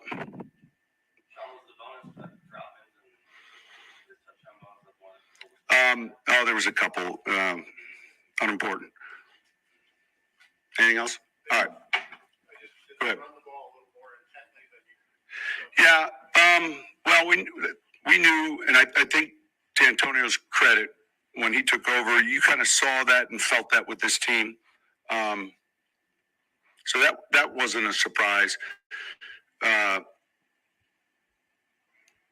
I mean, there are attempts, but part of it is defending it. In other words, I've said this to you guys, if your third down numbers aren't good, it's hard to have good rushing days. So just show me a good rushing day, and you're probably going to see third down time of possession. You stay on the field, and we've experienced both sides of it. So they had a number of third down. I don't know what the third down numbers were for them. But when you possess the ball, obviously then you have more snaps but I expected us, honestly, to be more successful running the ball as well. Yeah, we have a holding penalty, then we have an offensive pass interference penalty, and right away you make it difficult for yourself. Yeah. All right, thank you. All right, there you go, Sean Payton. I don't really care about Jarrett Stidham, do we? No, I don't think so. Let me know if you do, but really. Third down, the Raiders were 7 of 13. Wow, that's really good. The Broncos were 4 of 12, which is, that's okay. But 7 of 13, when you're over 50% on third down, that's good. Total yards, Raiders 359, the Broncos 286. First down, the Raiders 22, the Broncos 17. Both had 10 drives. Yards per play, 5-4 for the Raiders, 4-8 for the Broncos. Pretty close. Passing, Broncos had more passing yards, which makes sense because they were down. 238 to 230. 20 of 34 for Stidham, 20 of 32 for O'Connell. And yeah, Jimmy Garoppolo got in there for a second because O'Connell had some sort of finger hand thing and he was late getting out of the locker room at halftime. Rushing yards, though, only 48 rushing yards on 20 attempts for the Broncos, 2.4. It's poor. Whereas the Raiders, 31 rushing attempts for 4.2 yards. You know what? We're going to have to look up. Passing to rushing. Now, I'm going to assume there were more passing attempts this year because the Broncos are just trailing in more games. And remarkable, the Raiders. Wow. Listen, if Antonio Pierce doesn't get this job, I don't know what it takes to get an NFL head coaching job. He goes 5-4 after taking over for McDaniels. And in their final game, which they more or less dominated the Broncos, no penalties. No penalties for the Raiders. Broncos didn't kill themselves. 4 for 35. That's not bad. And time of possession was a push. It was virtually the Raiders had the ball for 1 minute and 12 seconds more than the Broncos. So that's nothing. That's even. 1 turnover. So wow, the Raiders had no turnovers and no penalties. But the only turnover in the game was that last pass that Stidham had to try to push the ball down the field. His hand got hit. That happened with a minute to go, down 14. So that turnover didn't matter. So the turnovers didn't matter. The penalties really weren't that big of a deal. What mattered in this game is the Broncos just got pushed around a little bit. Total yards, 259 to 286. I don't know. Wasn't terrible, but the Broncos didn't get any turnovers either. So the reason why the Broncos won those 5 games in a row is because they absolutely dominated in takeaways. Dominated. They had a clear advantage over their opponents. It was like +2 or +3. It was something like that. And in games that were even or they were behind, and I would say this game was even in terms of giveaway takeaway. I don't even count that last interception. In games that were even or they lost. And they probably should have lost to the Bears. They probably should have lost to the Bills. So how many games did the Broncos have that they blew? Not a lot. Because even a game like the Patriots, it's not like they had a big lead on the Patriots. I mean, how many games did they have a big lead that they gave it away? I can't even think of any. I'd have to go through the schedule. So in general, the Broncos either won in giveaway takeaway, providing short fields, enabling. That's why Russ's it was good that he wasn't turning the ball over, and it was good that he had more touchdowns to interceptions. But that's mitigated by the fact that there were so many short fields and was actually a little bit easier. The fact that the defense was so poor against the run is an issue, a major issue. And that's got to be a huge priority. In terms of protecting the quarterback, you got to find a quarterback that's going to be able to play with this offensive line somehow. I mean, maybe you make a change at center, but you're set at right tackle, right guard, left guard, and maybe not left tackle. Maybe you move on from Bowles or you package him or you do something different there. I mean, maybe. Your wide receiver room, hopefully you get back a healthy Tim Patrick. Cortland Sutton shouldn't have even played in this game. And Jerry Jeudy was the best receiver they had. I mean, there's no doubt about it. Little Jordan Humphrey, Brandon Johnson, nice players, but not exactly game breakers, but nice players. Nothing to throw away. And Mims, obviously, is a pretty explosive guy that you've just got to get more involved in the offense, period. Dulcich, I don't know, man. He had a hamstring injury that kept him out basically the entire season. You had Delta Albertos, you didn't like him. And Chris Manhertz didn't even dress today.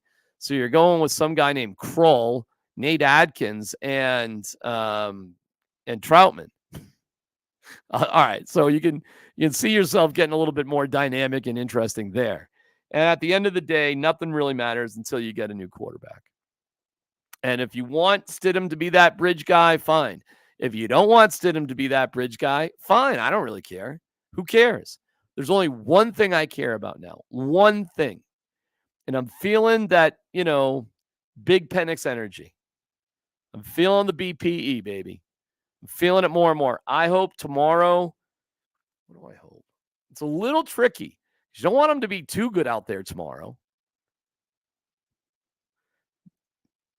I feel I've been watching Jaden Daniels for a long time. A long time. I'm a big Jaden Daniels fan.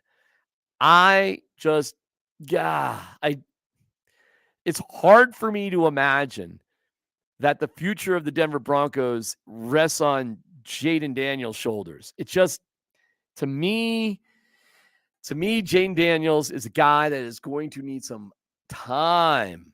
I think Michael Penix Jr., if he works, I think Michael Penix Jr. will you'll know about him quicker. I think Jaden Daniels will be like Justin Fields. I think it'll take time. And I don't know if you've got that time. I think with Michael Penix, it'll be boom or bust relatively quickly. He's a little bit older. He's got some injury history, but he's moving around okay now. I don't know if his knees are set up with 2 ACLs on his right knee. I don't know if they're set up for 15 years, but I think for 7 years or so, I think you can get quite a bit out of him. He reminds me kind of a Jalen Hurts type of dude. I'm not sure about Jaden Daniels. I'm not sure who he reminds me of. He's a very tall, lanky dude. He just is so skinny looking. Penix to me is just a little bit more solid. And I guess I feel better about Penix, but I don't think you can get him at 12. I just don't. Maybe. I think that's where the Broncos are going to end up. Yeah, maybe we could find that out. If somebody knows in the comments, you can help me out with that.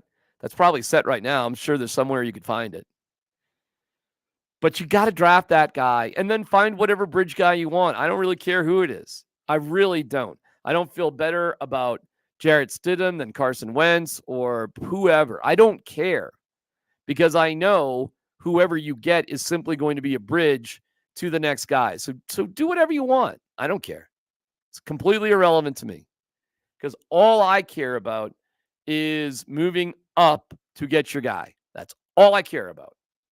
If you just sit there at 12 and do nothing, that is going to drive me nuts. It's going to drive me nuts. I understand if you can't get to 1, 2, 3, 4. I get it. But try your best. And there's no sacred cows. If you need to trade Patrick Surtain to do this, trade him. What's the difference?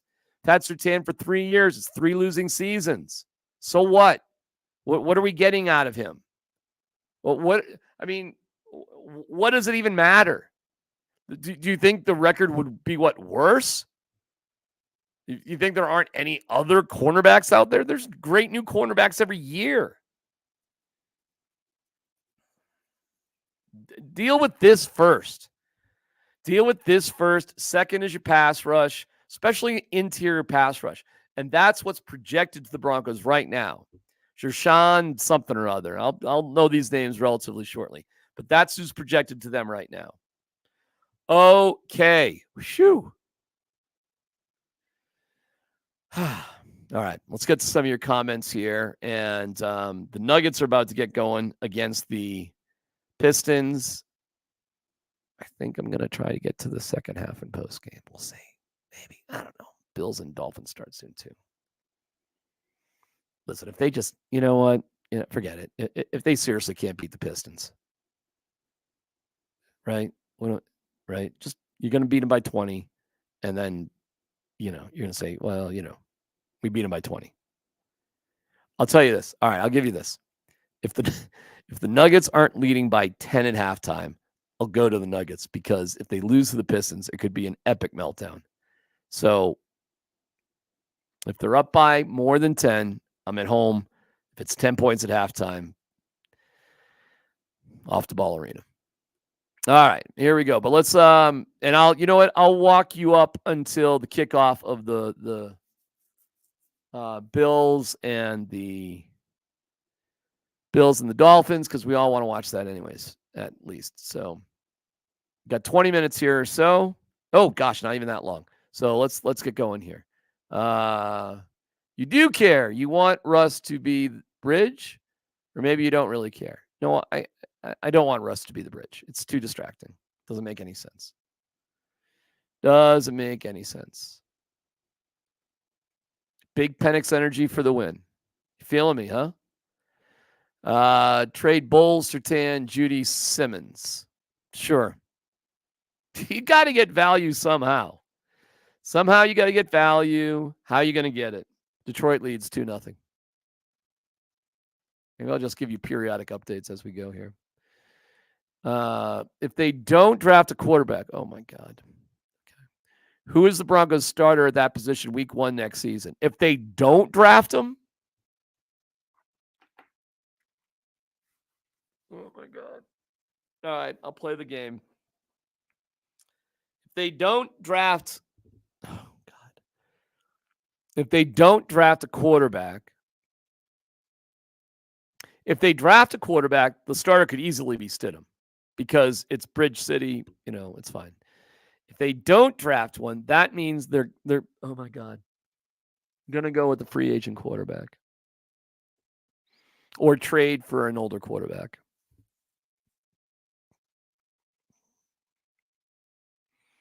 It's a tricky question. I got to think about it. It's got to be Sean Payton guy.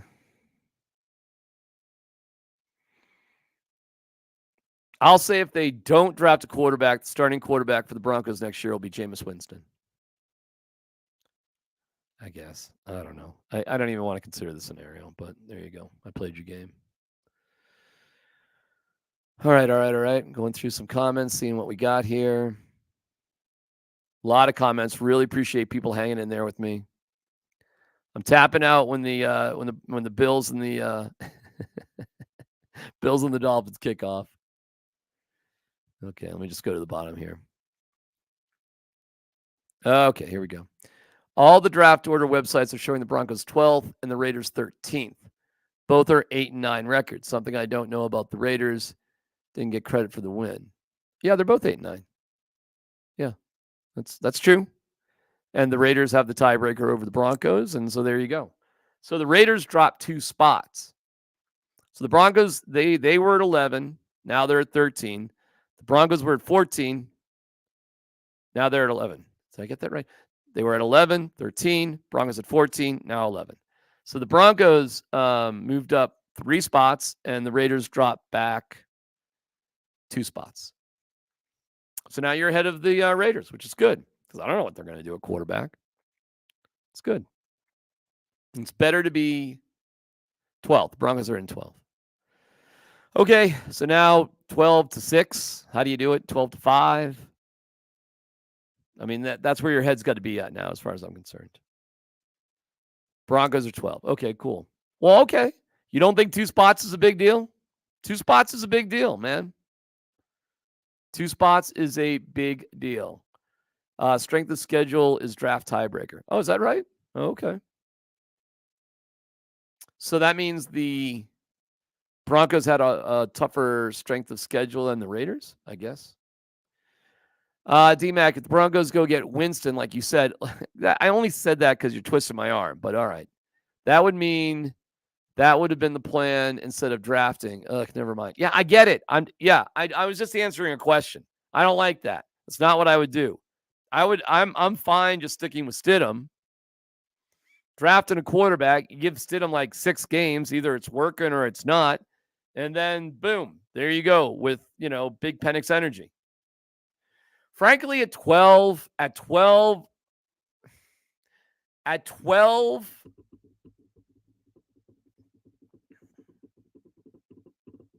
think at 12 you'd get the 4th quarterback taken at the worst. I think you're going to get the top 3 guys going off the board, 1, 2, 5, and then it's a coin toss. I'd have to look at everything else, but I think the Patriots will pick one. I think the Commanders will pick one. I don't know. I got to look at it. Detroit and Denver, 7-7. If it's less than 10 points, I'm headed to Ball Arena. If it's less than 10, I'm going to Ball Arena. I'm headed down there. Because if they lose to the Pistons. All right. I don't like it either. Please draft a quarterback. Let's go. Thanks, D-Mac. MPJ. Yeah, man. MPJ, baby. Vikings and Falcons would also look at quarterback in front of us. Right. It goes like that. Bill's going to kick off in a minute or so. Yeah, I know. I got it. I got you.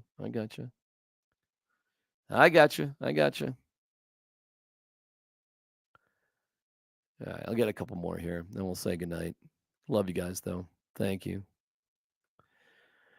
You think Caleb Williams has red flags, Penix or Nix? Yeah, Caleb Williams has some red flags, I suppose, based on this year. It's not invincible, but he's pretty damn good. Really good. Penix has the injury stuff. Nix, I'm not sure what the red flags on Nix are. Don't know. Nix is pretty damn good. There's 6 guys. Caleb Williams, Drake May, Bo Nix, Big Penix Energy, JJ McCarthy, Jaden Daniels. That's it, my friends. Get to know them. And we'll see 2 of them tomorrow night. Should pay close attention. That's it. Those are your 6 guys. Get 2 of them in mind. Have 1 first and then have choice 1B. Okay? Because if you don't get 1, that doesn't mean you just wait and you sit around and do nothing, or you hopefully get somebody in the 4th round. I mean, don't be stupid. To think that there can only be 1 is a dumb thought process. There's 6 guys. Wrap your head around it and go get them. So I'm not saying just take anybody. I'm not. But you've got to get somebody in your head. Like last time, John Elway was just like, Sam Darnold, that's it. If it's not Sam Darnold, then we're not interested. Well, you're at 5, and the Colts were at 3, and you just let the Jets do a deal with the Colts to move in front of you. So why the hell didn't you go from 5 to 3, John? I don't want to hear it. I don't want to hear excuses. I don't want to hear about how much you love Patrick Surtain. It doesn't matter. You blew it when you drafted Surtain instead of Fields. You just blew it, okay? And now you're paying the price for it. So time to pay the damn piper. It's the way it goes. See, now I'm getting angry. Denver up 13-9. Build that lead.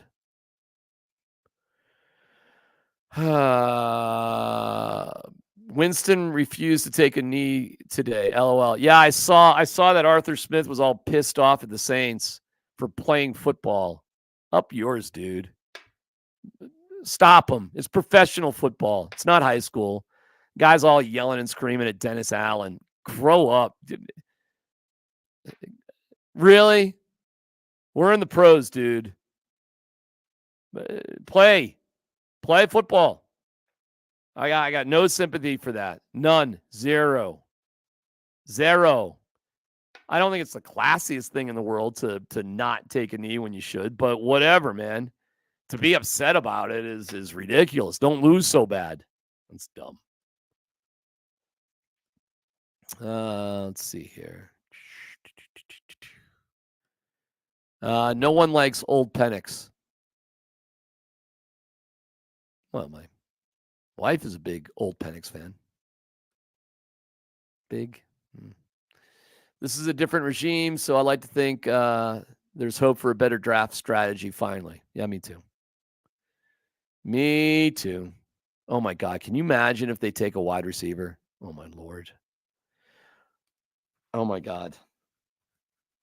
I'm having problems here. I'm having agita. Sean Payne is to blame. Ooh. Got my ice cream here. I got to make sure I get that back in the freezer. Sean Payne is to blame. I don't know, man. You needed to make listen, you need to get on the same page with ownership, GM, coach, and the quarterback. You got the owner, thank God. That was a big one, really big one. You got the right owner. The report from Pelissero and Rappaport has them sticking with George Payton. I'm fine with that because if you're sticking with George Payton, that means Sean Payton likes him and they're committed to Sean Payton because they're moving on from Russell Wilson. That's fine. You got 3 legs at the table. Now get together, the 3 of you, and figure out the quarterback that you can all be on board with. And from that moment, go. Go from there. Go. And I'll be okay. I will literally be okay with whatever quarterback they land on as long as they go in that direction. And it will help me a lot if you move up from 12 to something. I don't want to hear about loyalty to any particular player that you could have moved to get value to move up. I don't want to hear it. It's a no-brainer for me to trade Patrick Surtain. It's a no-brainer. No-brainer.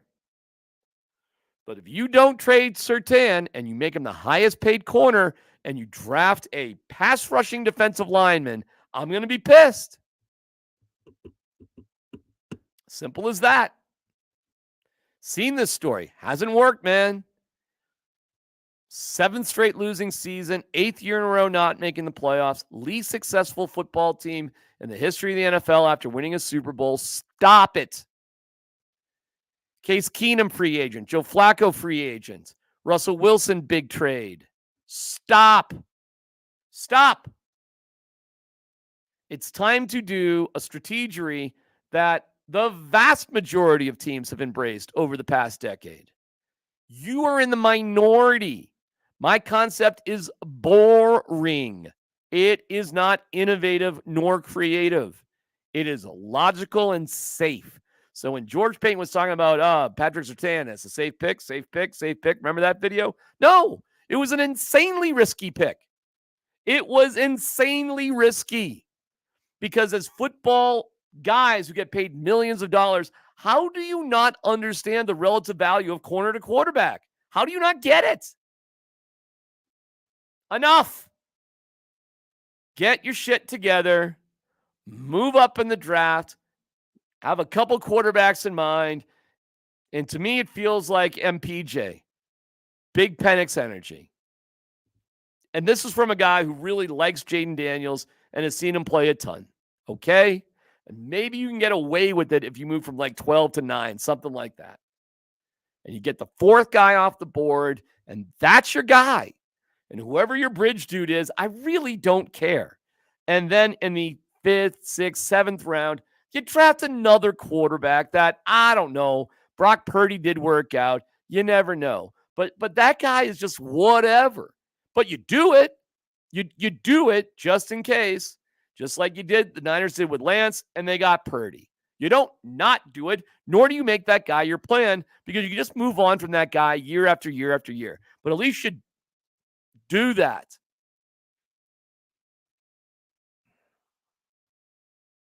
Sorry. It's just 17-13 Nuggets, 5:05 left in the first. Okay. They got to be up by 10 or more.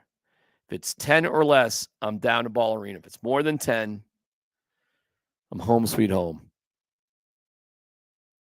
I'll tell you this, if it's we'll do live at 5 if I stay at home. Otherwise, I'm down to the arena. We'll see how it goes.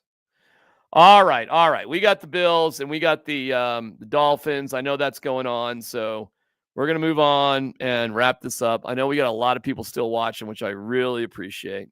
But we've been with you for the vast majority of the afternoon, which has been great. We appreciate you guys. We love you guys. I'm trying to see what's going on with the Bills and the Dolphins right now. Oh, okay. Well, we're underway, so I need to wrap it up. All right. Hey, listen, I'll be down at Ball Arena tonight, depending on the score at halftime. There's part of me that just wants to stay at home, stay in my pajamas, and watch the Bills and Dolphins, but dedicated to the craft. Tomorrow morning, myself and Johnny Love, then Nate and Chad. A lot to talk about with Tyler and Scott Hastings from noon to 3 on Altitude. So Kill You With Truth channel just goes on, baby. Appreciate it. Thank you to Nate Jackson, Vic Lombardi, my guy Rob, of course, my guy Johnny, and everybody else. I wish we had more Broncos games to share together. I really do. I love doing this. I love watching Broncos games. And thanks to my wife who brought me coffee and chili during the game. Ma, meatloaf, where is it? See you.